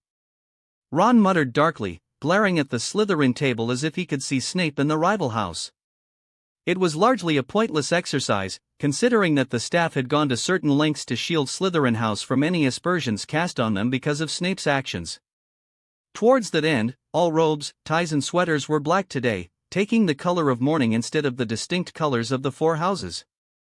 McGonagall and the other Hogwarts staff seated themselves at the high table, and all whispered conversations came to a halt when Professor McGonagall stood up to address the hall. Her expression was grave but composed as her brown eyes fell on the hall. "Students," her voice thick with emotion as her magnified voice reached them all, "I regret to inform you that our beloved headmaster, Professor Albus Dumbledore, passed away last night." The great hall dimmed further as the weight of her words sank in. Harry could see many faces in the great hall turned pale, and many eyes welled up with tears. Despite what he thought about Dumbledore, many young and old wizards and witches looked up to Dumbledore. Despite everything, Dumbledore was a great wizard worthy of becoming a yardstick for young witches and wizards. He was a great man, a light in the darkest hours of our world and a mentor, a friend and family to all of us. McGonagall continued, her eyes glistering, "Though we grieve his passing, we must also remember to stand together in the face of darkness, to be brave and to stand by for what is right even at personal cost. McGonagall paused to gather herself before continuing. Professor Dumbledore has shown these qualities throughout his life, and we must strive to emulate such qualities. We will honor his memory by continuing to support one another and upholding the values Professor Dumbledore held sacred. In the days to come, let us support each other, and together, we shall overcome the dark days ahead. The funeral. McGonagall paused to compose herself, shall be held tomorrow morning, after which you'll be boarding the Hogwarts Express from the Hogsmeade station. The hall remained silent save for the sound of muffled sobs. Harry's eyes sifted through the sorrowful faces in the great hall until finally locked with a pair of blue eyes in the Slytherin table. "Wait for me," Daphne mouthed. Harry nodded discreetly. He quickly finished the breakfast and rose from his table when he noticed Daphne rose from her table. "Harry." Daphne reached out and took his hand in hers. "How are you doing?" "Not bad," said Harry, intertwining his fingers with hers. "Is it true that, you know, Snape?" Daphne asked quietly as they walked past the other students. "Yep." "How did he, do it?" Daphne asked, glancing at him intently. Harry made sure there was no one around before he answered. "I didn't see it, but I tracked them last night through the map. It was in the infirmary, and I suspect Slughorn and Pomfrey witnessed the deed." Harry whispered. "I see. You know what this means, right? The Dark Lord will start asserting himself harshly, and I suspect he'll gain more followers," said Daphne while leaning closer to his side and looking at him with concern shining in her eyes.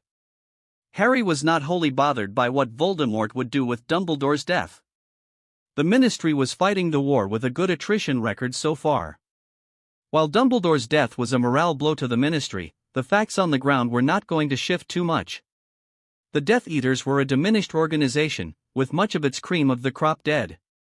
The new recruits were not as experienced to wage a war against a bolstered Ministry.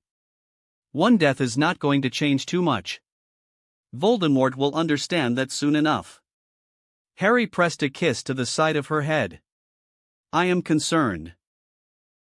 There are some in Slytherin making some noise emboldened by Dumbledore's death," said Daphne as they sat on a bench outside the castle under the cover of a tree. I think a visit is in order." "That might not be a good idea. With everything that happened. I'll take permission from Slughorn. He won't deny me. Be careful. Tension is high." Daphne warned him, her grip on his arm tightening a fraction. Whenever there is a power vacuum, there is bound to be tension. All the hyenas will come out smelling blood and an easy prey, but... Harry wrapped his arm around Daphne's shoulder and watched Hagrid walk towards his cabin. "It's the lion's duty to maintain the order forcefully." "You're getting way worse with these kinds of talks." Daphne rolled her eyes. "Just leave my housemates intact after whatever you do. I have one more year in Hogwarts, and so do you. I'll keep that in mind," Harry said, his eyes lighting up with mirth. Chapter 124, The Funeral Part 2. Despite McGonagall's plan to conduct the funeral faster so that the students could be brought home as soon as possible, it was not fast enough for some parents. Harry, being a prefect, had a front row seat when parents came marching into Hogwarts to collect their children from the castle. He had escorted a fair share of Gryffindors from the castle. Some of the brave lions strenuously objected to being taken away. Such students thought they would be perceived as cowards, but Harry smothered such thoughts from his fellow Gryffindors. "There is nothing heroic about attending a funeral, Freckle. For now, go with your father and be with your family these holidays. I'm sure you'll have your opportunity to pay respects to Headmaster Dumbledore next year. By then, everything should be back to normal." Harry consoled the troubled youngster, who was only a second-year student. "Will everything go back to normal?" Freckle asked with giant doe eyes. "Of course. Trust me, you go and enjoy the holidays with your family." Harry patted the boy's shoulder and shook hands with the kid's father. "Thank you, Mr. Potter. Please don't think less of me." Mr. Roberts looked flushed and stammered a lot, searching for words. "Family comes first, Mr. Roberts. You take care now." Harry said before extracting himself from the awkward situation and letting the father and son take their leave. Like them, many others were leaving Hogwarts early, not waiting for Dumbledore's funeral. Running parallel to this was the funeral preparations in Hogwarts. A lot of important people gathered at Hogwarts for the funeral. The Board of Governors agreed to bury Dumbledore inside the castle grounds, which was unprecedented. No other Hogwarts headmasters in the past were buried inside the castle grounds. If there was precedence, it remained in the dusty pages of history long forgotten. There were no marked graves near Hogwarts, that much everyone knew. Pretty soon, Hogwarts crawled with ministry officials, foreign dignitaries, parents, and other guests. Hagrid made the grave while Professor Flitwick helped construct the tomb. Hagrid's eyes were red, brimming with tears as he helped carry Dumbledore's body in a casket. There were many sorrowful faces as Dumbledore's body was placed before them to pay last respects. The air hung heavy with palpable grief as if the very skies mourned the loss. Hogwarts, once alive with laughter and the clamor of students, felt eerily still. Harry stood with Neville, and his fellow yearmates sat along with guests who were welcomed to the castle grounds. There was quite a long lineup of guests present as Dumbledore's fame and connection stretched across international boundaries. Almost all European ministries of magic were represented, with at least one representative to pay their respects to the famed defeater of the Dark Lord Grindelwald. But it was not just wizards and witches appearing for the funeral. Centaurs were present for the funeral, although they stayed far away from everyone else at the edge of the Forbidden Forest. But that didn't make Professor Firenze shy away from standing prominently with other Hogwarts professors. The merpeople had chosen to come out of their watery homes to attend the funeral, and they paid a jaunty tune with their special flutes. There were a few dwarfs in attendance as well, although Harry had no idea what their connection to Dumbledore was, as they were highly isolationist and secretive. Even Hagrid's half-brother, Grop, was present. Thankfully, Hagrid's giant brother was on his best behavior and seemed to understand Hagrid was in mourning. He supposed even thick-skinned giants could feel deep sorrow when their loved ones were hurting. His eyes once again went to Hagrid, and he felt a twang of pity for the friendly half-giant. He could understand why Hagrid would be so heartbroken today. Dumbledore was the only guy who believed Hagrid when Tom Riddle framed him all those years ago. If it wasn't for Dumbledore, it was most likely that Hagrid would have ended up in Azkaban or worse. Thank Merlin, those merpeople are not singing their song. Ron was heard muttering in the background. Everyone in Harry's company flinched at the reminder of their fourth year when Harry opened the golden egg inside the common room. No one wanted that horrid sound to repeat here. Thankfully, the merpeople used their flutes to expertly touch notes so beautifully, leaving many in tears. Suddenly, with a bright glare of fire, Fawkes appears above the casket with a sorrowful trill. Fawkes' majestic flames cast a warm glow on the guests assembled, putting everyone at ease. Even Harry, who was on edge, looking out for any sneak attacks from Voldemort's supporters, momentarily relaxed as the Phoenix song reached his ears. He looked closely at Dumbledore's familiar.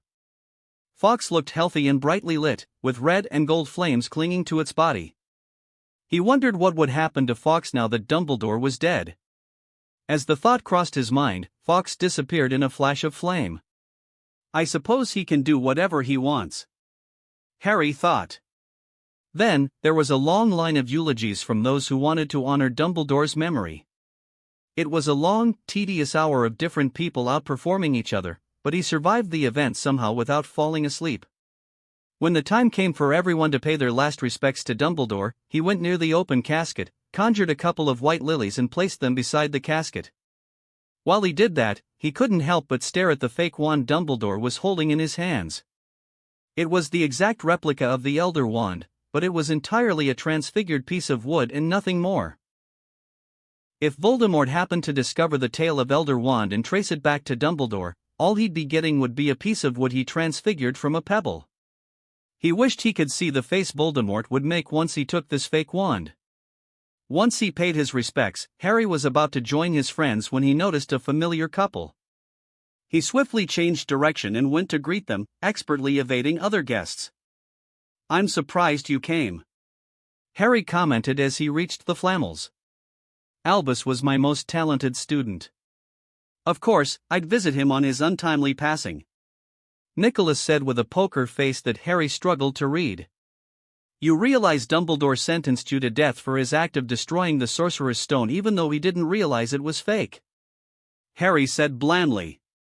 When you have lived long as I have, you'll tend to develop immunity to such backstabbing. Nicholas said with a placid smile, sounding like an old monk with some nonsense live and let live shtick. Speak for yourself. I came here to spit on that man's grave. Paranel said with a snort. As you can see, not everyone gains wisdom with age. Nicholas said with a grin. What you call wisdom, I call it the refusal to do what is necessary. Paranel said, throwing a dirty look at her husband before her eyes zeroed in on Harry, but you surprised me. You had the guts to do what was necessary. I suppose you got that from me. What do you mean? Harry asked, playing it cool. There is no need for playing ignorant. Paranel chided him as if she was speaking to an unruly child. I can feel that fake crutch on Dumbledore's body in the guise of a wand. You might have used the most powerful wand to place the spell, but my eyes can easily see past such frivolous magic. Harry didn't say anything and merely stared at his grandmother until it finally clicked that she had prophetic powers. You had visions? Harry asked curiously, neither confirming nor denying her accusation. I saw you in possession of all three Hallows. When you are ready, reach out to us. There is work to be done. Paranel said with a triumphant gleam in her eyes, I'm sure you know why, and you'll need my help. I believe this is not the place or time to discuss these matters. Nicholas commented. We shall meet, soon. Paranel said before setting her sights on the casket. Harry watched Paranel and Nicholas Flamel leave his side to pay their respects to Dumbledore. He turned away from them and found himself locking eyes with a pair of brown eyes, which turned out to be Minister Bones. I believe we need to talk, said Madame Bones, looking intently at him. I believe we shall. I believe we have waited enough, and you owe us an explanation. McGonagall looked pointedly at Harry. What were you and Dumbledore doing the night before he was murdered?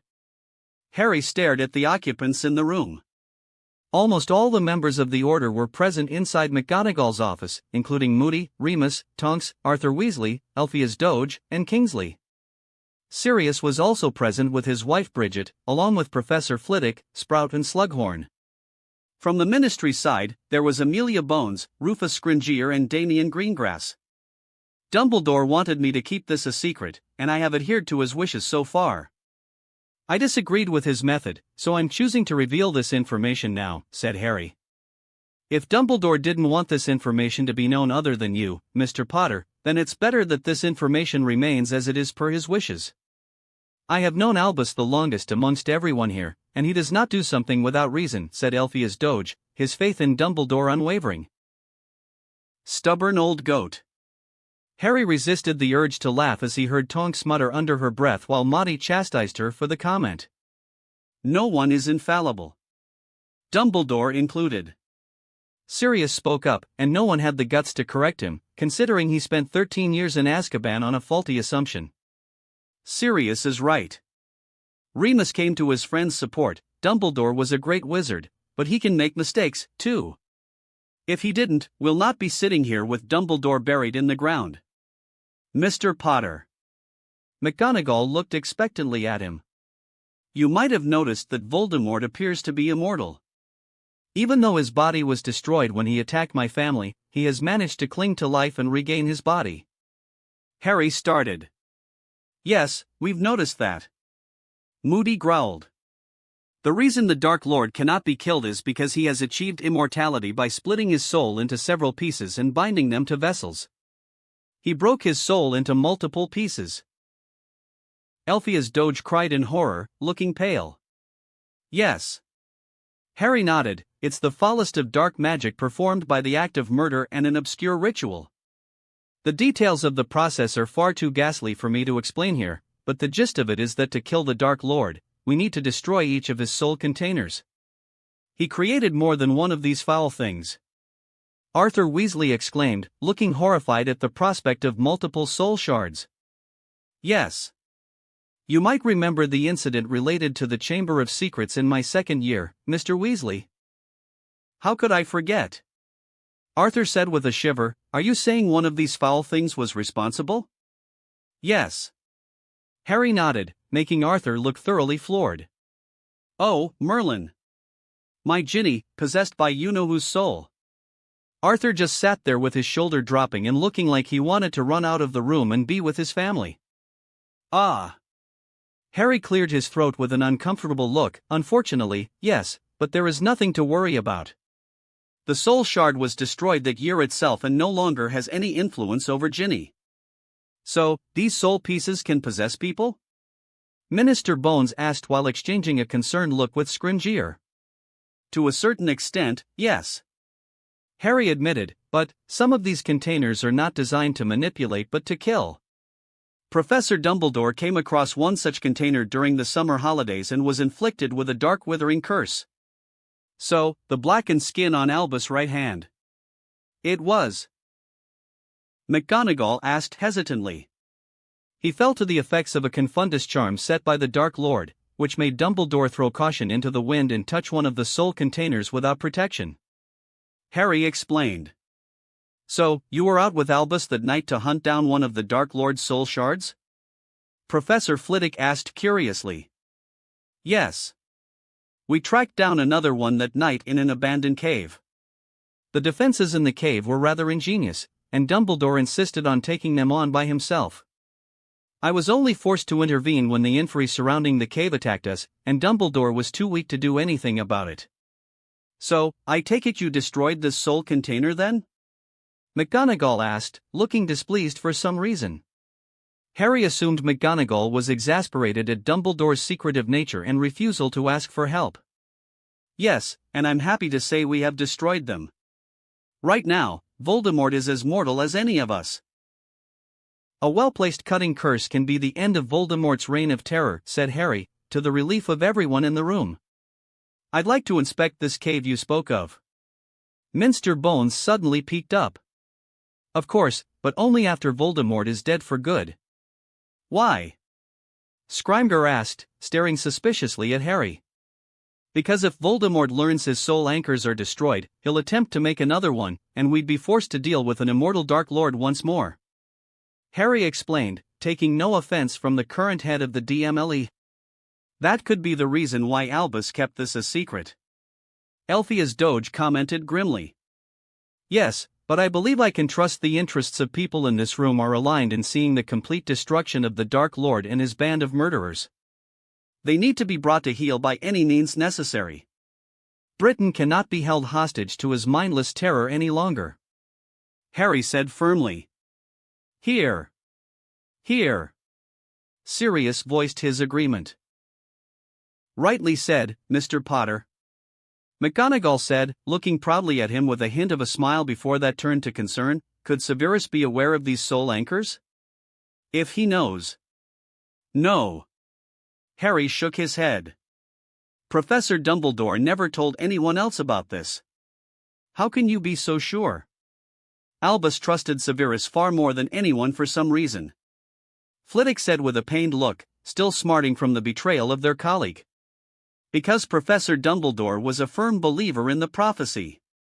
He was convinced only I could kill Voldemort, and he only gave this information to me for this sole reason, said Harry. This prophecy, what does it say? Scrimgeour immediately latched onto it. You don't have to answer that, Mr. Potter.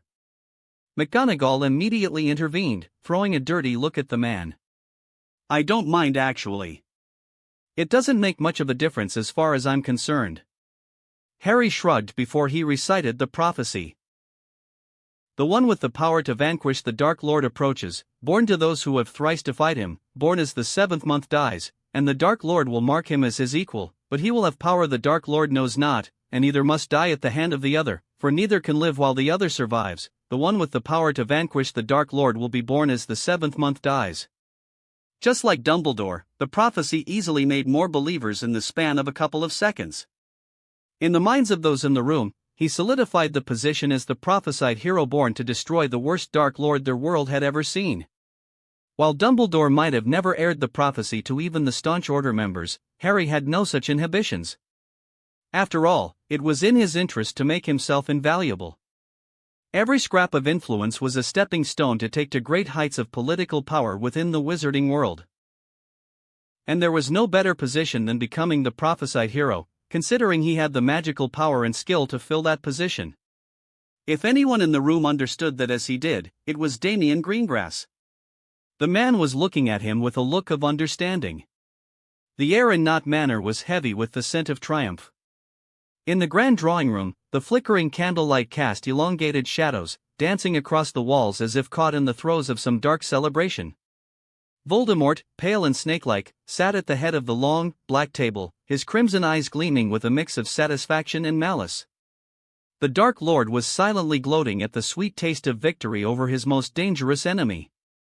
Around Voldemort gathered his most loyal followers, the Death Eaters, clad in their black robes, faces obscured by masks, yet their body language betrayed an electric anticipation.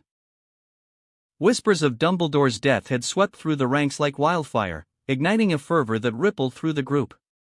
"Tonight, we commemorate a victory," Voldemort began, his voice hissing like a serpent. "The death of Albus Dumbledore marks a turning point.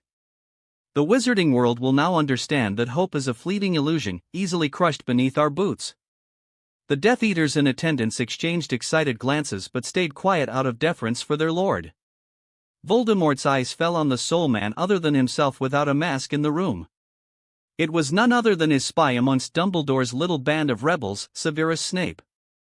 The former potion master was not someone he'd have thought capable of committing the act. He had even expected Severus to botch it up after the disaster that was Draco Malfoy.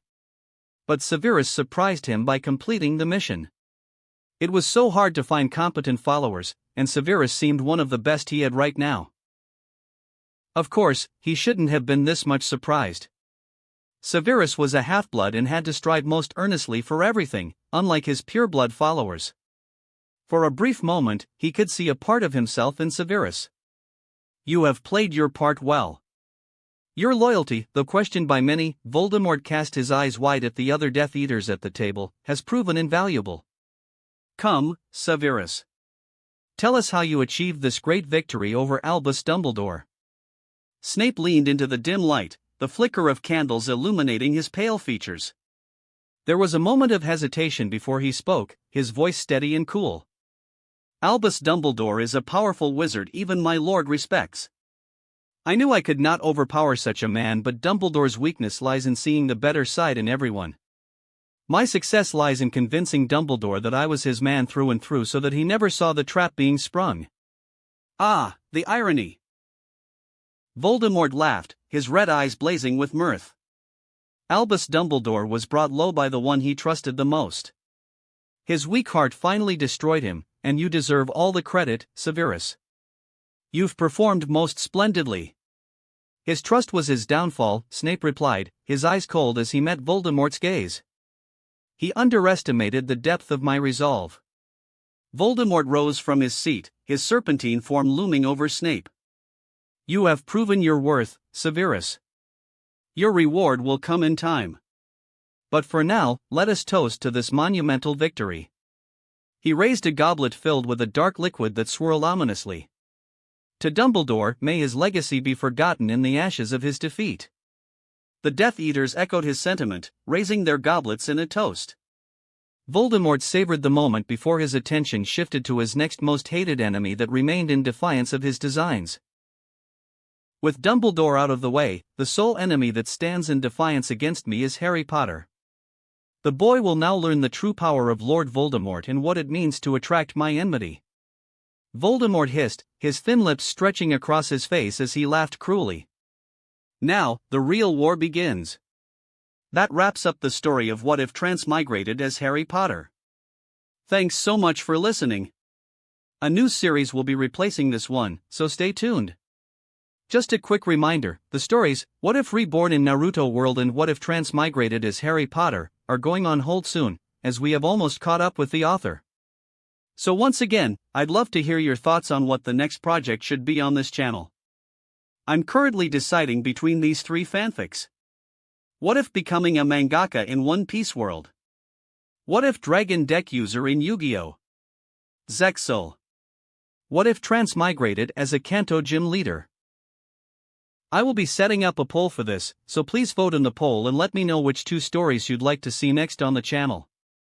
If you enjoyed the video, don't forget to like, subscribe, share it with your friends, and please consider supporting the original author as well. See you in the next one.